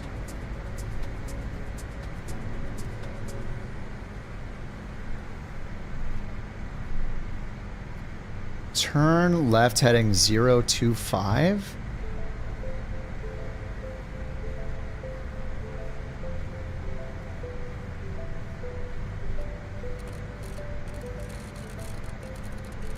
That might be working. 025 heading.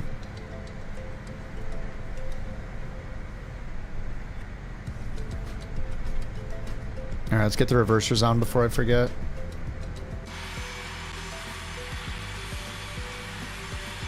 They vectored you in fine. Interesting.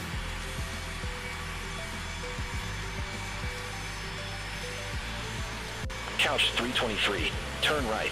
Heading to... Yeah, they just need to make it so everybody is automatically enrolled in Aeroconomy. However, they need to make that work because it's so buried in the settings. You have to go like account settings, Turn right. Heading to Aeroconomy, and then enroll. 28 right localizer. Descend, If they can, they should just enroll everybody because it's not going to hurt anything. Descend to 3100 to intercept the localizer. Okay, maybe it's working?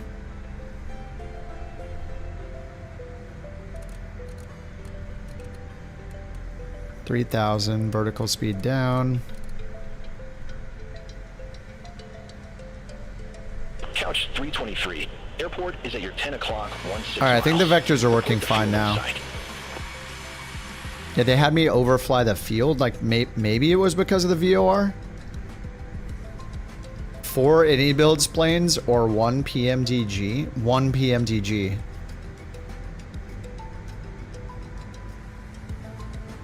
I mean, unless it's the A300. The A300 is like the only exception. Couch 323. Airport is at your 10 o'clock, 16 miles. Report the field in sight. Field in sight, couch 323. Is that it?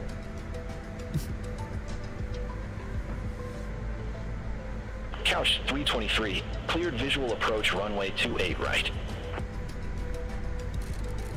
Alright, cleared visual approach. 28 right. Final Couch approach course is 323. 284. Loc 1, yeah, didn't put that in. Let's hit approach. I need to get 284 on the localizer though, so let's just switch over nav source. Oh, it does have 284 in, nice. Okay, it does. Beautiful. Alright, we're on heading, altitude capture, 3200. There's the glide slope. We need to keep descending though. I don't want to get the glide slope before. We'll just start going down towards 2,000 feet. 1,000 feet per minute. Avoid the glide slope till we get the localizer in.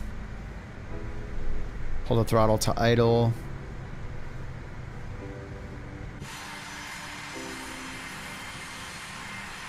See, our runway is way out there, and we're landing on 28 right.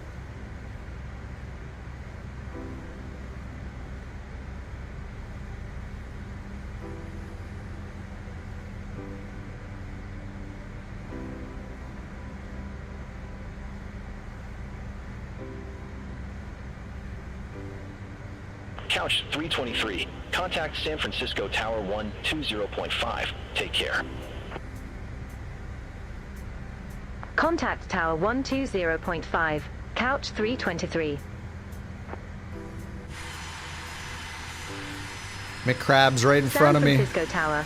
Couch 323. Visual runway 28 right. Alright, we got localizer, altitude capture at 2,000 feet, glide slope still above us. 323, San Francisco Tower, wind 255 at 11, runway 28 right cleared to land. Alright, 28 right, clear to land. Oh, oops, I just hit the predict button. Good thing I have something in there to say Runway 28 don't. right cleared to land. Couch 323. Don't open if it's open. Thank you for opening it. Who is that, Salty? Wait, how did they open? Nobody typed the command. Oh, Brian opened it. Thanks, Brian. Alright, here comes glide slope. Let's get flaps 1, aka 8. Do it twice, flaps 8.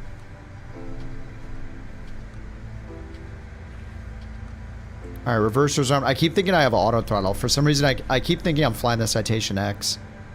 Reversers are armed. We need our lights all on. Strobe lights on too. Seat belts and no smoking signs are on. And we're on the glide slope. Great. Let's get flaps down. There's flaps 20. Can't even sync the heading bug straight ahead with a shortcut. Alright. I forgot the little quirks in this plane.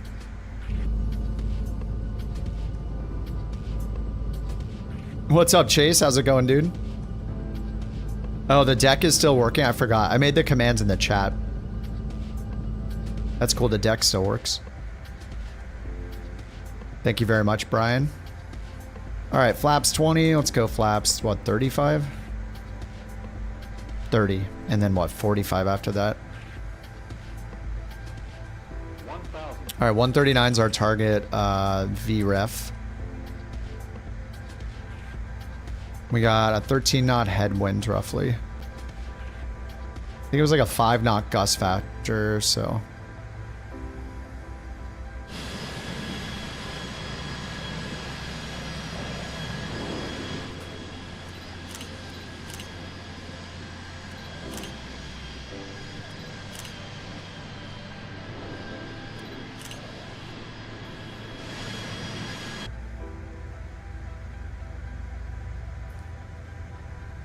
All right, flaps are full. Let's get the autopilot off, speed up a little bit.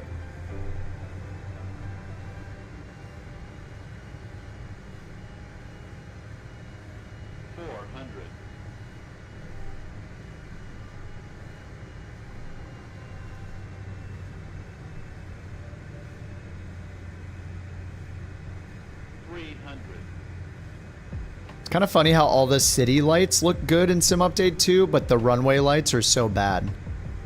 200. Like if they did one night flight, wouldn't they have noticed this? Like right away? Like, damn, why are these so bright? Why are these so blurry compared to... Oh my god, yes. No! I want my bird. I can still see. Oh! A bird? Okay. You want a bird? I want my Dude. bird. I can get you a bird and get you 10 birds. Move! My bird. Oh my god. 50, 40, 30, 20. No! Oh, save it. Save it. 69 feet per minute. Come on. 10. Gear? No! No! No! You gotta be kidding me. What is... I can't... Dude, this is unbelievable. There is no way! Heavy, ready to go. Runway 28 left. Oh my god.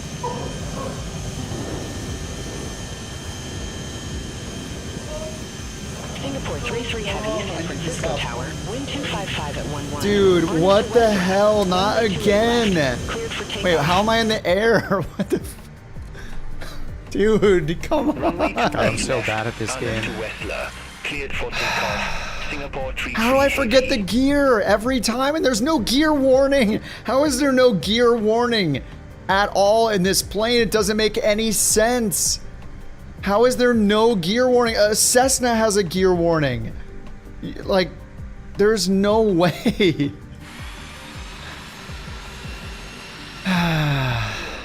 Don't sink. Couch 323, mayday, mayday, mayday. Don't sink. 300. Good luck, everyone. Damn it.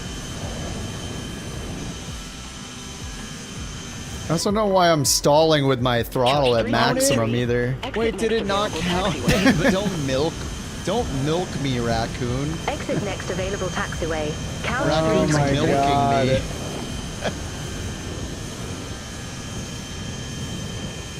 Couch 323. Contact ground 121.8. Oh my god, dude. How is it always in this stupid plane? It's always in the CRJ, right? Okay, where's the stupid airport? Why can I not move my camera?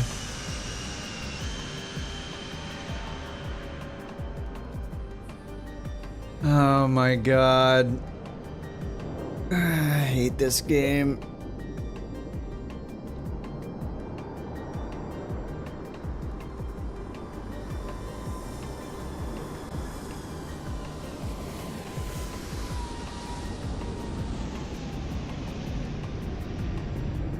You're sweating. Relax. Take a deep breath. You're sweating. Relax.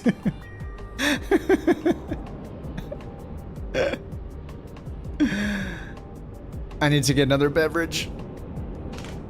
I have to get another beverage.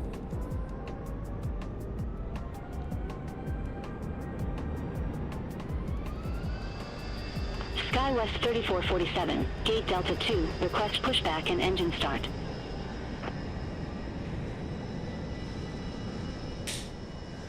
SkyWest 3447, San Francisco ground, pushback approved. Face east. Oh my god. I can't. How does this plane not... How does it not have a landing gear warning alarm? Holy crap, look at the train. Dude. Screenshot.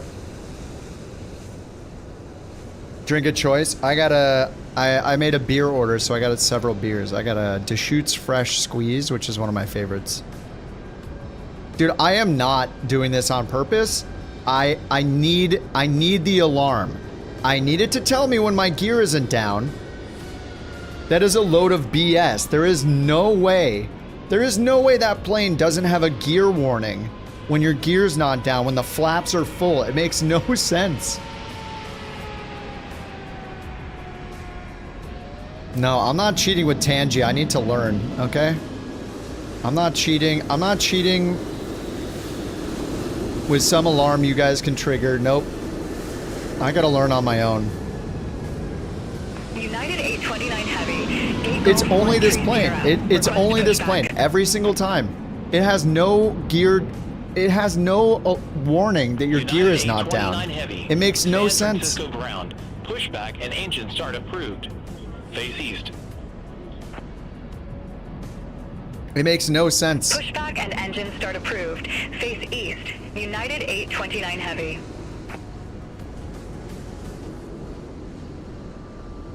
SkyWest 3447. Request taxi.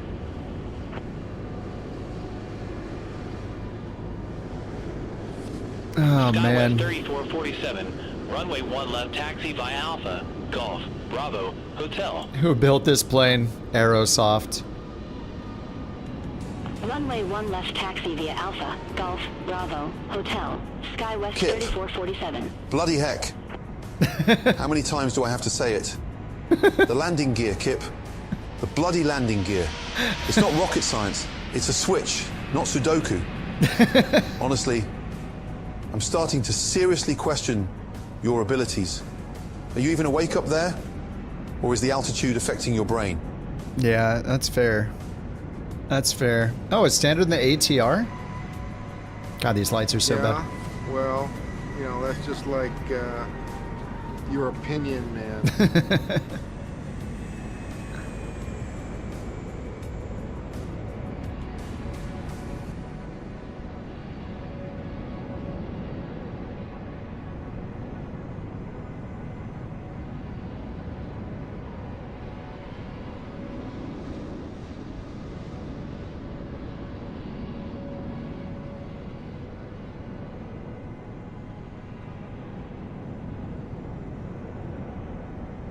SkyWest 3447. Contact San Francisco Tower 120.5. Over to Tower 120.5. Oh, man. SkyWest 3447. So dumb. I'm so dumb.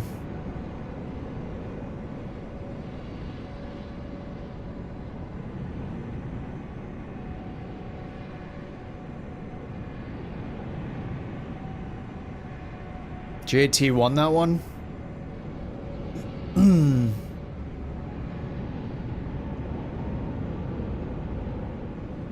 I gotta check the, check who did better than me. I mean, everybody did better than me. And yeah, I saw that there's a new weekly out, right? Holy crap, T-Bone Steaky? For departure. T-Bone Steaky, 15 feet per minute in the A320? Dude. Runway 28 left taxi via Bravo.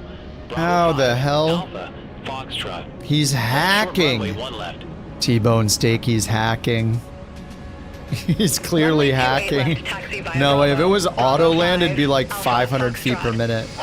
Auto land is rough. United 829 Heavy. Only humans can do the butter.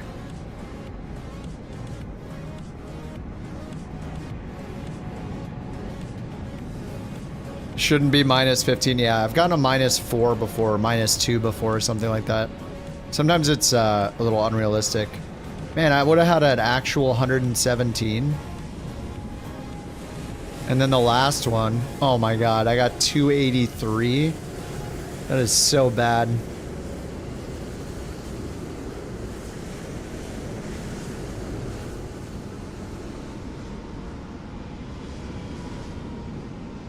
Good thing we didn't bet on that one.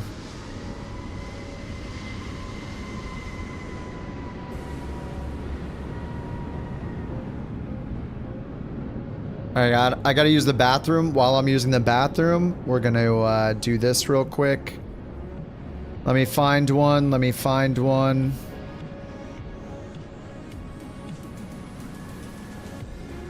Where is it? United 298 at Gate Echo 6. Request pushback and I'm not engine AFK start. yet. Where is it? Holy crap! How many interactions have you guys sent tonight? I can't find the board. San Francisco ground.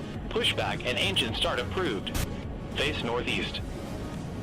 Wait, what the heck? It's breaking again. Pushback Wait, did you approved. see that? Face northeast. Oh, United Mac just did it. 298. Wait, it said it failed. Let me try to replay it. Thank you for the biddies, Mac. I hit replay. It just says failed. Yeah, Tangia is all messed up right now. I don't know what's going on with Tangia. I just hit replay multiple times. It's like the app is broken.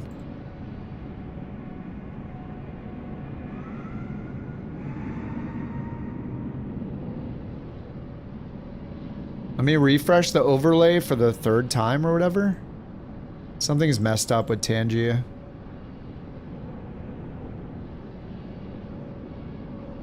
There it is. Alright, I'll be right back.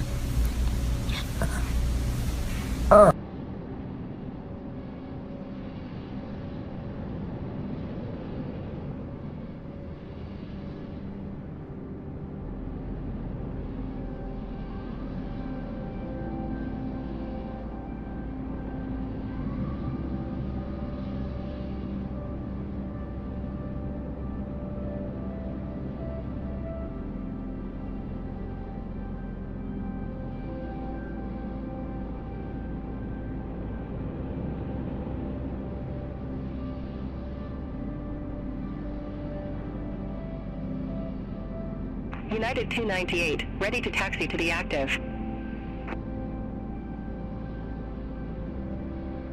United 298, runway 28 left taxi via Alpha, Foxtrot. Hold short runway 1 left. Runway 28 left taxi via Alpha. Oh, Campbell's the winner. Hold The short rich get runway 1 richer. left. United 298.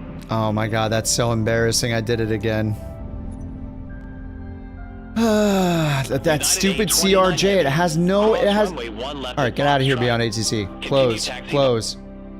I can't. It has no landing gear warning. It makes no sense. It makes no sense. I hate it. Okay, Aeroconomy. Aeroconomy.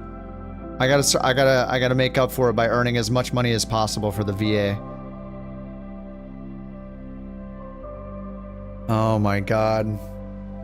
This was supposed to be a fun night of productivity.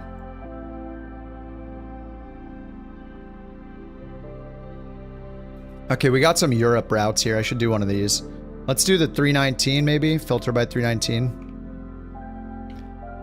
319. Filter. Apply.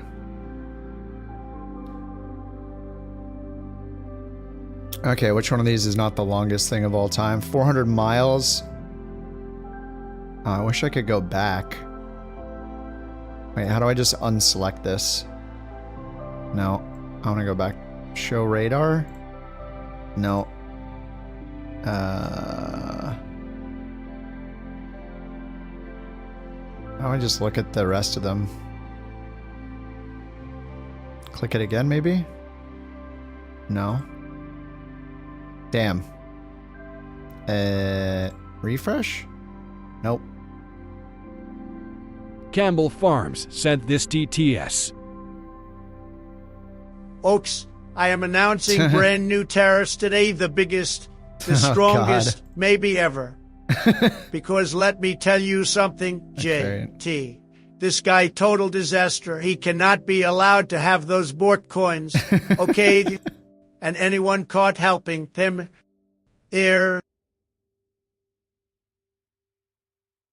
Well, they're gonna be punished bigly. We're not playing games anymore.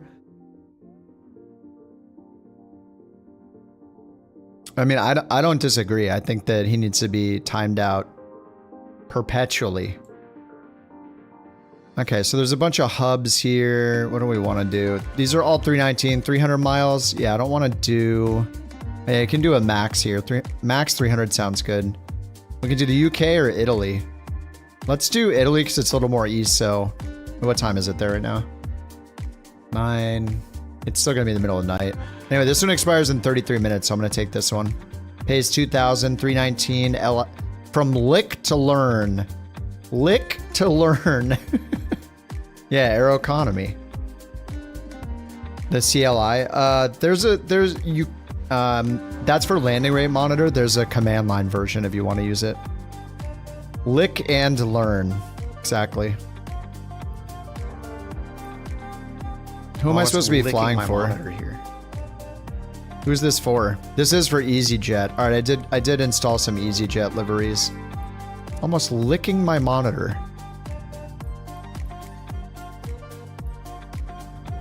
All right, I guess we have to go for wingtip fences then. That's fine. 319 CFM wingtip fences Phoenix Sim. Didn't somebody earlier say they wanted a Phoenix Sim tutorial? Maybe I can just walk through it right now. I mean, if we don't use GSX, it's real fast. All right, lick LICC. Wait, what is this?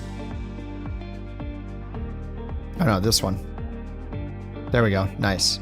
Lick to learn LIRN.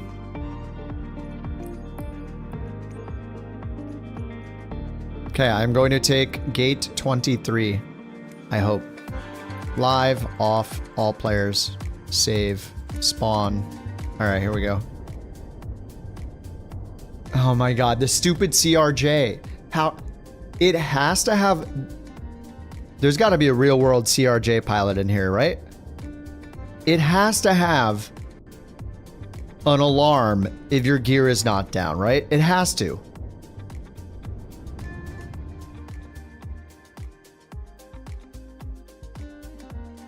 A new soundbite.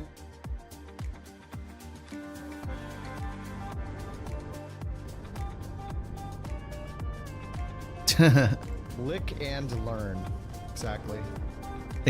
Why did I say exactly? Exactly. Okay, that's approved. You want long? You want long? I'll show you long. Okay, that's a good one.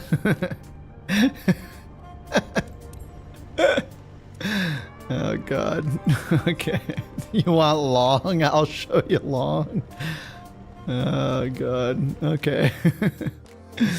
Let's get the APU on. Batteries. Nav, nav, nav. Extinguish all the white lights. Beep, beep, beep, white lights. Down here, emergency exit lighting armed and nav and logo light 1. And turn the lighting off up there. Okay, we can get rid of these by clicking the little microphone. Because we can just use it on the EFB now. And get all the integral lighting off.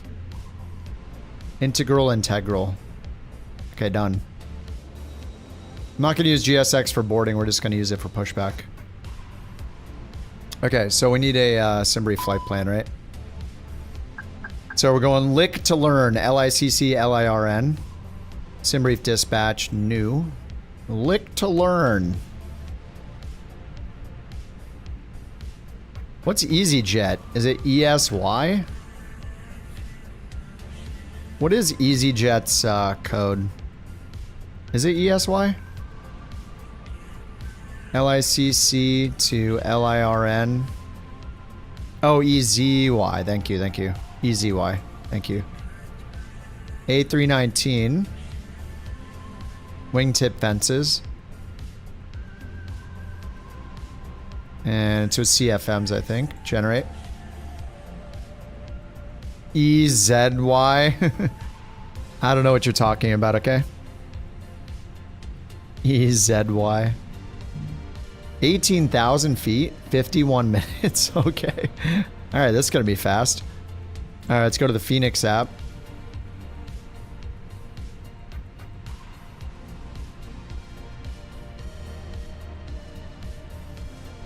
Phoenix, import. Okay, it changed us to pounds, thank you. Ground services, we got the GPU chocks and cones, good. Mass imbalance, we're gonna load the aircraft. 127 planned, 4,200 on the cargo, and 12,000 on the fuel. Load, instant. Bam, we're loaded.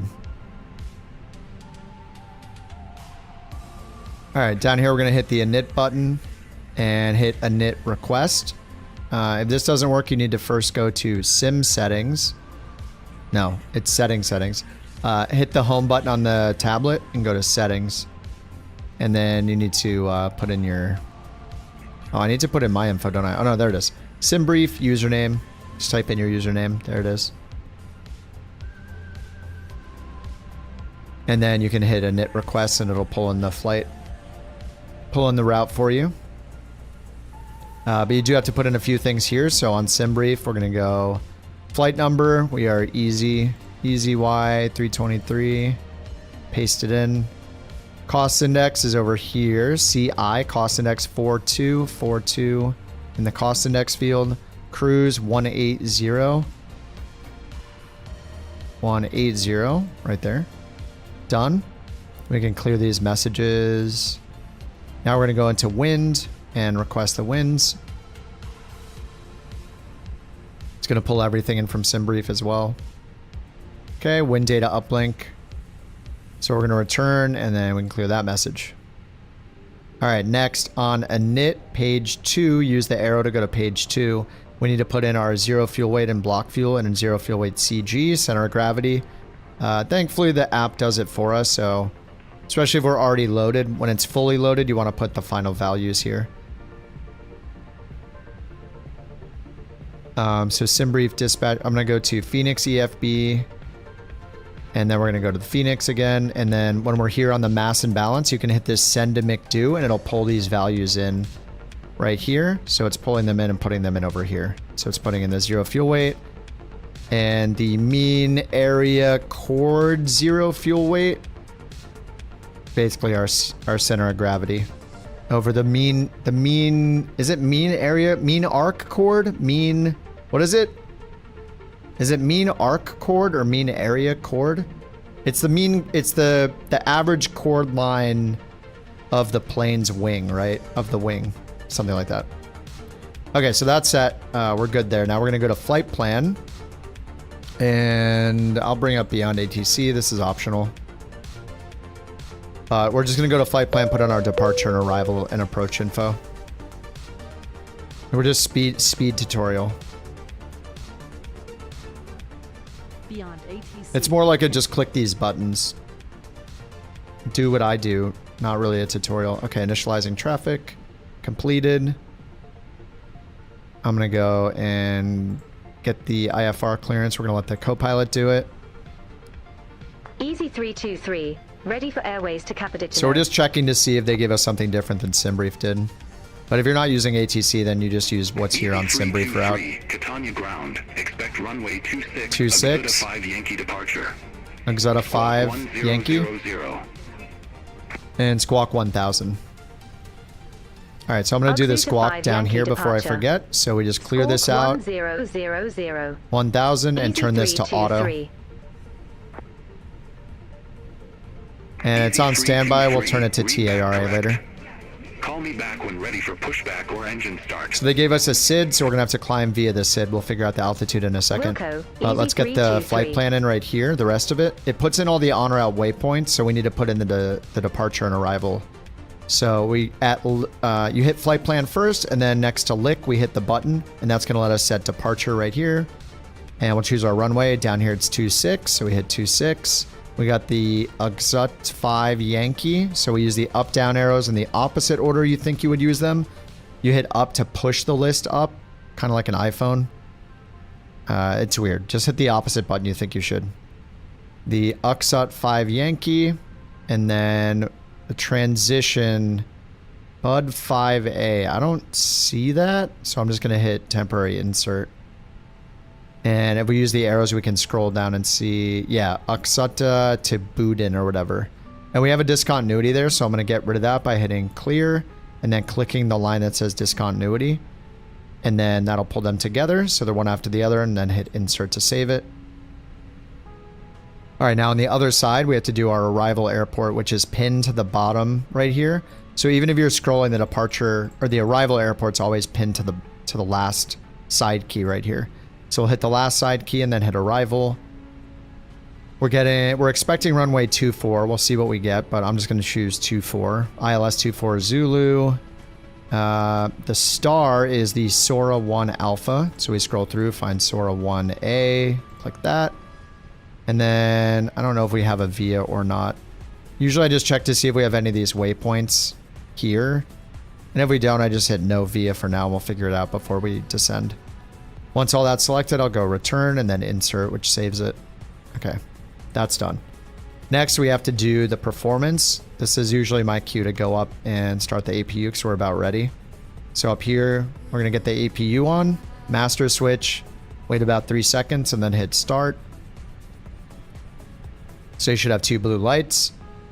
So the APU, auxiliary power unit, it's a little tiny engine in the back of the plane in here in the tail cone area, and it's going to start heating this area. Pew, pew, pew out the back. That's going to make it so we can detach from the GPU and get electrical power. So right now our electrical power is from the GPU, which is attached down here. We hit that button before, that green button on the overhead. We're getting all electrical power from that. Once the APU is started, the little engine in the back of the plane, that's going to give us the electrical power. So then we can detach this, use the APU while we push back and the APU also has air that it generates, bleed air, that lets our engine start. So you need the APU. Oh, mean aerodynamic chord, that's it. What did I say? Mean area chord? Mean, it was something dumb. Aerodynamic chord, thanks. All right, we can see the status of the APU down here, so it is fully started up. This is the temperature, and this is the like turbine rotation percentage. All right, that's ready, so I'm gonna go to GSX and say ready for pushback. And then up here, now that it's available for use, we're gonna turn on the bleed. So the bleed air is gonna let us start the engines. And now that we have that on, we can detach our external power right here. So that's detached. We're going to start the engine, so we turn the beacon on. With the seatbelts on.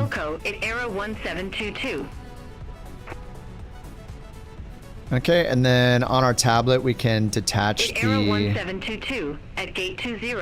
Dude, it is so loud. Let me turn that down. Check completed. Back in the Phoenix app, I'm going to go to ground services. Oh, it did it already. Okay. So when you hit the beacon, usually it'll detach chocks and cones and GPU. Pushback and engine start approved. Face east at Aero 1722. Oh, sorry. I'll get the route in. Lick to learn.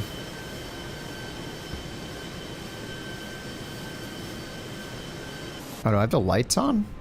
Oh, I have my switches on. That's why. Oops. Locking gear. Sorry, ground crew.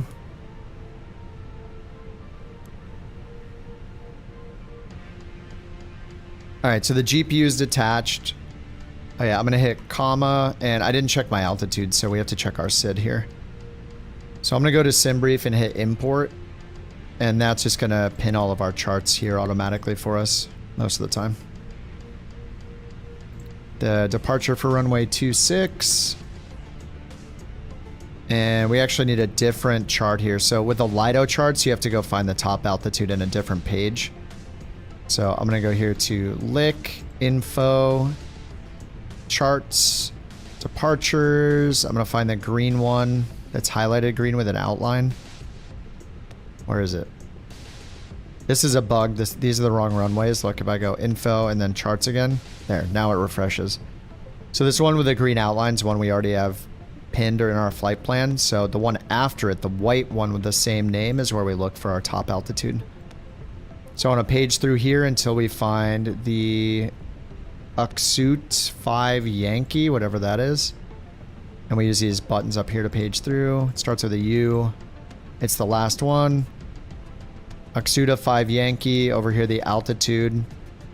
Okay, 5,000 and 110. So I'm just gonna put in 110, right? Routing. That's the a different one. I'm just gonna put in 11,000 for our altitude for now. Okay, 11,000. Aero 1722, ready to taxi to the active. All right, I think they said they're ready to push us back. So parking brake. Oh no, they're not. What? What are they doing? It's just broken. Continue pushback. Okay, nose which way? I don't know. Let's go to the map. Runway 26 taxi via Delta. Nose to the right over here. Nose right. Release parking brakes. Alright, release parking brakes. We're gonna get the engine started now. We want to make sure that we have the bleed on. So APU should be on and available. APU bleed has to be on, otherwise we can't start the engines. So that's on. All we have to do is go down here, turn this to start, and then click engine 1. And it'll auto start the engine. And my thrust lever's not idle. ATC should remind you clear to land. Oh, they said clear to land, I think.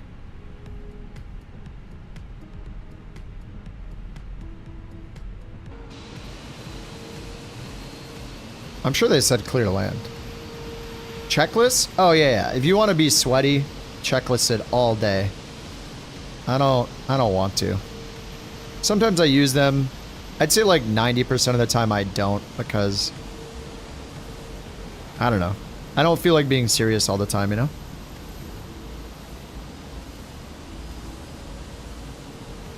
You know, balance the seriousness, or it could get really boring.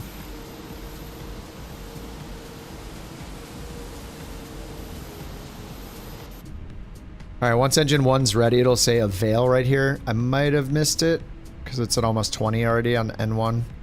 It'll say avail, and then you can start the next engine.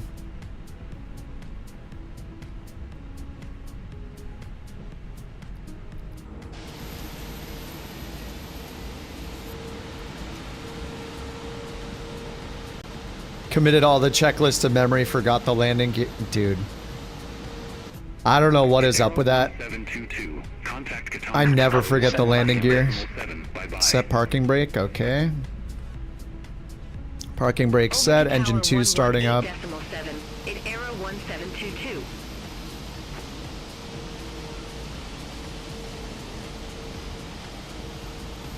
SBVITA sent this TTS. So, I have also managed to get my hands on a beer. It's a cheap gas station beer, but hey, whatever gets the job done.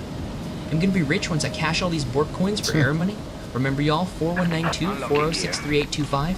Any donations are welcome. JT begging for Aeroconomy dollars. It's day 1 of Aeroconomy. We got people begging for Aeroconomy money transfers. You can't even spend them on anything yet. You know, I guess it's kind of like getting in early on Bitcoin, right? People are like, haha, virtual currency, lol. Haha, so stupid. You can't even buy a pizza with it yet. And then 27 years later, you realize you would have been a billionaire. Damn. All right, so the engines are started. So after that, we turn the ignition back to off.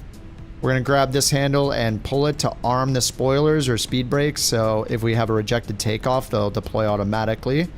We'll set our flaps to 1, even though I didn't do the takeoff performance yet. So let's do that. All right, so we're going to go back to the Phoenix app, home screen, departure performance, and we're picking the right runway 26, sync the final load sheet so it populates our takeoff weight and our center of gravity. You can refresh the weather if you want to, hit calculate, and then it will tell us our speeds over here. You can transfer them in by just hitting send to McDo at the bottom, and it will move them in. So flaps 1, and then trim, so I have flaps 1 already. And then trim needs to be up 0.5, so we're gonna click on the FCTL or flight controls button right here, and then move our elevator trim to get up 0.5. So I'm gonna move it up until it says 0.5. That's done, so we're gonna close this by hitting flight control again and let it automatically change the screen as needed. Okay, next, before takeoff, and if you don't want to remember the before takeoff stuff, just hit the takeoff config button, and it's going to tell you here what you need to do. So we got the spoilers armed. That was by pulling that out. We got the flaps set. Auto brake needs to be max, which is right over here. So you just click max, and then signs need to be on. Up here, that just means we need our seatbelt sign on and our no smoking to either auto or on. And now it shows all green and says takeoff config normal. So that's all green, so we're ready for takeoff. Over here, predictive wind shear off. It's just a button down here, this little tiny switch. Just turn this to auto and that'll go away. I've never seen predictive wind shear actually predict wind shear, but anyway. I'm going to switch to nav up here. Click this to switch to... Actually, no, QNH is fine. And I'm going to turn on constraints for our altitude. And I usually turn this one to plan and zoom it out so we can see the whole route. And the engines are on, so I usually turn the elapsed timer on when I start the engines. All right, now we're ready to taxi. I guess we'll request startup because I forgot to ask them. Easy 323 at gate 23. Request startup. I don't think anybody here even needs this like quasi-tutorial, fake tutorial. 323, engine start approved. I'll have to do a day where we do it like when people haven't flown the Phoenix before, but dude, the Airbus is so automatic. If you invested $1,000 in Bitcoin in 2010, it'd be worth $1 billion today. Oh yeah. Let's try not to think about that, okay?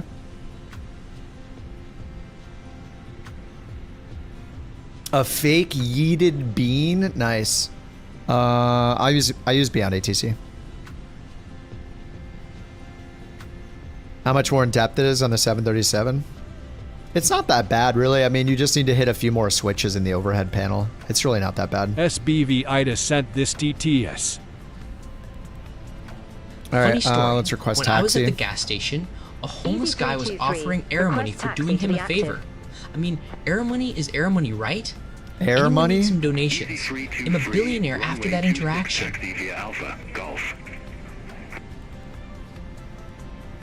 Runway 26 taxi via Alpha Golf. All right, Alpha Golf. Parking brakes off. Probably get our taxi light on up here. And we can get APU bleed and APU off. So the overhead, no lights are good. If you have no lights, you're like good to go. This just says avail because it's cooling down. Default 737. Yeah, default 737 is fine. They messed up the trim a lot recently, but I think they fixed it in Sim Update 3. Actually, no, they made it better in Sim Update 2, then they started messing things up in Sim Update 3. It just seems like Sim Update 3, they're just messing tons of stuff up. Do I recommend flying GA a lot in the Sim before airliners? Yeah. 100%. Because, well, it matters how seriously you're taking it. Like, if you want to learn the right way, remember it's a sim, so it's meant to mimic real life, reality, you know, as best it can. So in reality, if you were going to fly an airplane, what would you start with? You'd start with a small plane. And the reason isn't just because there's like a billion controls in the bigger planes. It's that, and that they're way faster, so you have less time to make decisions. It's that, like, more than half of what you need to learn is outside of the plane. So things like, how do I know which runway to go to? How do I taxi? How do I use ATC? How do I know which runway to take off from? What does the wind and the weather have to do with which runway I'm taking off from? How do I, once I take off, how do I get onto course? How do I get to my destination? How do I know what runway to land on? There's so many questions and things to learn in a basic plane that have nothing to do with the plane itself. So yeah, start in a small plane because there's a million things to learn. And you don't know what you don't know, so like it's hard to... If you could pick between learning something with 10 buttons and learning something with 1,000 buttons, don't you think it'd be easier to learn the 10 buttons first? Like, yeah, of course. You don't want all these extra things getting in your way. But once you have the basics down, I mean, you can probably get into airliners pretty quickly. 152, traffic pattern. I mean, honestly, I didn't do traffic pattern work like at all because what interested me more than anything was learning the computers, learning the avionics, and learning autopilot, and just how to get to my destination. So I don't make a whole lot of YouTube videos that often, but the one that I made last year, it's like a year and a half old now, but it's just called Fly to Any Airport Using the G1000. That's kind of my mindset when I first started flying the sim was just learning like, how the heck do I get to where I want to go and successfully have a landing and do a full completed flight from A to B. And so that's kind of like a tutorial that'll get you there pretty quickly in the 172. But some people don't care about the avionics. They don't want to use autopilot. They want to learn to fly a warbird or something, or fly a Cub, or go, you know, flying bush flights, or flying gliders, or flying helicopters. Like, I don't know about that stuff at all. I was mostly drawn to the avionics and the technology and like the procedures. So that's the stuff I focused on learning first.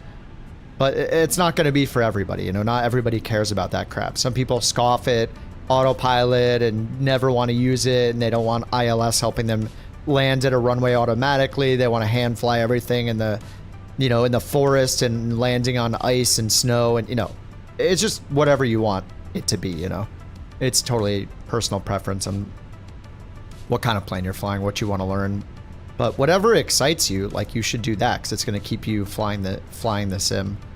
And that doesn't mean don't load the 787 or the 747 and try it. You should just try it. You know, like, if you're bored and you're like, I'm tired of doing traffic patterns, I'm tired of using the G1000, hop in something crazy you don't know how to fly and just play around in it, just to scratch that itch, and then, you know, and then maybe go back. There are bumps here too? Dude, no way. There are ones here too? I'm so bad at this game. Oh my god, Jimbo. Cleared for takeoff. E323. What is he in? He's in the 777. Dude, he's in the 777. I thought he was gonna be in like a fighter jet or something. Oh god. Alright, we got cleared to take off. I mean, you can learn all the switches, like, if there's not a good integrated checklist or a checklist here, like if you go to aircraft checklist, see, there's like none for the Phoenix. Look up a checklist. It's going to be rough using the checklist the first time. Like, every time I learn a plane, it's rough using the checklist. But, yeah, once you get through it and familiarize yourself a little with where the buttons are, it just becomes muscle memory. I mean, I'm not an expert in any of the planes. I'm like good enough to fly them, I think. Just not good enough to remember to put my landing gear down. Alright, we got clear for takeoff, 2-6. Alright, so we'll bring it up into the flex detent. Climb. Flex. Or you can go toga if you don't care. If you want to do a max takeoff. Max speed takeoff. Push the nose down until you get to about 100 knots. Flex 68, SRS climb, auto thrust is on. Alright, here comes 100 knots. Let go of the yoke, or the stick. Wait for the little 1 there. That's V1. V1 simulations, and then rotate. I think the purple is the rotate, right? Anyway, don't pitch above like 15. Okay, positive rig, gear up. Get absolutely roasted. Oh, get absolutely rotated. Why did I read that as roasted? Alright, what's up, Conti? Cheers, Conti. How you doing, man? I was lurking on your stream all day today while I was working. Get roasted, bloke. Cheers, sir. I got a Deschutes fresh squeeze here. Cheers. Contact Catania departure 120.805. Oops, bring the lever to climb. It's yelling at us to bring it back to climb. Get the autopilot on. Catania, easy 323. Good morning, 1,000. Well, I just landed with no landing gear down, so. Oh, I forgot TCAS. TCAS on standby. We'll go down here and turn it to TARA. Catania departure identified. Climb to flight level 100. Alright, flight level 100. Climb to flight level 100. Put in 100, and by default, we're in climb mode. We don't want climb, we want open climb, so I'm going to middle click on this to set us to open climb. And that's going to ignore any altitude restrictions on the departure procedure. So we're just going to go all the way up to 10,000, no matter what the rules said before then. Like these constraints that were here. We're not going to follow them anymore because they told us to go up to 10,000. Does anyone know if Breeze Airways is a good airline? Is it like a budget airline? I don't think I haven't flown on Breeze. I don't even know where they're from.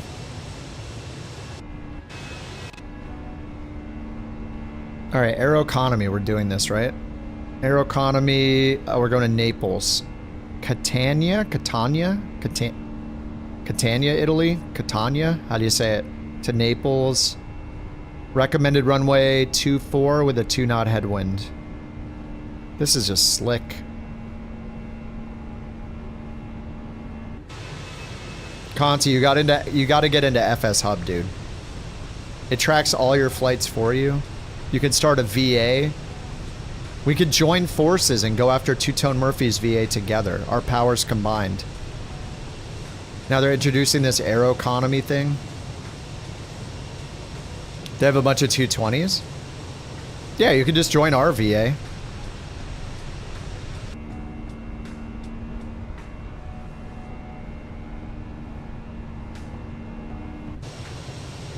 It's so quiet. FSHub is the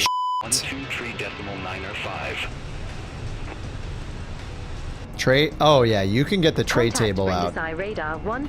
Yes, you can. There it is. Are you happy?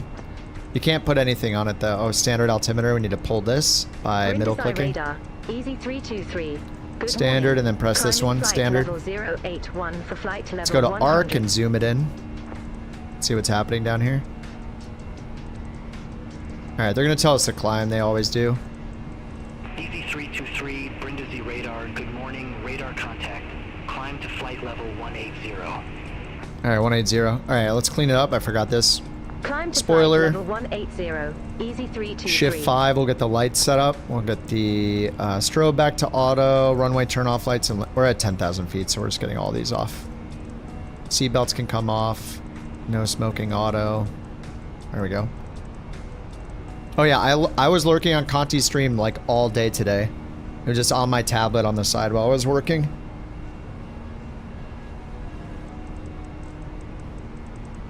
Conti's alright. He's okay. That's awful. Stop it. Ethiopian 728 Heavy. Contact Rome radar 131.1. My new call outs for the takeoff roll is V1 simulations, rotate, gear up, fly Conti. That's the new call out. I'll evolve it over time, but that's the call out for now.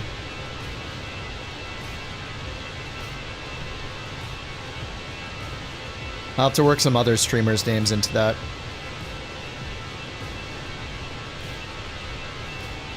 British Airways liveries for the 320 has a massive dent in the left side of the front of the cockpit. Wait, really?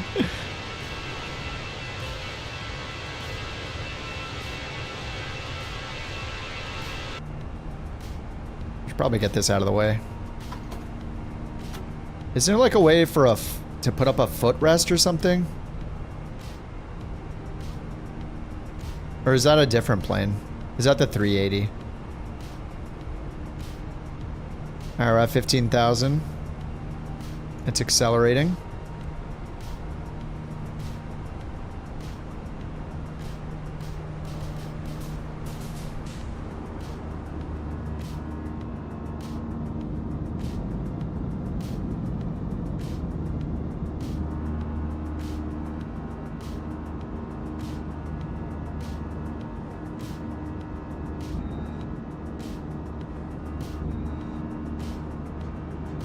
So you're gonna get it to pop out there. Oh, I did it, yes. Easy. Oh, no pun intended.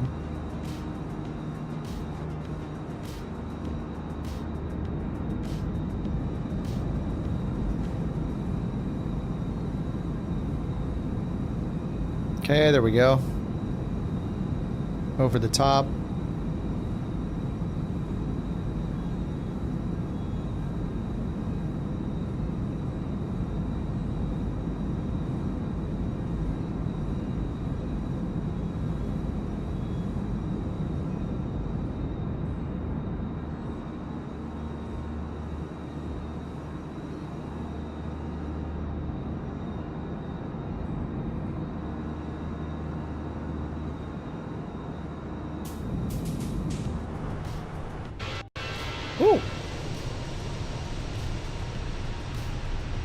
we go. There we go.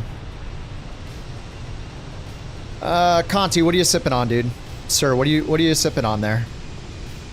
Conti in the chat. Conti in the chat. Everybody act normal.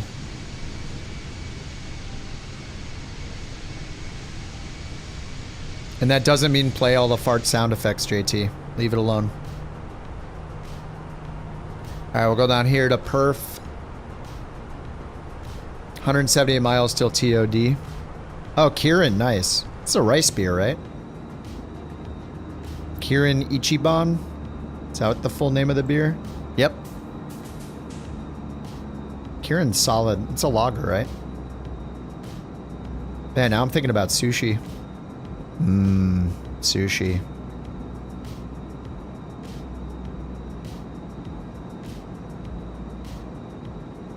Japanese lager, yeah. I feel like you're either getting Kirin or like Sapporo, right? At a sushi restaurant. So the mountains on this side looked way better. They look good. Very good. Alright, we got a ways to go over the water here. What you doing, puppy? What you doing?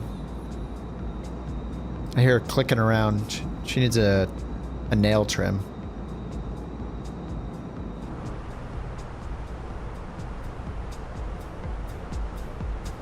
Oonts, oonts, oonts. Okay, lights are off. We're good up here. TOD 170 miles. And I cannot use time acceleration because it won't count the flight with Aeroconomy. Not yet, at least. So I'm stuck doing it in real time. I don't even know what I'm going to talk about. It's going to take like 1,000,000 hours. We have 150. Oh, Conti, you do your monitor sharing thing too, right? I just started doing that like a week or two ago, which is, I'm trying to get used to it. But I found out, actually this is just a Windows tip I found out. I don't know if you know this, but when you choose a window, if I want to get this on my other monitor, you can hold Windows, Shift, and then hit left or right arrow keys. And it will move it to the other monitor or back like instantly. But it kind of messes with the positioning of it. It's a little weird. It's kind of nice though. Bam. Bam. And it just, I don't know why it decides, it resizes the window with this one. I don't know why. No, Beyond ATC is not free. It's 30. Oh, a prompt to pay? That's just the, yeah, it's free after the, it's just one time. So go into your settings and change your voice model to the no cost voice model, basic. The premium voices are through a third party that they have a deal with where when you buy credits, I don't know if it's 11 Labs or somebody else, but they don't make money on it. On the Beyond ATC website, they even say like, we don't make money on the premium voices. So you just leave it on basic and it's free forever. Window captures. I used to do that, but the thing I was doing was to do that I was running, I have a separate, I set up a streaming PC now, like a mini PC for the streaming PC with a capture card. I was using my Mac for it for a long time. But I think I was just like wasting computer power by mirroring it instead of just doing the pass-through thing on the capture card. But yeah, it's, for the streaming PC thing, it's so much easier to just mirror it. But yeah, Brian, it's, if you want to use the premium voices, if you top them off by buying the credits, then you're not even, that, for a while I thought I was supporting Beyond ATC by doing the premium voices and I kept topping them off, and they sound really good. But apparently that's just at cost, like they don't make any money off of it. But the premium voices are good. It's just, you know, it just depends on if you want to pay for it. I don't think it's necessary. Oh, I have historic weather on. Let me turn that off. I never want that. I forgot that's a new option. The experimental build is historic weather. So if you use historic weather in Flight Sim 24, it will look back at the historic METARs so it matches what it was at that time. I don't want that at all. No. I'm in real time now though, right? Yeah, we're in live time, so we're good. Do I fly VFR flights without GPS? Yeah, I've been doing a bunch. Just recently, I was doing a bunch of VOR only stuff because the Aerostar by A2A came out in early access. It's like $50 to get it early, but it'll be 50 when it comes out, or maybe more. It's by the dev team that made the Comanche in 2020, A2A. It's really good, and that plane, you can put a GPS in it, but when I'm in a plane where I can have a classic looking panel with no GPS at all, like you don't have a Garmin staring at you, even like a 430, I will do that and just use VORs and NDBs. I'm still kind of learning NDBs, but yeah, I've been doing that a lot recently actually. With both the Starship, which has GPS, but I was just using VORs, and then oh, pilotage. Yeah, I don't do pilotage or dead reckoning yet. Yeah, I can't imagine how hard that is. I'm not there yet. I'm barely using NDBs like to fly on a course with an NDB and learning how to do that. VORs are much easier. NDB is like learning to push the needle and all that. Like, yeah, it's out of my wheelhouse. I have no idea. So I've been learning that just the last couple weeks. Whoa.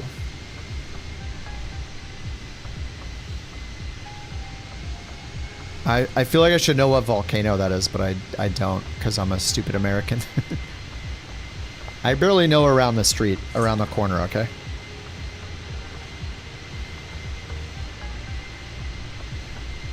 Secret volcano town? Rainier? Pompeii? Wait, is that Pompeii?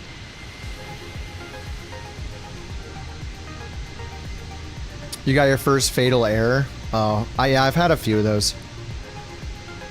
Volcano.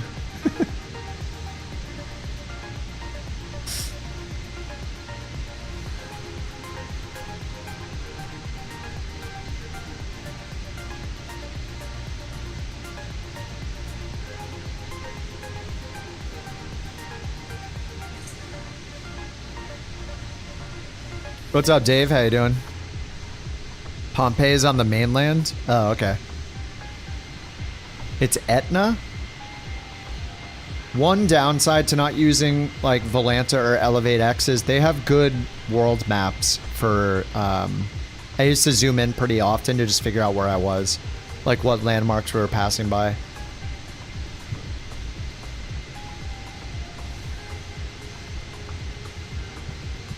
Yeah, Americans don't have maps. I mean, to be fair, where I live, like the county of Los Angeles has more people in it than all but like 10 US states. The county of LA alone is bigger population-wise than the vast majority of the states in the US. I think there's only 8 or 9 states that have a bigger population than Los Angeles on its own. It's way bigger than you can imagine. It's insanely big. That doesn't even include the surrounding counties where a lot of people, when people think of LA, like the greater LA area, a lot of people will think about like Anaheim and San Bernardino a little bit, parts of Ventura County. But even if you don't count those parts, it's bigger than the vast majority of states in the US. Just the county of LA. It's pretty insane. Oh yeah, it's urban sprawl. Yeah, it just goes and goes and goes. Orange County, yeah. Orange, Anaheim, San Bernardino, Ventura, yeah. It's just so insanely huge and populated. It's hard to imagine how big it is. But our one county, not even including Orange, has more people than like New Jersey, I'm pretty sure. Which is extremely densely populated. There are only like 9 or 10 US states that have more population than LA County. It's insane.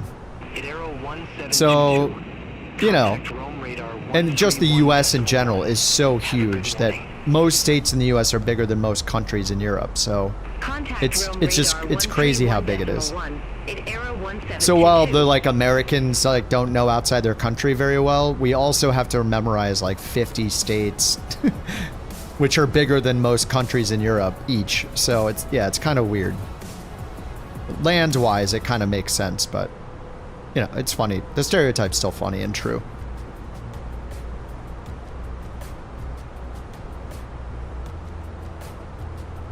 Oh no, Conti needs Bork coins. Anybody want to give Conti their Bork coins? Futon bot what face?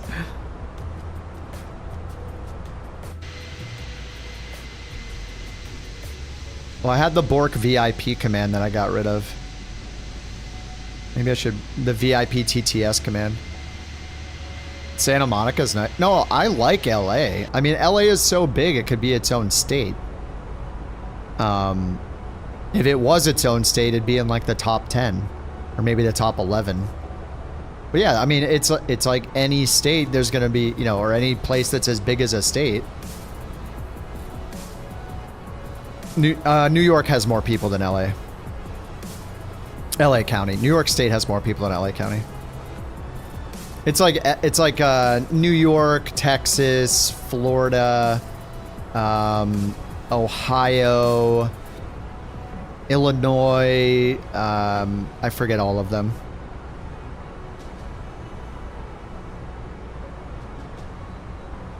Plenty of countries are smaller than our states. Oh yeah, they are. Yeah. Entire countries in Europe are smaller than US states that we don't even consider big. So yeah. I mean, if you just think about the land mass we have to learn, it's not even just the mass of land, but how many, like there are 50 different states. Each one they feel totally different, just like countries in Europe feel different. I mean, sure, we have the federal government, but I mean, state by state feels so different. So it's almost like having 50 different countries in a way.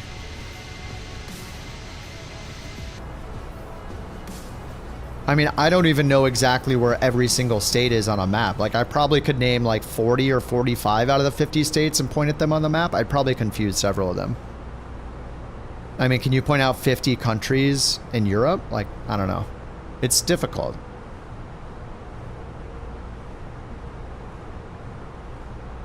Enter destination data. All right, 100 miles till TOD. Let's grab our weather here. We have the star. And let's see what our star was. The Sora or Soar 1 Alpha. Soar 1 Alpha.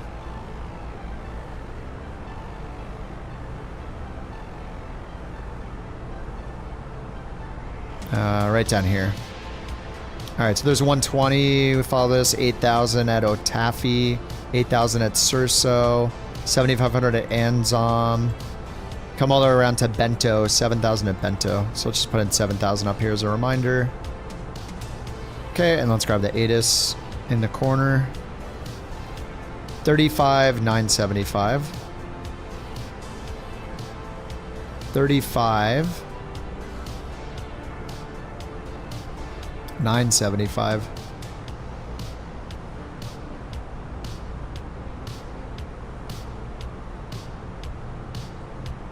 Okay, and put it in over here, next phase. 0500 Zulu. Wind variable. Temperature to 1. Dew point 18. QNH1012. VFR conditions. Alright, wind variable, but she didn't say any knots, so I assume it's calm. Departing runway 06. That volcano is named Volcano? Level 080. Wait, really?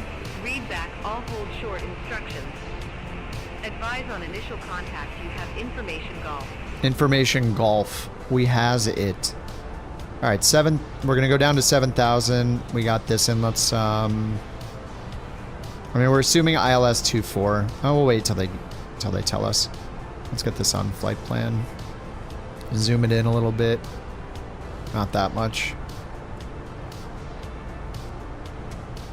Alright, TOD. Perf. 83 miles.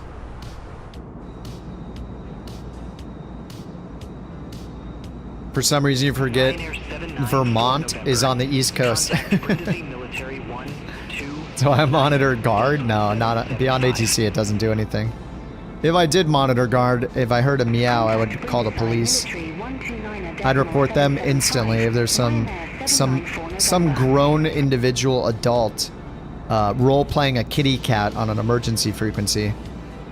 I'd report them and get them perma-banned instantly. Easy 323. Contact roam radar 131.1. How often do airline pilots monitor guard? Easy 323.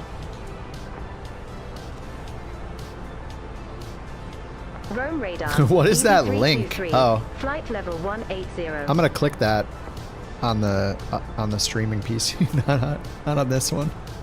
Easy 323. Oh yeah, it is called Volcano. He's right. He's not even lying, for once. Volcano.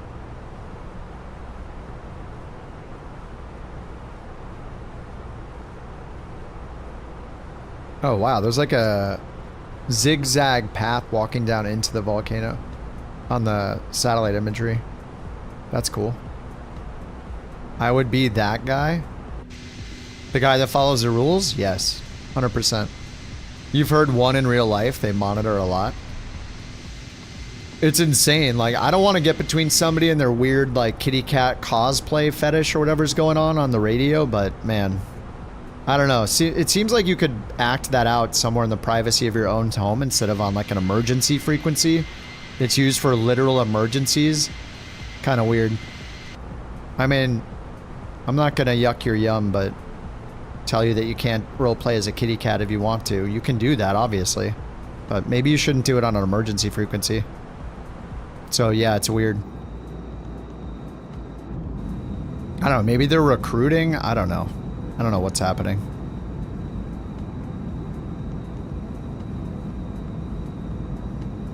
Yeah, everybody's got their own hobbies, I guess.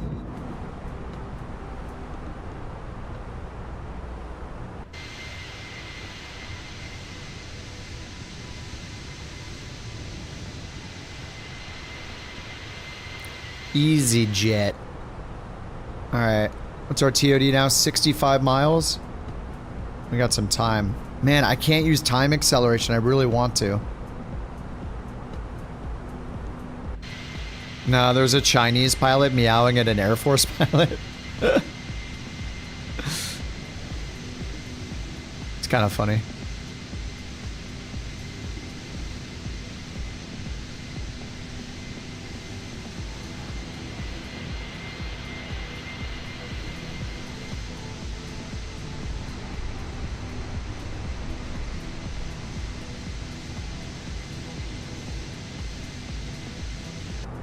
Aero 717. Contact Rome approach 130.9er.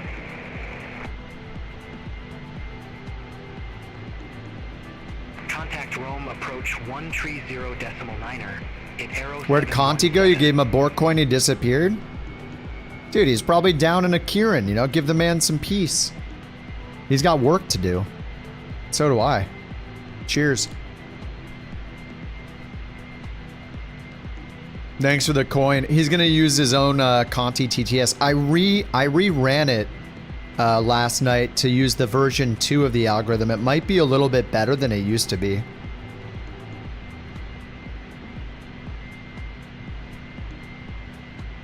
Yeah, I can just turn on the VI TTS command again so he can do unlimited TTS.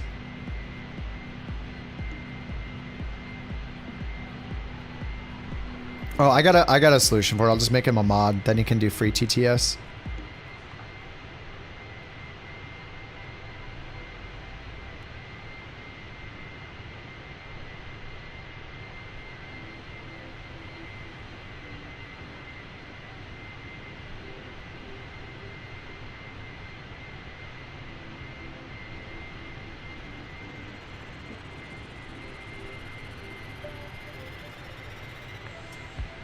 Okay, Conti, you can type exclamation mod TTS and then the TTS message. You're controlling on VATSIM? What? I didn't know you control on VATSIM. Hey, if you got an insider track, can you ask them if I can sign up with no ID and oh no, exclamation mod MODTTS and then the space. And you can type Conti : or Trump : Biden : to change the voices in your script. Mod TTS. Wait, it didn't mod you. Oh, what the heck? Hold on, it didn't mod him. What did I do? Hold on, I messed something up. I'm just new. Oh my god, I'm sorry. I'm sorry. I messed something up. Damn it. I typed it like 5 times. No, I'm just trying to mod him so he can do it for free. Wait, why didn't that work? Mod fly Conti. Why isn't that working?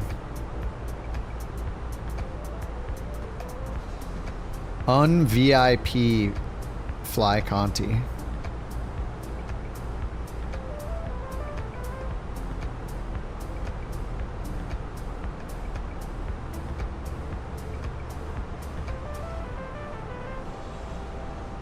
Okay, there. He's a moderator. Yeah, I had to remove VIP first. You're right. Okay, there we go. All right, try it again, Conti. Try it again. Somebody's like trying to get a landing clearance right now, and he's doing this. Which is good, though, because, you know, that's him. Poor VIP. Rip. Rome radar. Ryanair 2 Zulu Victor. Good morning. Out of flight level 258 for flight level 360 direct Baker. I do kind of feel like trolling VATSIM and just using it with my fake names again over and over. I don't know if it's worth it though. I feel like most of the time it's not going to be flying where I want to fly anyway, so I don't know. Expect Latina Tree Alpha. Runway 16 left. I noticed V1 is like just using BATC in multiplayer now. Because he just tired of dealing with it. Ryanair 2 Zulu Victor. Rome radar. Which is it's just such a bizarre move. Like you got somebody that's got like 500 people every day like concurrently watching them, who's trying to promote good habits and teaching people how to fly and fly realistically and fly on VATSIM, and you ban the guy because it's just so weird, dude. It's so weird. Where is VATSIM flying? Well, it's just where the controllers are online at any time. A troll ruined multiplayer for him today. He loaded on the runway when he was on final. Oh, I mean, that's like every day. Oh, that's annoying. Runway 24.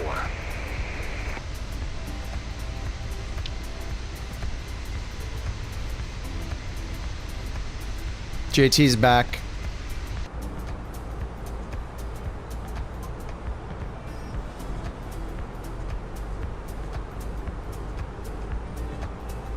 Load on Kip during a pre-flight.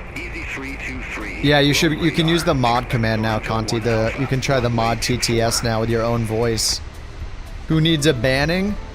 Typically JT is the one that causes all the problems, so no.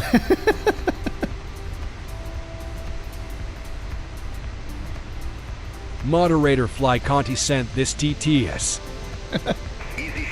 Good day. So if you put Conti : before good day, it'll use your voice. If you type Kip, it'll use my voice. If you type Trump, it'll use Trump's voice. Biden. There's all sorts of voices. There's tons of them. JT is, no, Jaytee. JT's voice is scary how accurate it is, though. Alright, I think we're about ready to go. 21 miles till TOD. My top 5 add-ons? Are you including planes or not? Expect Giano 5 Lima with the Giano transition. Runway 25. I mean, it's just going to be all the normal, the usual suspects for add-ons, you know? No planes? I mean, beyond ATC, if you fly IFR, it's $30 one-time cost. I would normally say like Volanta or Elevate X, but I actually prefer, even if it was just for a flight tracker, I would rather use FSHub for flight tracking because you don't ever have to, it's just automatic. So I think I would Moderator Excessively Salty sent this TTS. Please don't ban me, Conti. I'll use a BorkCoin and ban myself. True. X camera. Okay, so yeah, beyond ATC, if you fly airliners, I think GSX is a must-have. But I don't, because it's just nice. The pushback is really nice, and when the passenger, when you want it and it works, it's really nice. And it's also only like $30.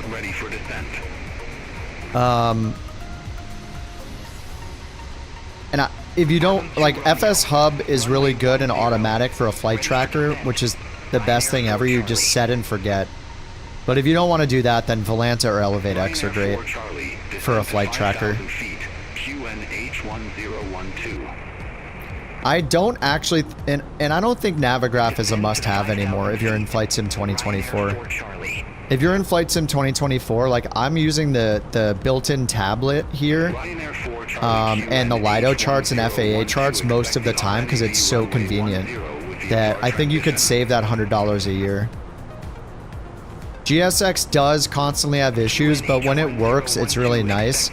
It's very plane dependent, but the pushback is pretty reliable, and even just for the pushback, I think it's worth it, because you just say, to do the pushback, you see the wing walkers, you see them, you know, do the gear pin, attach the pushback tug, lift the plane, and then you just tell it left or right which way you want the nose, and it does it very well most of the time. I think the pushback alone is worth the $30 personally.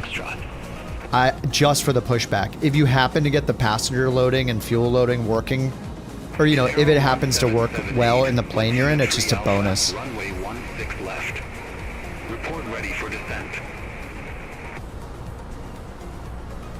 What else do I use all the time?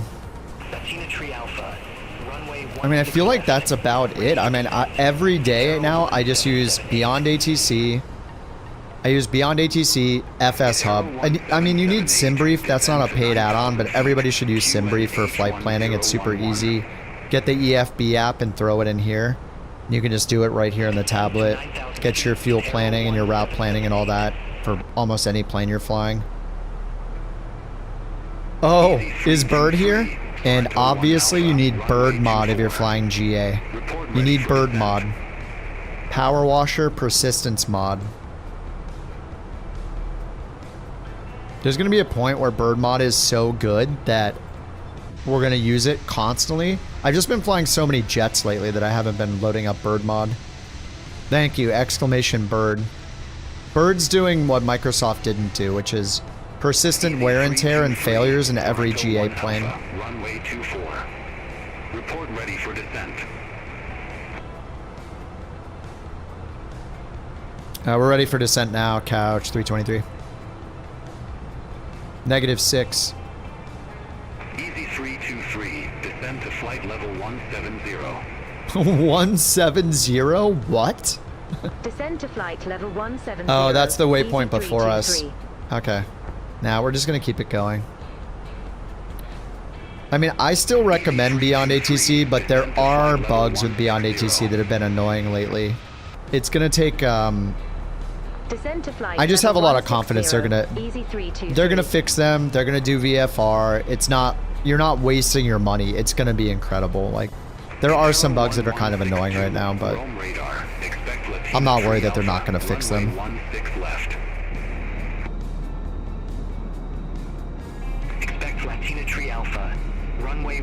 Latina 3 Alpha?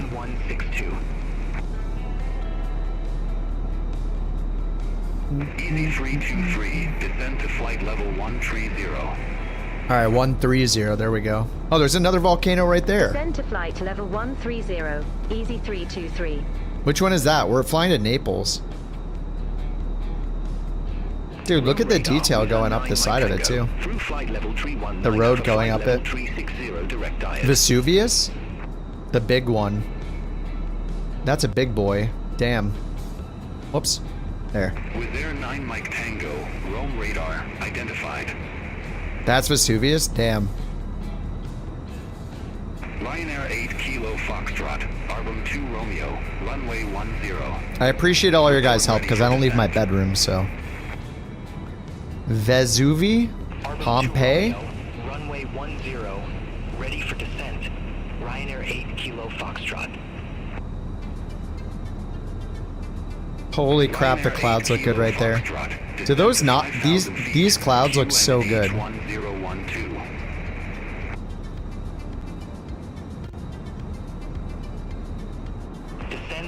They look very, very good. I mean, not all the clouds look good at all times. Exactly. At least we're not getting Minecraft clouds, thankfully. I saw your Minecraft clouds thing, Conti, in your bug report, dude. Contact Roma radar. What is expected? Not getting Minecraft clouds. Maybe you guys could maybe not give me some Minecraft clouds? Easy 323. Do I have a life outside? No, dude. I'm on here every day. Of course I don't. Nah, I don't like leaving the house anymore. 323 Roma radar. QNH1013. Expect the ILS. Luckily for you, I don't, so I'm here all the time. QNH1013. Expect the ILS X-ray runway 24 with the bento transition. Easy 323. I don't even leave the house for beverages, I know. I pay them in Bork coins, we're good to go.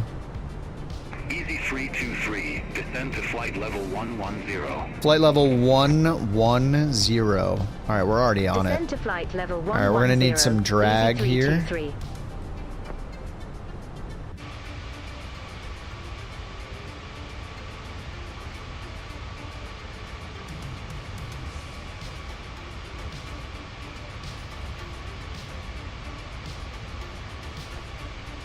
Bucket, are you just here trying to cause trouble?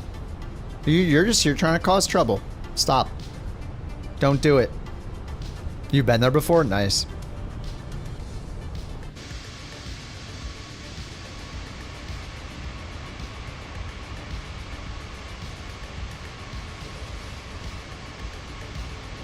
I mean, I'm here preparing for the zombie apocalypse by learning kind of how to maybe fly an airplane if I had to, if I don't faint from the stress.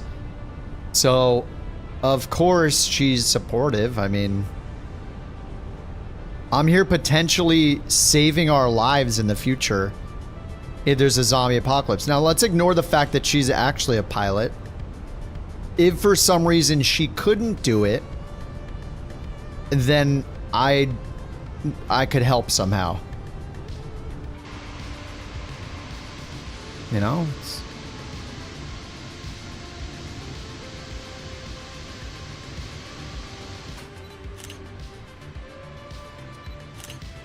I mean, if she says I'm playing the flight sim too much, I just blame her. Like, if you didn't learn to fly an airplane, I wouldn't have done this in the first place, so it's your fault.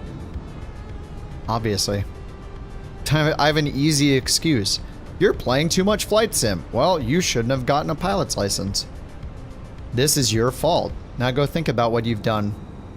And then right after I say that, I run and say, I'm sorry. I said that the microphone was on. I had to say it so everybody thought I was cool and I was the man of the house. But forgive me.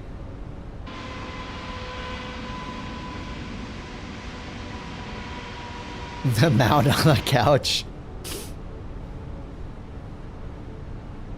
Oh, we should get the landing system on, right? It's on. There. Looks good. We're ending up at Bento. ILS X-ray runway 24, which I didn't set up for. Let's do that. Flight plan here. Arrival. ILS 24 X-ray. I chose the other one. X-ray with the Bento transition via Bento. Great. Back and insert. Select heading track first, so we'll go up. Middle click that. There we go. Back down here. Insert. Back up. Right click. And we need to go direct to the waypoint in front of us, which is NZEP. Direct. NZEP. NZEP. Insert. Good. Dots, dashes, 7,000. Great. All right, let's go fix this. Flight planner. Home. Approach. 24. X-ray. Change procedure. Charts. ILS X-ray. Bam. Okay, shift 1. No nav intercept. I don't know what that means. Clear. Okay, next we're gonna go rad nav. Top right, 109.5. There's no D next to it. When we lack the D, we need to look for the D. Ah, look, we found the D. 1109.5. 11095. We'll put that on. I guess we'll put it on VOR1. Format error. Did I have to put in the identifier? 110.905 up here. Okay, NAP. Napoli. I can't pronounce that. VOR on here.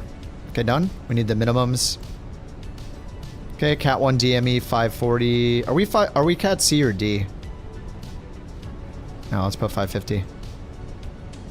Okay, down here, performance 550. I assume we're Cat C.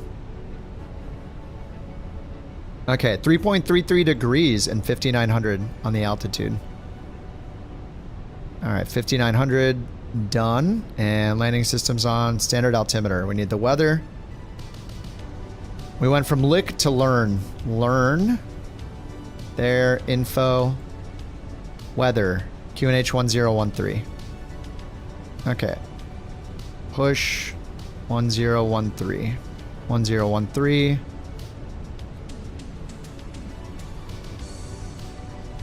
Takes so many clicks to get to 1013. Dude, what is going on with this? Oh. There. We got 1013. Alright, we're turning left. We are below the profile, so we're good here. Learn to... No, it's lick to learn. Lick to learn. Easy 323. Cleared direct bento. Cross bento at or above 7,000 feet. Yep. Cleared ILS X-ray runway 24. Cleared. Okay, approach. We're at 6,000 feet. Let's get the landing lights on. Turn off. Taxi light. Strobe is on. Seatbelts. Smoking sign auto. Easy 323. Bam. Spoilers ready to go. I did not do the landing calculation yet. Phoenix EFB. Home. Arrival. Runway 24 is correct. Refresh the METAR. Apply the METAR. Landing weight down here. Fuel pred. 7.7 plus 119.7 is 126.7. Is that right? 126.7. Enter media. Do low auto braking. Okay, low auto braking. Okay, we're good, right? Sorry, I just had to set up for the approach. Wait. Where's the airport? There's just a giant mountain in front of us. Terrain on. Oh god. Wait, we're supposed to be at 7,000 and then 59. Okay. Are we gonna hit the mountain? In times like these, there's only one thing to do. Try the beverage. Okay. Oops. We're gonna make it over the mountain. I mean, we are definitely, because we can see behind the mountain, so we're good. Cheers, T-Bone Steaky. Put the gear down first.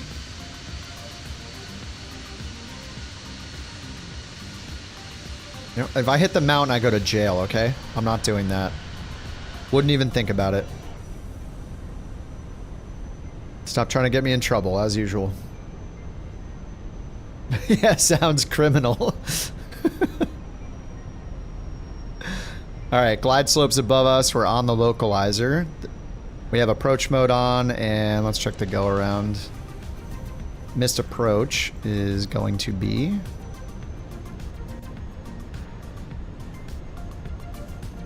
climb to 6,000. Alright, landing predictions activated. Type in your landing prediction, win up to 3 Bork coins. Gather around, play the game, type in your landing prediction, win up to 3 Bork coins here. Alright, we don't need that anymore. T-bone steak sounds quite nice right about now. Oh yeah, dude. You should know. It's literally your name. Alright, I'm gonna get flaps 1 before we get the glide slope. DME, we are 17 out. And glide slope is at DME 10. So we got 7 miles until the glide slope. Or until we were supposed to get the glide slope. So we're just gonna chill here. We got 16, 17 miles till the runway. Salmon? Yeah, salmon's good. I ate salmon sushi, cooked salmon. Yeah, salmon's great. A 37% chance of gear up. No, I'm not in the CRJ. I'm not in the CRJ. Oh my god, what if we could make it so you could bet? What if we... Oh my god, okay, I got an idea. This might be pretty difficult. What if you could like double and triple down in certain ways during the landing gear, the landing predictions? So what if there were like prop bets essentially, where you could say like you bet an extra Bork coin that I'm gonna land without my gear, and then if you get those prop bets, you win like, you know, triple, or, you know, you win more. Like a prop bet kind of thing, you know?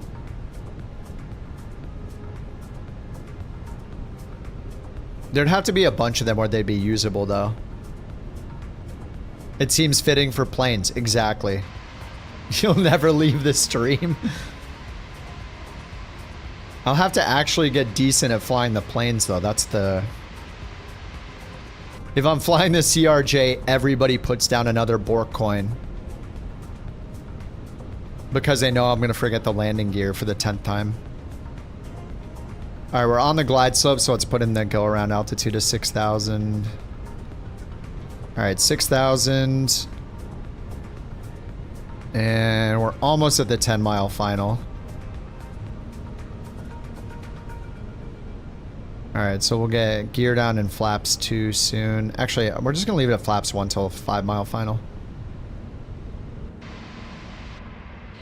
Man, I'm earning the Aeroconomy money. What is that? Easy 323. What is that, dude? Hanging off the side.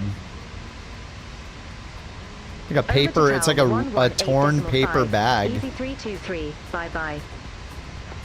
It's not healthy. I don't know what that is. They need to get that checked out. Naples Tower. Easy 323. It's only from that one camera. You gotta get that checked out. What is that? Easy 323. Naples Tower, wind variable, runway 24 cleared to land. 24 clear to land, 7.5-mile final. Runway 24 cleared to land. Easy 323. Alright, let's get the gear and flaps too.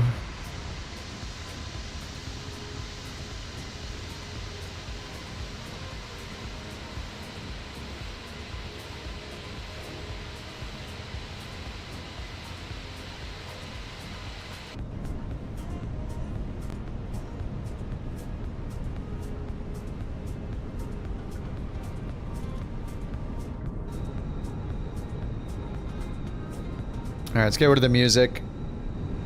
Maximum landing volume.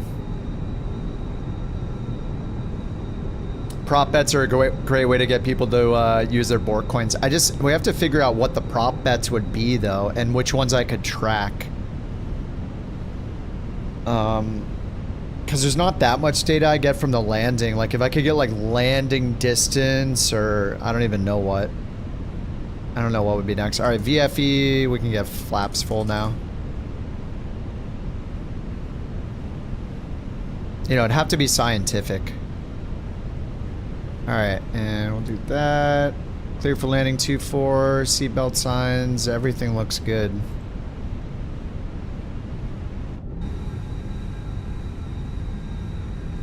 NFL, I used to watch a lot of NFL, like, I go through phases of watching sports.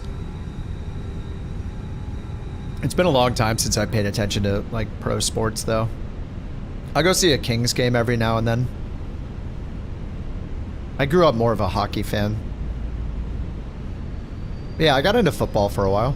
College football through friends and the girlfriend, and yeah, I like football. What sports? Pretty much none. I mean, I'm just on the sim every night. I mean, you know exactly what I'm doing. I'm working, and then I'm playing flight sim like that, and then I'm sleeping. That's pretty much it right now. But I love hockey. If I watch one sport, it'd be hockey. I grew up playing and watching hockey. I'm definitely the skinniest hockey player of all time, but I love playing hockey. Minimums.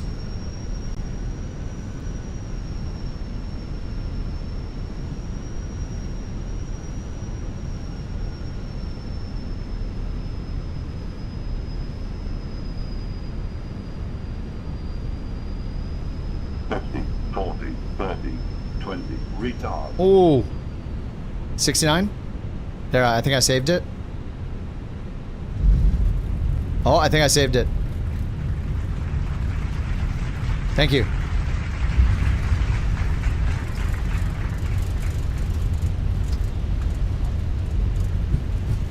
All right, reversers. 47. Percent voice name percent. No! Congratulations. Meatball. You guessed the landing rate Percent perfectly voice name percent. at 50 feet per minute. Enjoy Son your of a well-deserved bitch. Can you believe Kip still isn't flying real planes? Oh my god, shut up about the real planes thing. That's unbelievable. Exit right at hotel. Easy 323. Damn it, percent voice. I tried to change it. I had it doing Conti every time instead of randomizing it just for the landing rates. I'm gonna have to replay that if I can. Wait, who won? Meatball? Heck yeah. Contact ground 121.9er. Get my resume to GSX? Oh, come on. That's messed up. Easy 323. Even if it is accurate. Come on, dude. Alright, parking brake. Alright, parking brake. Let's get the APU. We're not going to get the APU. We're not going to end up taking off from here. We get all these off. Taxi lights on. Strobes off. Seatbelt signs good. Alright. Watch some landings while I debug that crap. Damn it. How did that not work? Dude, it is so green.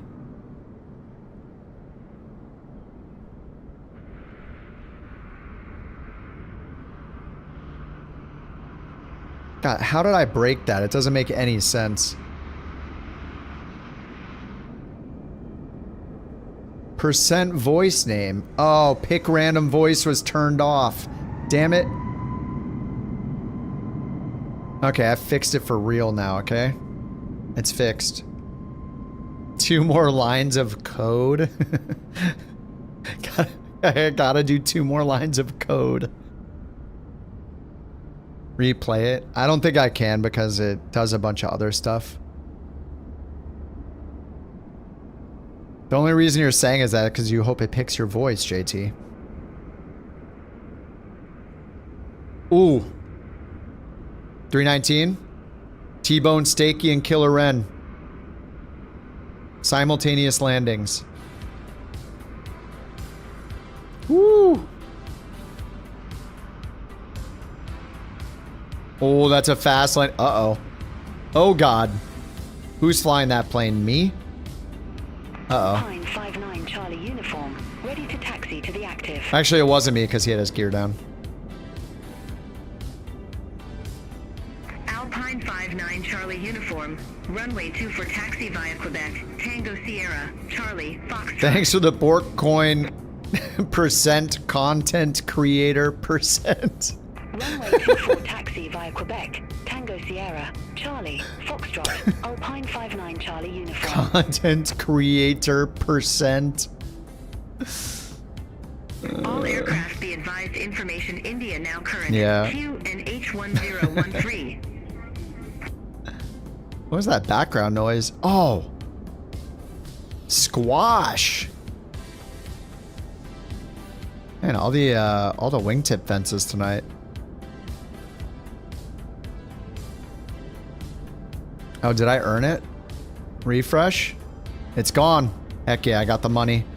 I'm here grinding for the VA, okay? This is the only way we're gonna be able to afford stuff when all of a sudden you can rent things. It's gonna happen. We're gonna make so much money.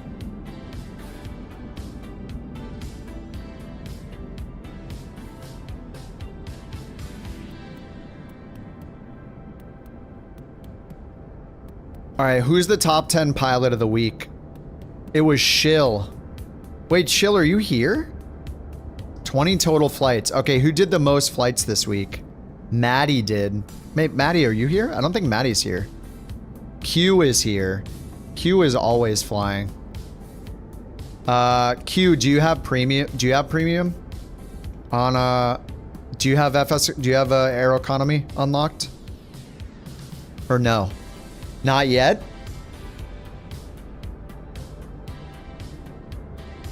Did you get any more donations to your Aero bank account? Oh, you already donated. Okay.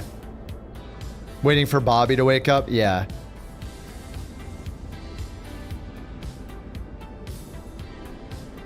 Ren did 50 flights this week? Dude, am I on here? How? How am I not on here? There is no way. 43, 45, 50, and 56?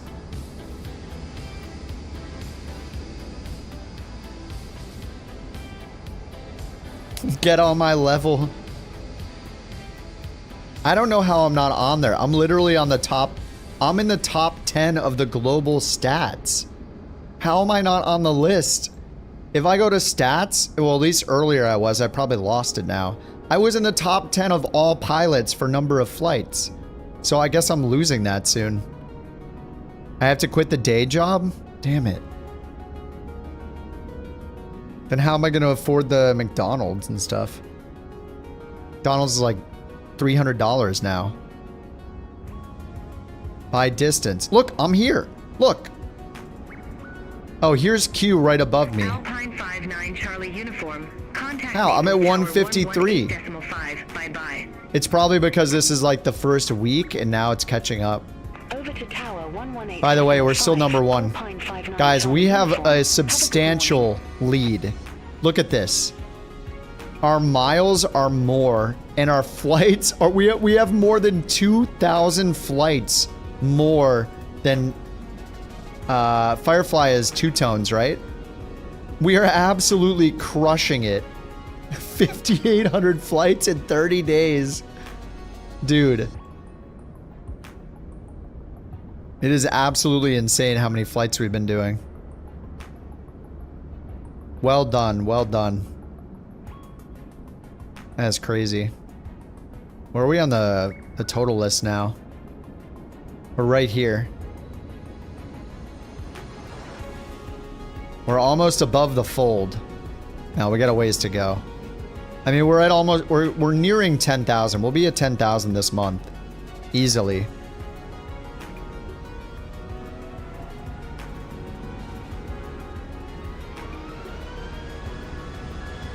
But we have to get up to 185,000 flights. So it's going to take, like we said, 10 years. I do have a website. Yep, yep.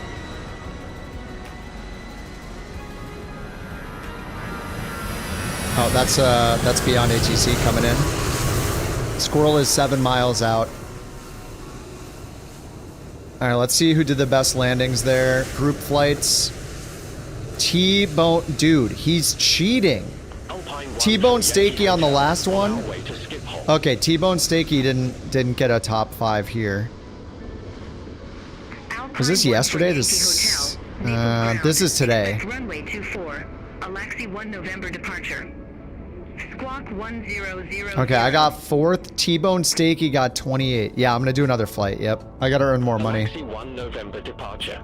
Ren got negative 30 in the Phoenix. 319 as well. Alpine 1 for Yankee Hotel. T-Bone Stakey 28 feet per minute.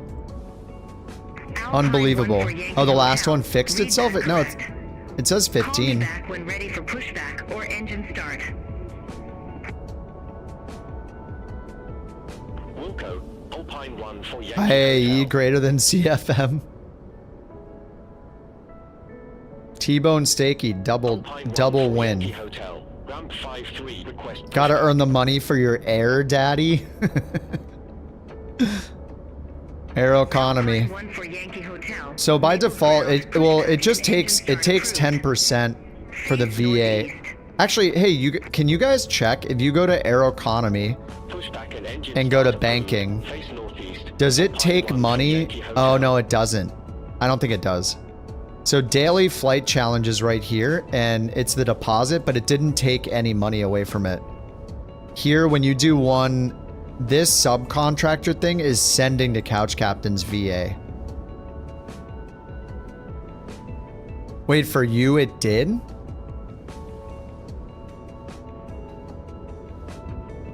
Oh, Conti, you applied? Yes, one of us. One of us. Come on in. Wait, no, you haven't. Oh, did somebody already apply? Somebody already get him? Oh, Salty did. Damn it. Thank you, Salty. Achievement thing is so cool when you find out afterward. Oh, yeah. One of the coolest things is the achievements. I mean, we've been working through this Euro Cities one. But right now, because Aeroconomy is like a new thing, I'm trying to get a bunch of money made, so especially when only people that are premium members like have donated can do it right now, we can get a little bit of a head start by building our little nest egg or whatever. So it's only taking 10% by default, but I can go to banking, find couch captains, grab this, and then go up here and transfer it to the account like this. Transfer to, and now I transferred it to the bank. We can't do anything with it yet, but now if I go back to FSHub, go to our airline dashboard and scroll down, so we're at 7,000 on our dollars now. Is 42K a lot? Well, the dailies pay up to like 1,500. The daily flight, you can only do one of them a day to get the money. It gives you between 500 and 1,500 Aero dollars or whatever. And by comparison, these Aeroconomy ones are giving me 2,000 plus. So these are more lucrative for sure. I need to do another one. We got an achievement, surprise. Oh, we got an achievement for that flight that we just did. Uh-oh. Wait, didn't you already land, Jimbo? He's just showing off. All right, let's see it. I think he landed already. Why does the citation I feel like it ascends slow? Probably because you're going to 51,000 feet.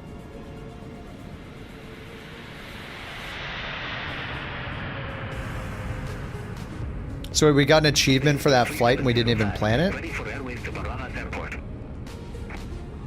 Conti, the gist of FSHub, even beyond the virtual airline stuff, is that it's basically an automatic Volanta. And it works with all of, it works with all of the sims. So as long as you're running landing rate monitor, I mean, I've only used it with Flight Sim 24, but as long as you're running landing rate monitor, that looks like this little window. I just have this start when I start Windows because I don't want to forget. I don't want to forget to start it.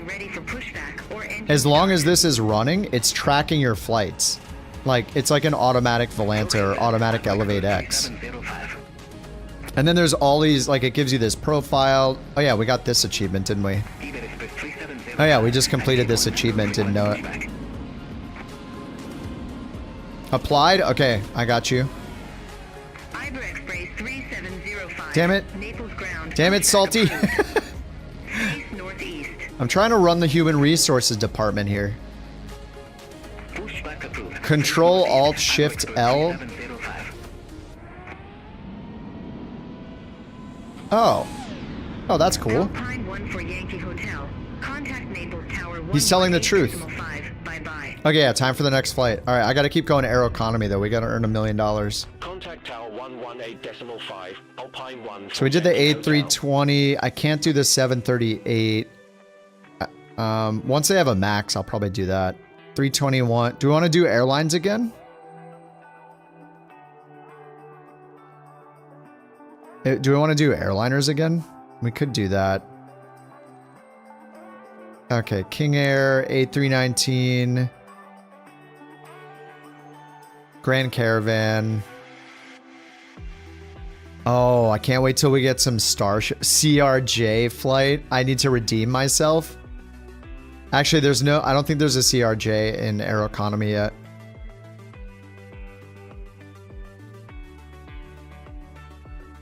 No jobs found for CRJ 7.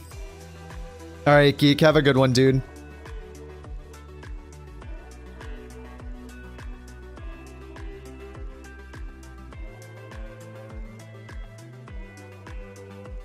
You're gonna ask about the Starship?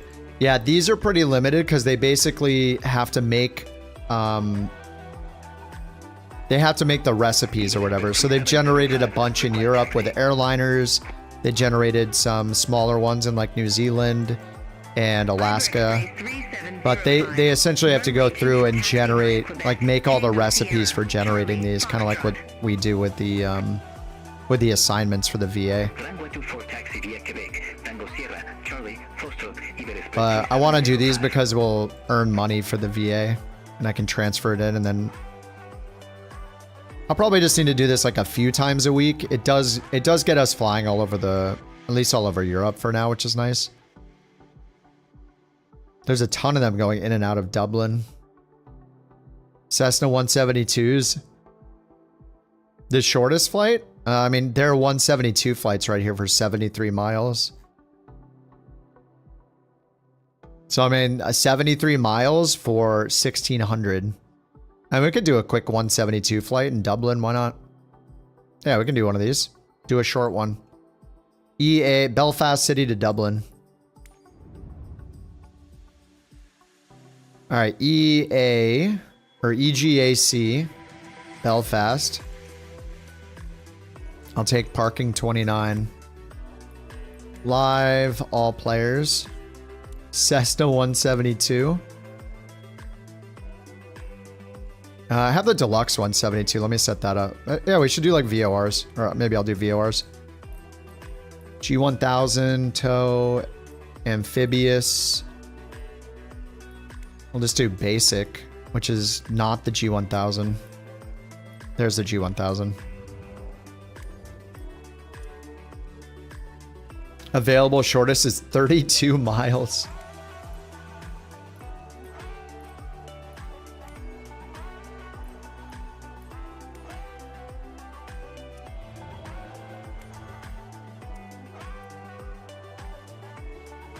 Okay, we're going to EIDW.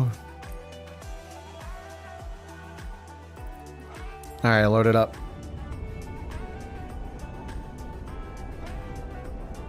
You wish we had this interface for the VA assignments? It's pretty nice. I mean, it's slick.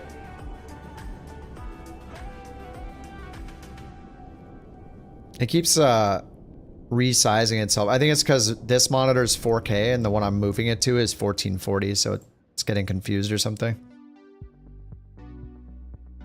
All right, 172. I guess I should load bird. Oh, I don't even have bird mod installed because I formatted everything and haven't been flying GA. I mean, it's fast to install it, isn't it? I just need to go over to Discord.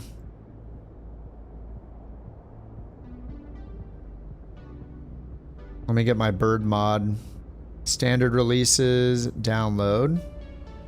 Yes, yes, I know the website is a virus. Download the insecure file. All right, setup. Yes, you can run it. I trust the bird, barely. Okay, installing. Installing bird mod.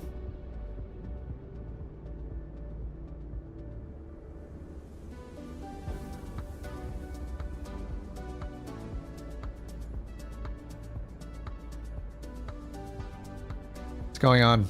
Oh. There we go.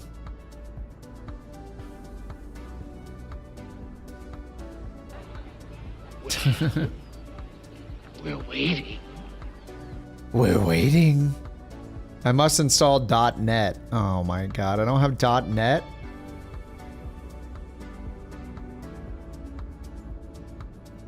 What year is it? 1814? What is this .NET crap? Why do I need to install .NET to run a program? It doesn't make any sense. Why does it keep stealing my mouse cursor? Flight Sim just takes my mouse cursor. It just disappears. Okay, bird. Oh my god, I lost my database. Oh no, I lost all my planes. I didn't back it up. I was like, I can reformat Windows. I got everything backed up. RIP. Alright, well, bird mod is activated, so it's gonna, let's go ahead and remove all the covers. This is bird's mod, where it keeps track of wear and tear and has failures, and cylinder misfires, and every time you load in the same plane with the same tail number, it restores the state. Okay. Whoa. Alright, let's get in this thing. Alright, we got the deluxe version going. Parking brakes to request ground services. Ground? No, we don't need ground services. That's very bad. Alright, we got prop. No, we don't have prop. We got throttle and mixture only. Alright, mixture's rich. Let's go down here and get the battery on. Avionics 1. Actually, we don't need avionics yet. Battery, beacon, nav. Okay, let's get this baby started.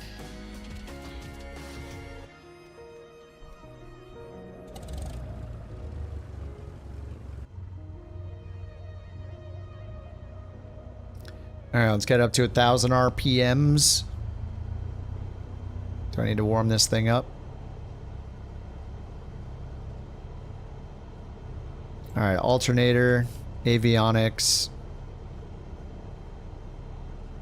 I didn't even get the fuel pump on for the startup and it worked. Easy. Ah, dang GPS.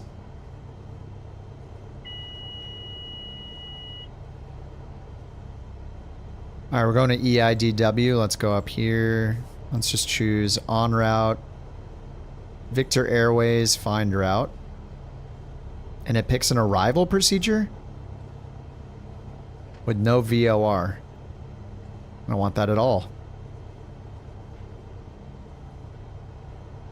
Oh, man. Whoa. Nah, there's a VOR right over here. Dub. And then there's DAP? Let's just go directly to DAP. DAP. More info, frequencies, 111.2.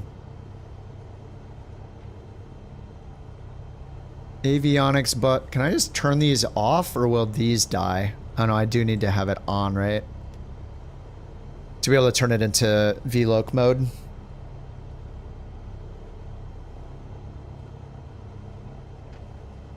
111.2. Meep. Come on. Alright, let's just start taxiing while we're doing this.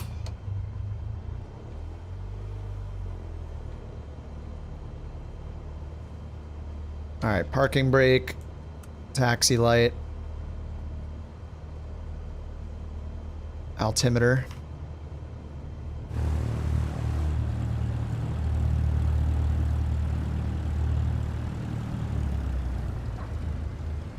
Where's the windsock?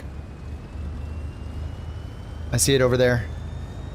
Looks like it's kind of pointing towards us. A little bit.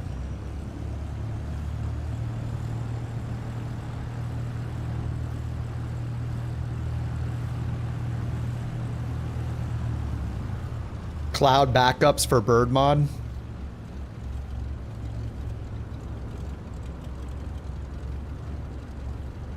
That would be nice.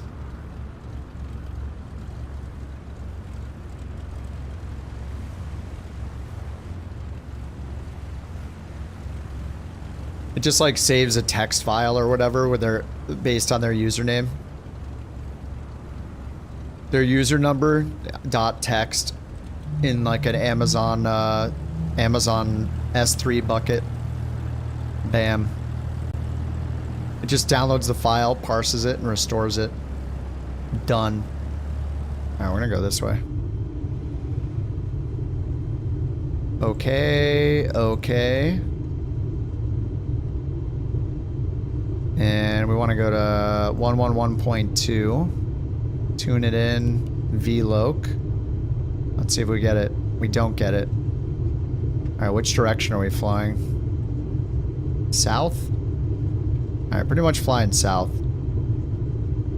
Alright, set this to point to south, so don't forget.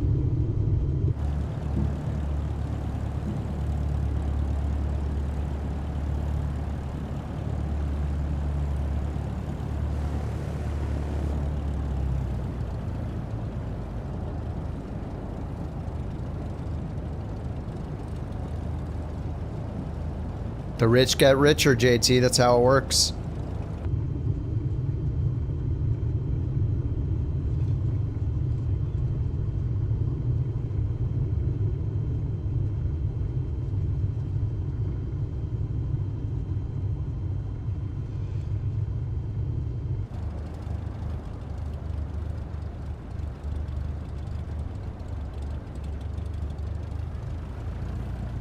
Alrighty. Runway 22.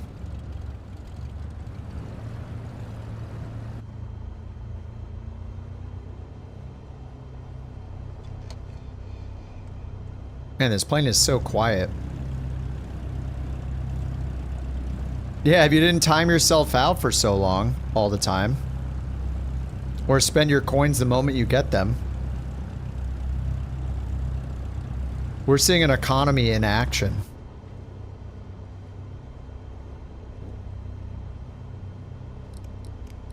Okay, VLOC. Sure, I guess we have this if we want it. I'm gonna just put this on the VNav screen or something. We're gonna take off and just turn to south. Turn to the south and, yeah, that's it. Let's go. Mixture rich, prop full forward. Oh, there's no prop. Damn it. Alright, whatever. Props full forward. I mean, right now it is full forward. 55.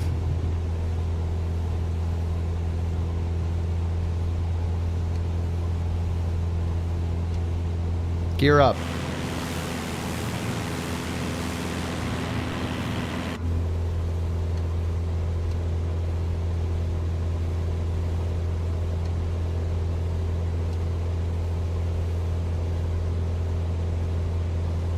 This thing is kind of twitchy.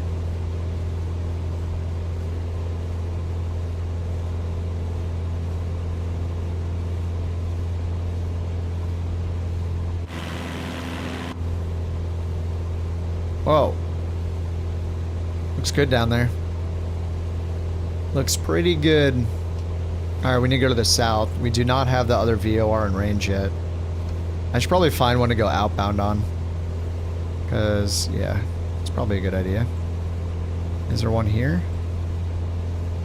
There's this. There's Belfast City NDB on 420.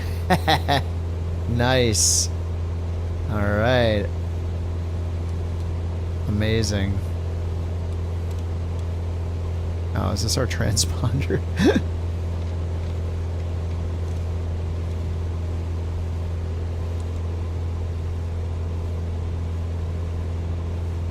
Alright, 420. Can't see the ADF from here.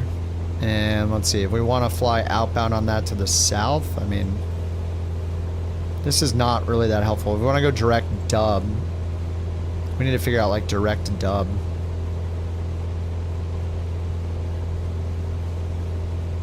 Edit the route.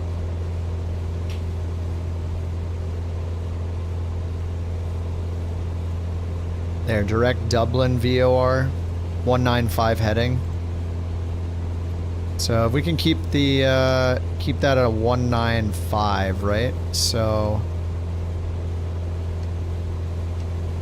we want it pointing at the opposite of 195. So right, if we want to go to 195, I turn this to 195.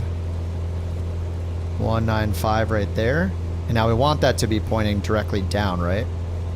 When I am heading 195.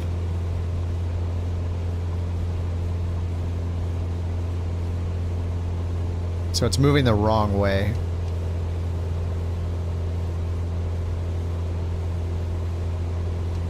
Your hand flying following me? That's a bad idea.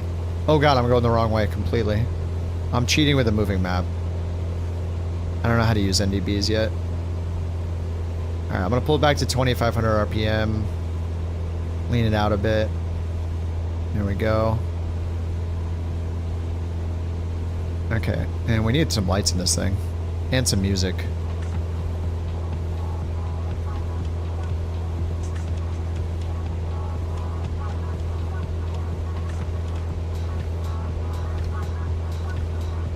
Okay, so I want to go the opposite way until this aims straight down and then go on a 195 heading, right?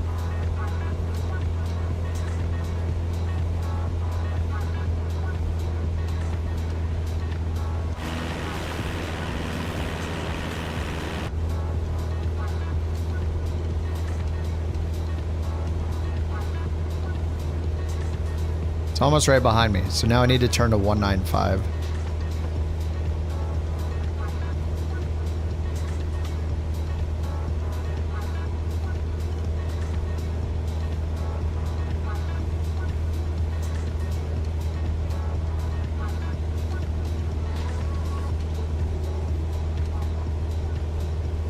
Okay, so now it's far that direction, so I need to pull it, right, by going this way.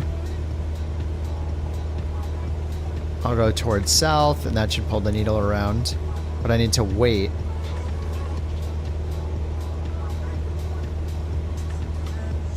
I need to wait until it gets... Wait, we're going 195, so I need to wait till this...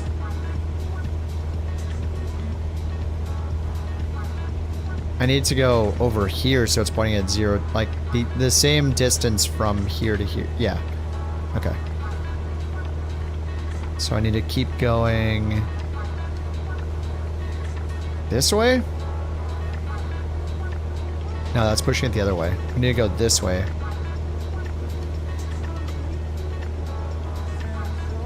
All right, Rob, have a good night, dude. Yeah, Saturdays are for simming. We'll see you tomorrow on Saturday, which is for simming. But the day after that, who knows what that's for, but at least tomorrow's for simming. Thanks again for the Prime, Rob. We'll see you tomorrow. Have a good night. Alright, so am I pulling it? Am I pulling the arrow or not? It should be going this direction, right? Oh, wait, no. When it gets over to 0.21 here, then I turn right. I don't know what I'm doing. I thought I had this figured out the other day, and it's clearly not in my brain yet.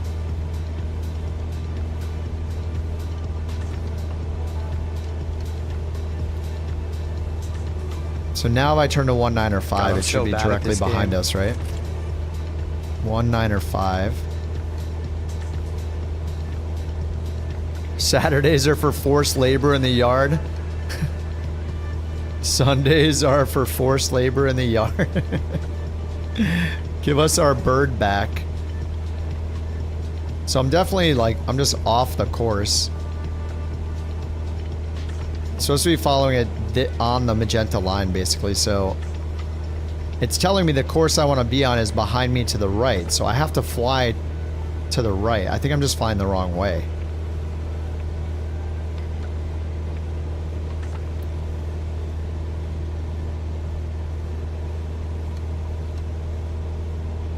So I'm at 2-1. Here's 2-1.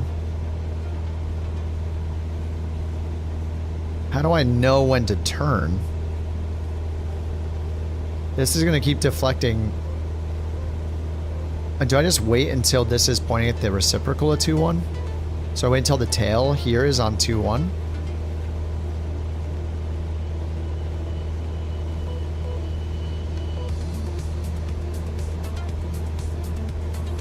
Like I need to fly towards 2-1 to pull that towards 2-1.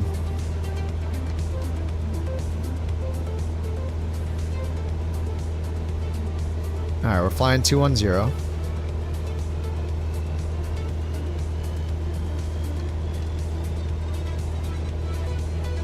This thing trims out pretty good.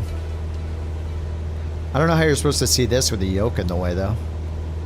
Like if you're flying a real plane, are you just constantly doing this? Like moving your head to the side to see the ADF?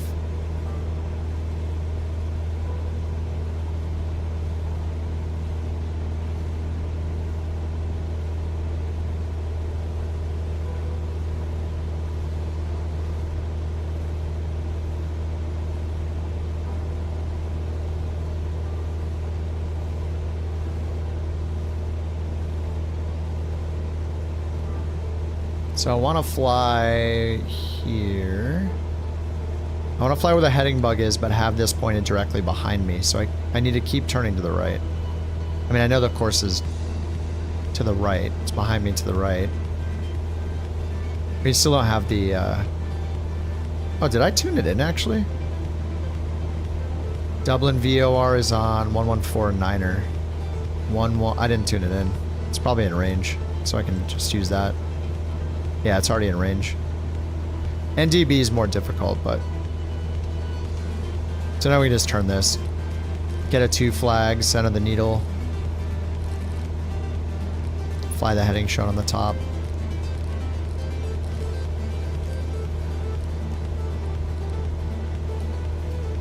Alright, there we go.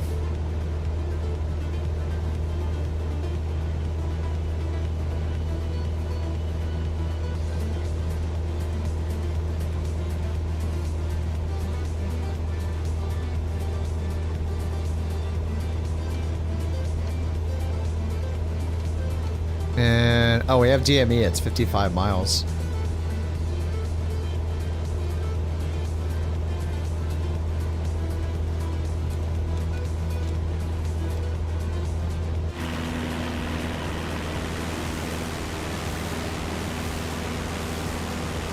You can claim it on your taxes, the Bork coins?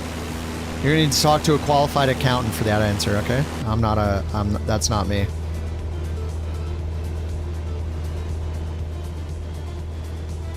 Can I answer those questions?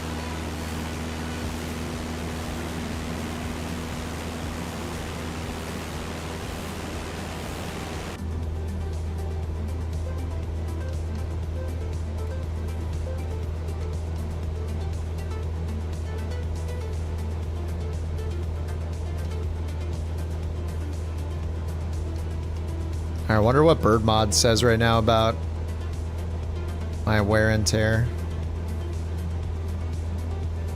Oh, I'm kind of wrecking the oil. Mixture's good though. 11.63, right? Isn't 12 the best? Bugs are building up. I didn't even do the weight. Didn't even do the fuel or weight or anything. Oh, we have a co-pilot. Allegedly. Oh, 12.5 is the most power, okay.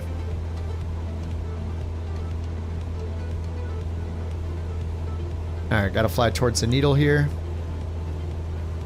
Or not. Oh, the mountain's blocking it.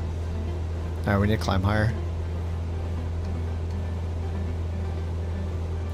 Mountain is blocking our reception of the VOR.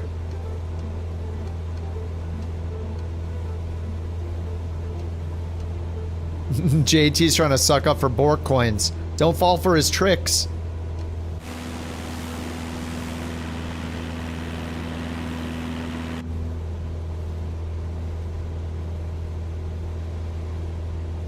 Alright, well, let's take a little nap. It's like 50 miles until we get there, so.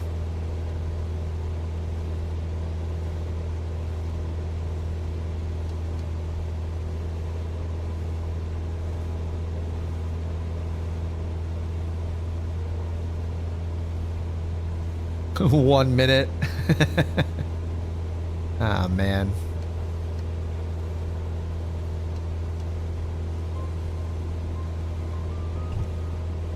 Alright, so we're still 50 DME away from the Dublin VOR.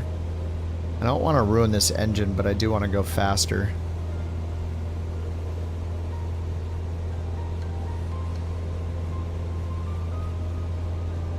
I mean, technically for these missions, we're not using our own plane, so... Bird mod... You know, not necessary. 254 in the bank? Did you do the short flight? What's up, Rex? Did you do the short haul, the short daily or whatever? You love me a good In-N-Out meal, but this stuff cleans me out. Alright, well... First time ever. Yeah, they really need to make it so it just enrolls everybody in Aeroconomy so they don't do all of those dailies and not get any money for it because they didn't realize they had to go into their settings.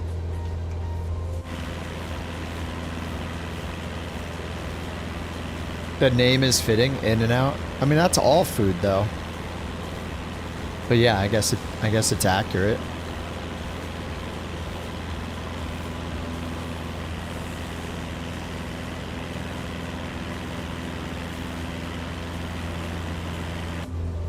We're flying to Dublin.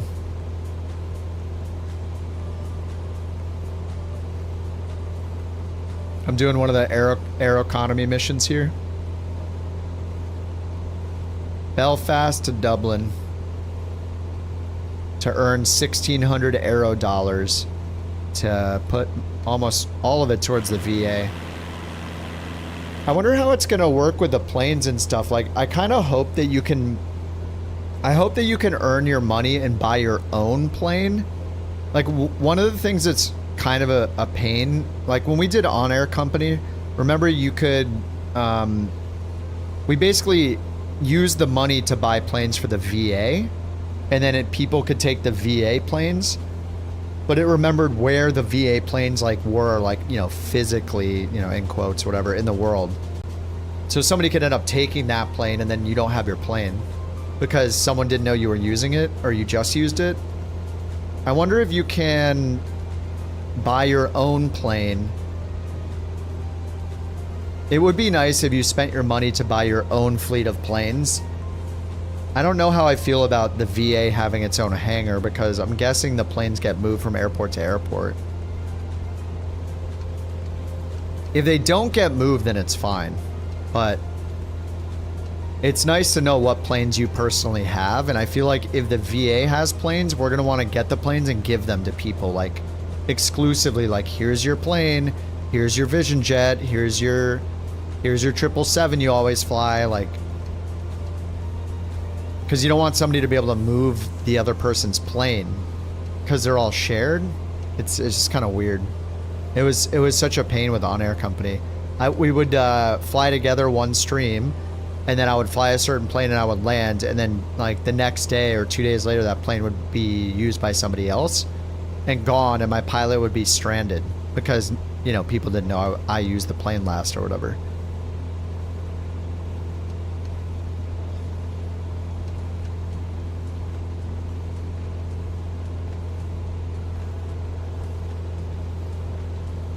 Wait, so we have DME on Dublin VOR, but we don't have it in range right now?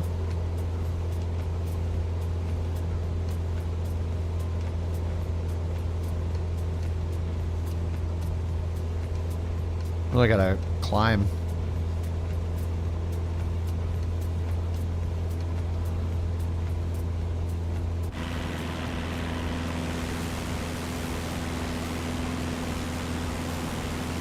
Oh, Chase, what are you in? Jaguar?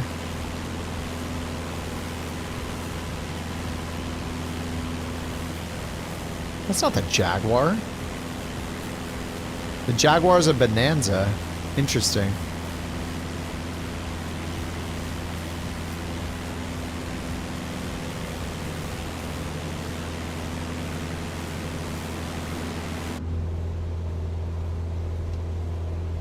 We're in Sim Update 2. We're not on the beta. The beta is a little scary. Okay, got the VOR back. The beta is a little scary performance-wise for a lot of people, so... Sim Update 2, I was on the beta almost the whole time. I think there was just one time during Sim Update 2 beta where I didn't have it installed.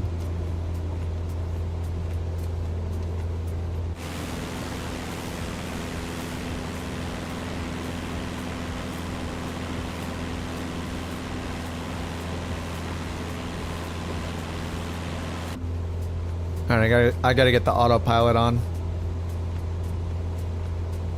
Autopilot, nav, altitude. Okay, good.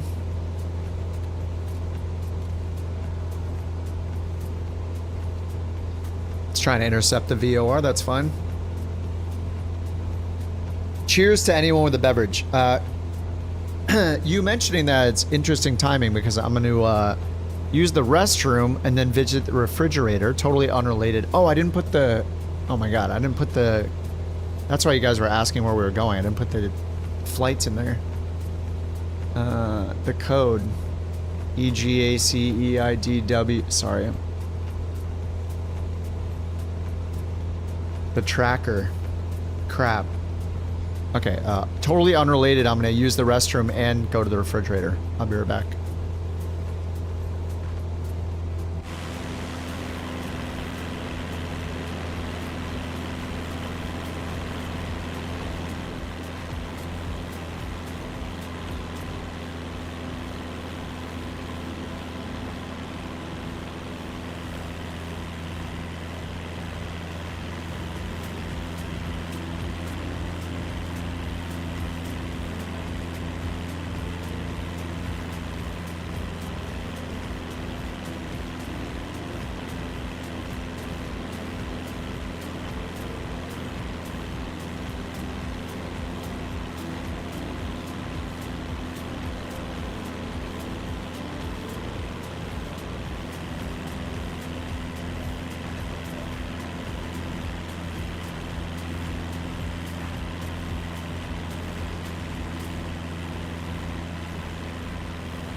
Couch 323, mayday, mayday, mayday.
The puppy is being very, very good. Has she borked? Did she bork like once tonight? I don't know what it is. She's been very, very good tonight. I got her a little treat. She has a little beef jerky. You know, dog beef jerky, which is basically just beef jerky. Yes, went to the fridge. Yep. Yep. Oh, there it is. Holy crap, that's a big dog. Q, thank you for the biddies. That's a Bork. The bugs have been fixed with the Bork bot, I think. Exclamation Bork. Put down your beverages and type exclamation Bork. Thank you for the Bork Q.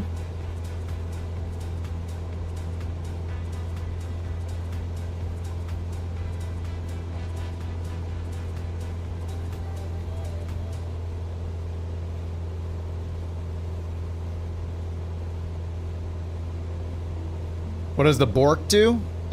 So the Bork became a thing when I felt bad when people had to hear our puppy barking, and she still barks. She's like 2 now, but she barks, and when she barks, people can type exclamation Bork, and then when a Bork coin. So there was a whole currency made over feeling bad that she barked on the stream, and everybody had to hear it. So now it's a Bork raffle. So when she barks, people type Bork, and then it puts them all in a pool and picks a random person and gives them a Bork coin. They can use that for TTS or stealing VIP on Twitch or trading it or gambling it. There's like a bunch of commands in the video description or underneath the player on Twitch. It's evolved over time.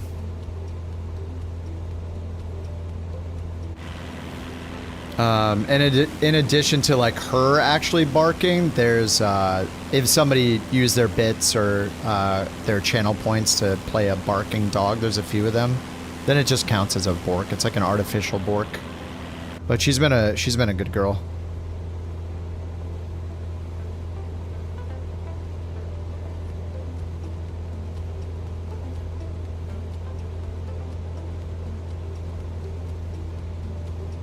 She's being like oddly quiet tonight.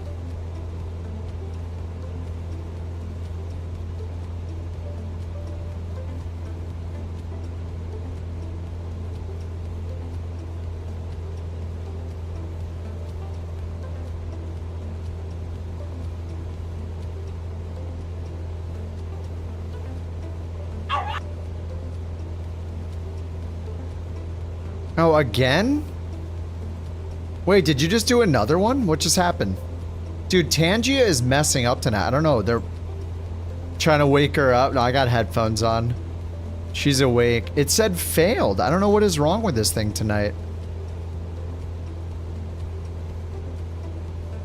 Anyway, that's a Bork.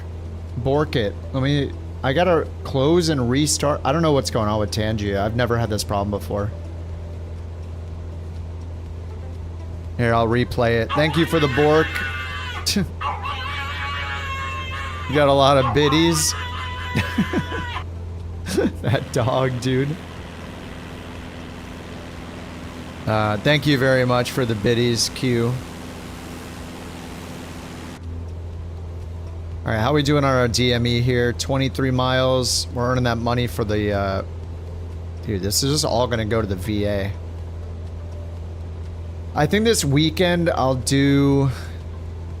Maybe we could do 1 or 2. I think instead of giving away planes, we should give away, we should pay for people's premium into FSHub.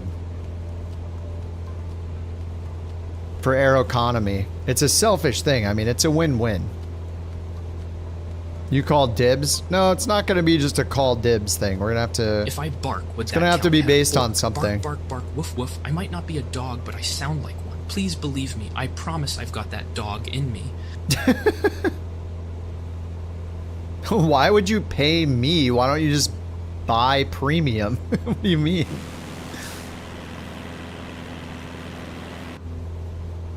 One of you already have it? Well, then you don't need it. You could afford it. What does it give you? It gives you just like, what, there's like a Discord role. There's, I think you have some things I don't agree with, like you can edit your own landing rate and your own, which is dangerous for our purposes and our, I think that needs to be deleted. Like, that shouldn't be a thing. But right now, because they just added their first feature for Aeroconomy, you get access to like the Aeroconomy pilots for hire thing. They literally started tonight, so it's just jobs you can accept to earn money in the Aeroconomy. But even if you don't have premium, you can just do the daily. There's a daily challenge, and that adds money to it. So they're building out this whole economic thing. And tonight they just like debuted, they just released this app that does, it's like the first feature for Aeroconomy besides the dailies, which is you can just grab these routes, you're like pilot for hire, it tells you what plane to fly and where to go, and you earn money. You know, over time they'll add more and more features, but you have to have premium right now to test it. I don't know how long the testing phase is going to be, maybe it's like a month, I have no idea. They probably don't know either, like they just have to see how many bugs there are, but eventually everybody will have it, it's just in testing right now.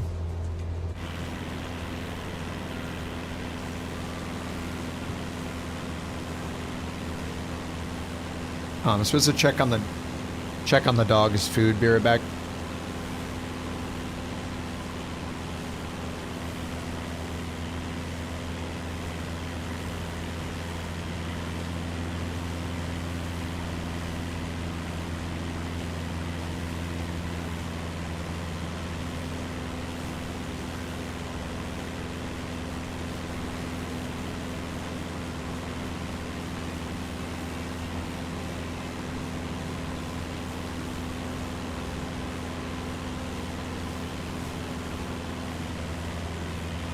She has her food, but she's like not eating it because she's like waiting for us to put like extra stuff in it for her.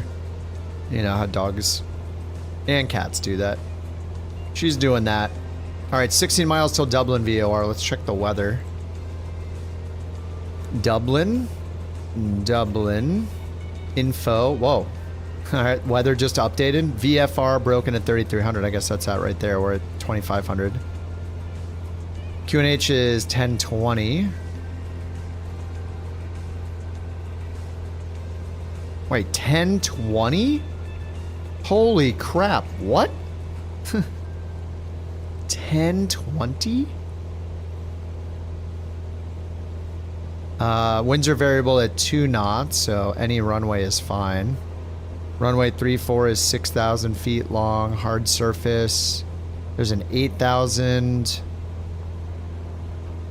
We'll just fly over. Unless there's like an air, if there's a runway staring us in the face, we'll just land on it. Assume it's those right there. I don't know, are there multiple airports? Dublin, yeah, that's it, right? There is another airport closer.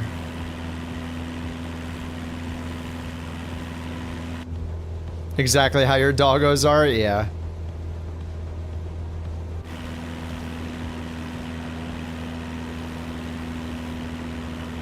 I mean, I just gave her a little bit of her beef jerky treat, and that thing smells so good. It's, I mean, you know, when you buy, like, good treats for dogs, it's basically just all natural, like, regular ingredients that humans eat, too, so, I mean, it's just straight-up beef jerky. She's been really good tonight, though, surprisingly.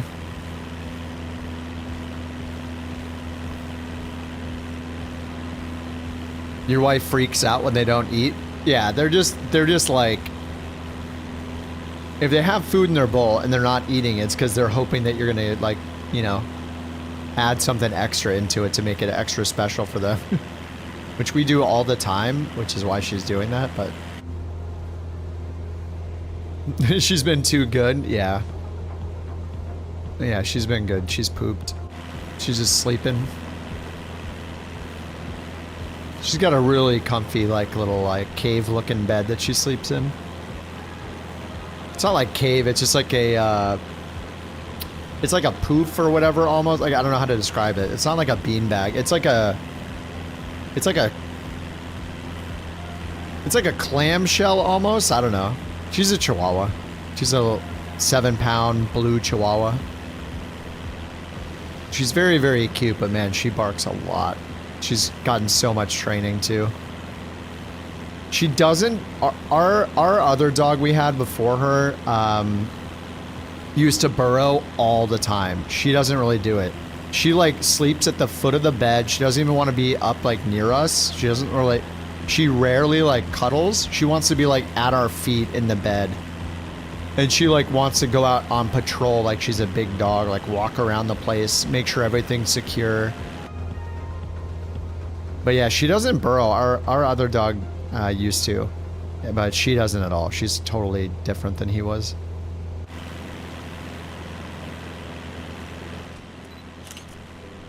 Yeah, I think it's like a thing with Chihuahuas, or maybe just small dogs in general. They like to like burrow under the covers and under blankets.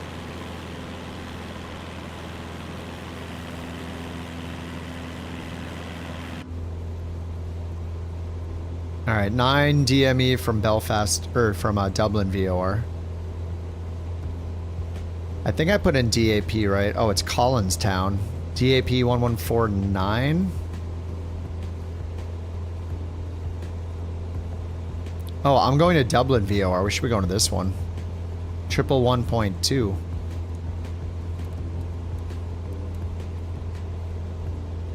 Flip-flop it. Nav mode. Center the needle.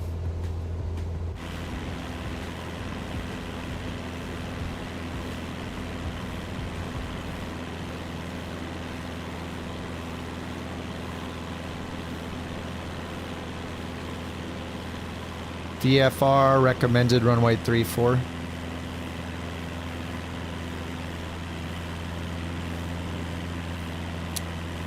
A 5-pound min pin thinks she's 8 feet tall and 500 pounds. Yeah. Chiweenie burrows all the time, afraid of sitting on the blankets if you're crushing her. Yeah, I'm glad. Yeah, right now we don't have to worry about it. Gonna be loaded after all these flights. I mean, this is only like flight number 3, I think, right? We did the daily together, and you know, who knows even like what the money is used for or how much you need. I kind of hope that there's the option for people to earn their own money. It would be cool if primarily you like buy your own starter planes as like a private pilot, like subcontracting for a VA, and you contribute, like it is now, 10% of your money goes to the VA, and then when the VA pools enough money, it can buy, I mean, I think that's their idea, that you buy properties and stuff, and those like generate jobs for your VA or something like that. It's been a little bit since I read their blog post from a while back that like outlines it all, but yeah, I have no idea. Like, I think owning your own plane as like a subcontractor kind of person, like pilot, would be cool. That makes sense. But once the planes get bigger, it makes sense that the VA has to buy the big planes, you know, like if you want to fly business jets or even turboprops, right? Like the chance of somebody owning one of those on their own is pretty rare. So it'd have to be company owned. Anyway, we'll see what they do. I mean, we have no idea how much of the money needs to be personal, how much of the money needs to go to the VA, how much the VA needs to get it started, if you have to buy your own planes or if you have to like wait for the VA to be able to afford it. You know, there's a lot of questions.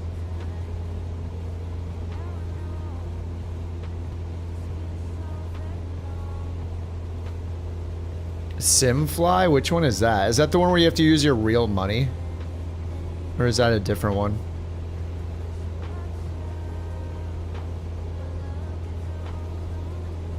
Yeah, is that like the NFT style one or whatever? That was like creepy? Or am I thinking of a different one? Was it Simfly? What was the one where they act like you're gonna make like real money or something? It's like somebody's like wannabe NFT project. There was one that was like that and it creeped me out as soon as I read it. I was like, yeah, no, never. No way. You do? Oh god. If it was built because they want people to pay real money to fly fake airplanes, then I'm out instantly. It's just insane. No way. We have like 500 other career mode apps to pick from that don't do that. Junior license, $10. License, $80. Cadet license? What the heck? Airplanes, category 1. Buy now, $48? What? For a Cessna? You pay for the plane? I already paid for the plane. I paid like PMDG and stuff. No way. That sounds like a scam. No way. Never. Never ever. Speaking of currencies, let's earn some Bork coins. Get the landing rates open. Yeah, no way. Sounds like somebody's like NFT project. We all know everything about NFTs. But 99% of them are not for the people buying them. They're just for people to like make money. Ooh. No way. Why is this? Don't I have the... I have the autopilot off. Why does it feel like it's like self-correct? Do I have assistances on? No. It feels like I have assistances on. It's really weird. Pay for the plane is insane. I'll just use all the other career mode apps that are free, I think. Problem solved. If you make a profit, I'll let you know. Okay. Good luck with that. I predict you're not going to make any money because nobody's going to want to pay to play. Like, no way.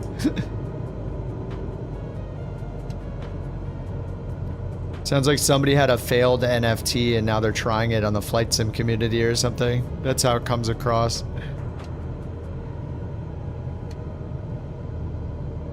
-1? You think I'm gonna get a near a -1? There's no way.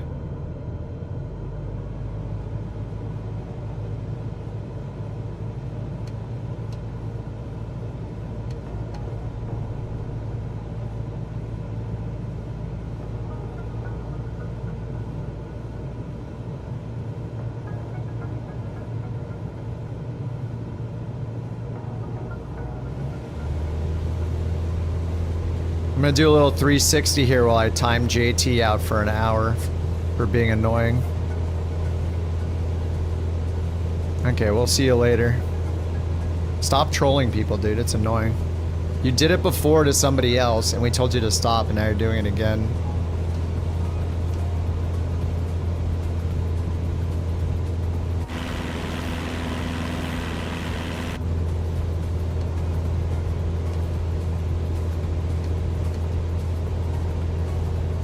Low fuel.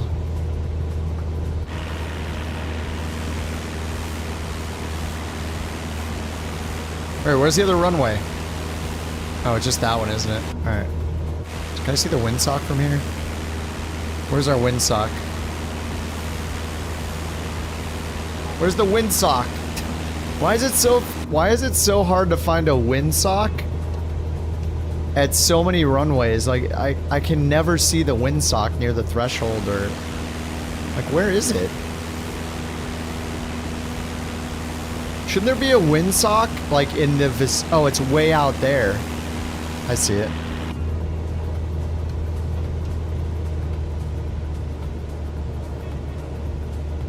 Dude, it's so hard to find the windsock. Is it that difficult in real life to find a windsock? I only use it when I like don't look at the METAR or the weather. Like I like fly over the field, look at the windsock, and then figure out which runway to land on. Yeah, you could just use the ATIS, yeah, for sure. Nice, Conti. Have a good time, dude.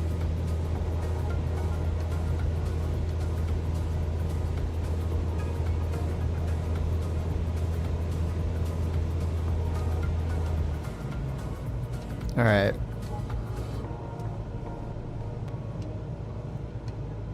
You have to pay to listen to the ATIS?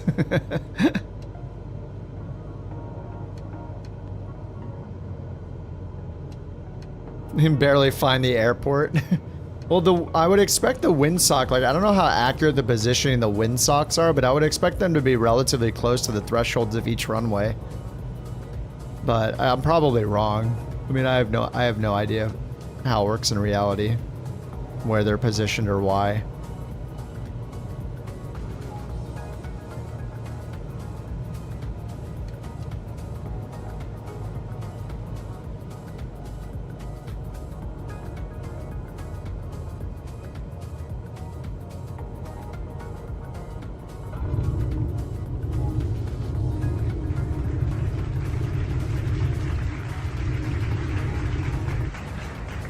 Alright, that wasn't too smooth. 111, oh my god. That's horrible. Horrible. Congratulations, McManser. Your keen prediction of a landing rate I think I had of a little bit of a 125 tailwind. feet per minute was spot on. You have earned 1 Bork coin as your reward. Well done, my friend. Hope you don't go bust. I mean, I would just never pay money per plane or whatever. Isn't that the one that makes it, like, doesn't it make you think you can end up making real money? As soon as anything like that happens, like, I don't know, I just assume it's just, there's no way, and it's, like, shady. Earn real money flying your virtual airplane. Yeah, right. How many people are using it? I think when I looked at the map, there were, like, 2 people flying. And one of them's they're probably the people that make the app. No stall horn. No, it does have a stall horn. I just wasn't, I wasn't slow enough. Yeah, you're brave for trying that out. I don't trust it at all. You won't earn loads? Well, then it shouldn't be a thing at all, because it just comes across as shady.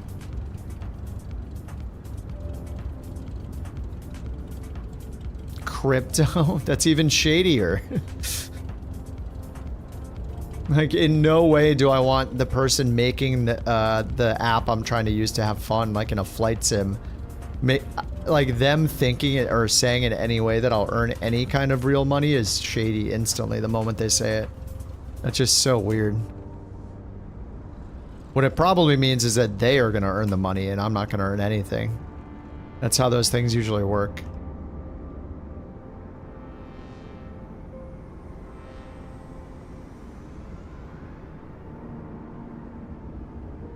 Oh, the Eurofighter. I think I have that. I need to install it.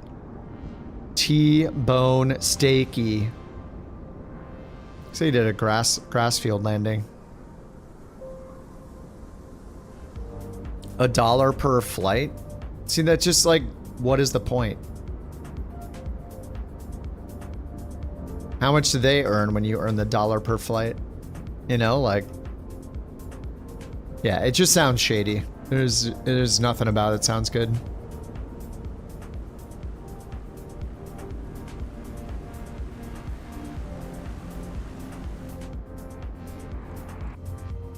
All right, I need to actually shut this thing down.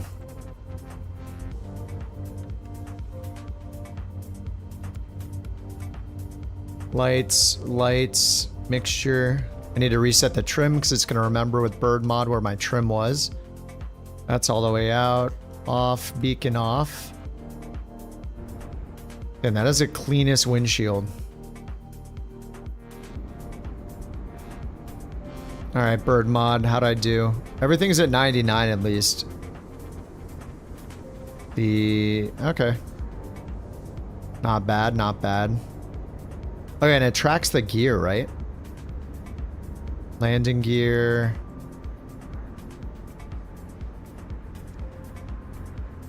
International logistics. It'll just be you and the other guy on there flying? Yeah. Because I think most people look at it and they're like, this sounds kind of shady, so I'm not going to use it. Like, I do think that people that make those mods, or people that make mods, people that make career mode add-ons, they should charge for them in some way or have some premium version. Like, they're spending their time on it. People that spend their time making stuff deserve to get paid for their time. Like, they shouldn't earn negative money working on stuff we love to use. So it's not that they shouldn't be making money. It's just that it doesn't need to be in that way. Like, just make a free version and make it so if you pay, then you get certain perks, you know? It's like every other app. Or, you know, do the free trial thing and make it a subscription if you have to, like Aeroconomy does. I mean, Aeroconomy is constantly updating, so it's not like the subscription's for nothing. Like, they're always updating that thing. Jewel's here. What's up, Jewel? Wait, has Jewel been flying? I don't think I've seen Jewel.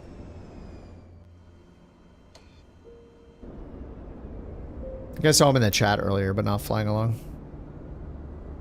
Yeah, that's all for you. Yeah, I think that's gonna do it for me too. It's pretty late. I'm pretty tired. I do have like a whole new beverage to get through here, but that's fine. We will do that. I'm getting sleepy. Sweet. All right. Well, I mean, this is exactly what I expected it to be. I mean, it's letting us earn some money for the Aeroconomy. Oh yeah, if I refresh this, make sure it counted it. Yep. Yeah, this is slick. I mean, it's the very first, most basic feature of it, but they have like the structure there, right? So, I mean, yeah, this is cool, man. I'm stoked. I was just thinking the other day, like, I think I was looking into their blog posts about when they posted about it last. And I think it was like a year and a half or more ago, they laid out the plan of like, these are the things, this is what we're thinking and all that kind of stuff. And I was like, oh man, these posts were made a while ago. Like, how long is it going to be till we see something? And there was like 2 weeks later. It's like, hey, here's something. It's like, oh, nice. Ooh, Standard got the best landing on that one. Yeah, there are only 5 of us. We're falling off and going to sleep. 10 on the last flight. 19 of us on the San Francisco flight when we did the daily. I mean, that's more likely for us to fly together since I'm flying these one-off ones. But you haven't landed yet? Oh. Wait, where's Rock at?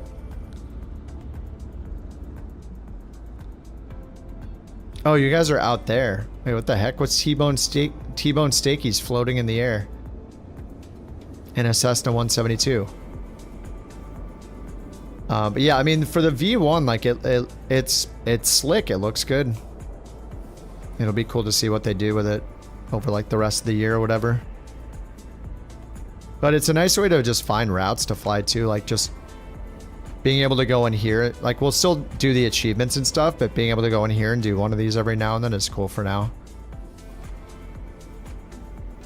And I guess they're going to be adding a lot more planes too. So like right now, like there's probably only like 10 planes in there. 10, 20, something like that. Like not a crap ton. So the more they add, the more reason to use it, and the more different like recipes for where it's generating missions. I guess they're pretty much like assignments like we used in the VA. The more of those there are, the more reason to fly it too. Experimental helicopter support. GPU. I'm on a 5090 now. I was on a 7900 XTX until I got the chance to get a 5090 at MSRP. There are over 100 Aeroconomy ready aircraft. The jobs are only choosing a select few. Oh, nice. Oh, that's awesome, dude. Starship. Oh my god, the Starship would be so cool. I'm guessing you guys are probably putting them in as I think you talked about this before. You guys were trying to like categorize them, right? Because you don't just want to make a list of codes. You don't want to make a list. The Starship's in there? Heck yeah. Check the filters. I'm guessing you guys are doing it through like type of aircraft, right? Like fast turboprop, slow turboprop, fast piston, slow piston, twin, singlet, like based on maybe like the speed the plane cruises at, the runway requirements, so you have them categorized. So you don't have to like every time a plane is released go in and figure out like that. Where does this plane code go? Where does this new designator code go? In like tons and tons of different lists. You just add it to a category. What the heck is that truck doing? Dude. I just saw that in the background. Oh man, Starship routes. Wait, Clorix, while you're here being so helpful, I got another question.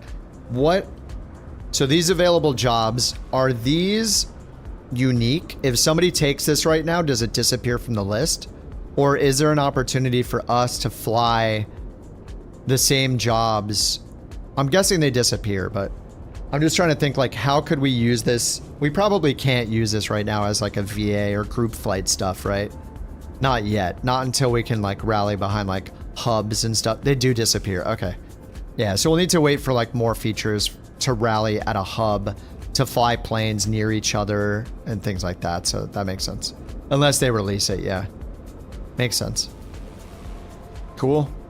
Yeah, this is really slick. And I mean, this thing is fast too. Like clicking in and going to the jobs and going back out, like it's very fast and slick. Like yeah, it is well made. I like it.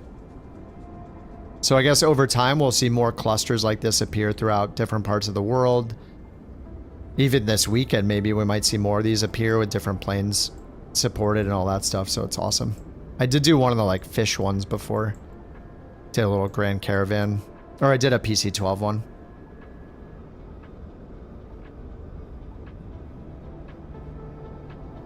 What always works for you? Helicopters only work 10% of the time. Oh, really? I have not tried a helicopter yet. Don't have them categorized. You enter each real world specs. Oh, wow. I mean, maybe that's the most accurate way to do it, I guess.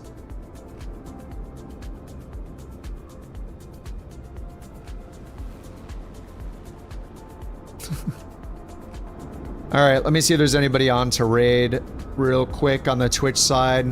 Oh yeah, T-Bone Stakey. Oh, Standard got the best landing on that one. T-Bone Stakey somehow didn't get the #1. Thank you for giving someone else a try. I had a chance to be in the top 5. Very nice of you. It's so funny. T-Bone Stakey, 28 feet per minute and a 320. Dude, I don't know what is going on tonight. Oh, now it's working again. I don't know what's wrong with it. Thank you for that, Bork. T-Bone Stakey got a 28 feet per minute in the 320, a 15 feet per minute in the 320, switches to the 172 and gets 147 feet per minute. I mean, that's basically what I did. I mean, if they're enjoying beverages, then it makes sense. But yeah, I got a 47 in the 319 and then 111 in the 172. This is what happens when you enjoy the beverages on a Friday night, I guess. You too. It happens, it happens. All right, yeah, I think this weekend, I'll do more Aeroconomy, we'll do more FSHub, of course. We're going to work on some of the achievements. I'll probably bounce back and forth, like do some achievements, do the daily, and then work on, like do a couple flights with the Aeroconomy, the pilot for hire stuff. And then if Bobby's going to be around this weekend, I think it'd be good to do giveaways for Aeroconomy, or for FSHub Premium. Sounds like Cloric says he can probably hook it up. Like, not hook it up, but if I do the donation, then he can turn somebody else's account into Premium. So that'll be nice. When am I hopping on? I usually hop on like noon. It just depends on when I wake up. So like 12 hours from now, roughly. If you want a heads up, then on the Discord, I put a notification in, like, I'll try to do the notifications earlier, but yeah, it'll probably be like 12-ish hours from now. Sometimes a little earlier. Just depends how late I stay up playing with the bot and stuff and watching other streamers. Thank you for the Bork again, Q.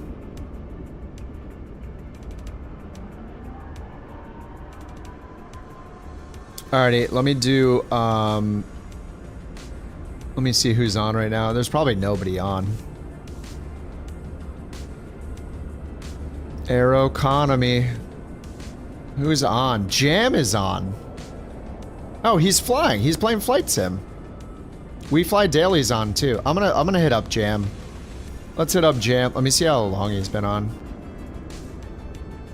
Dude, it's late for him too. Isn't he in Vancouver? It's late for Jam, I think. He's been on almost 4 hours, but he's sitting there in, oh, he's doing FSHub missions night and Cockpit karaoke. Alright, well, it looks like he's still in cruise, so we probably got at least, I don't know, 30 minutes until he's landing. He's watching in-flight entertainment right now. Alright, so I'll start the raid on Jam's channel, and as usual, I'll post the link on the YouTube side if you guys want to head over to Twitch and raid us there, raid with us too. It's totally up to you. Here's where we're going on the Twitch side of things. URL is in the chat. Alright guys, thanks for hanging out. Clorix, thanks for hanging out, dude, and being so helpful and answering our questions and stuff. Appreciate it, man. FSHub is awesome. Rob, thanks again for the Prime. Brian for 12 months. Sawyer for 7 months. Campbell for 7 months. Tony for 19 months. 19 months.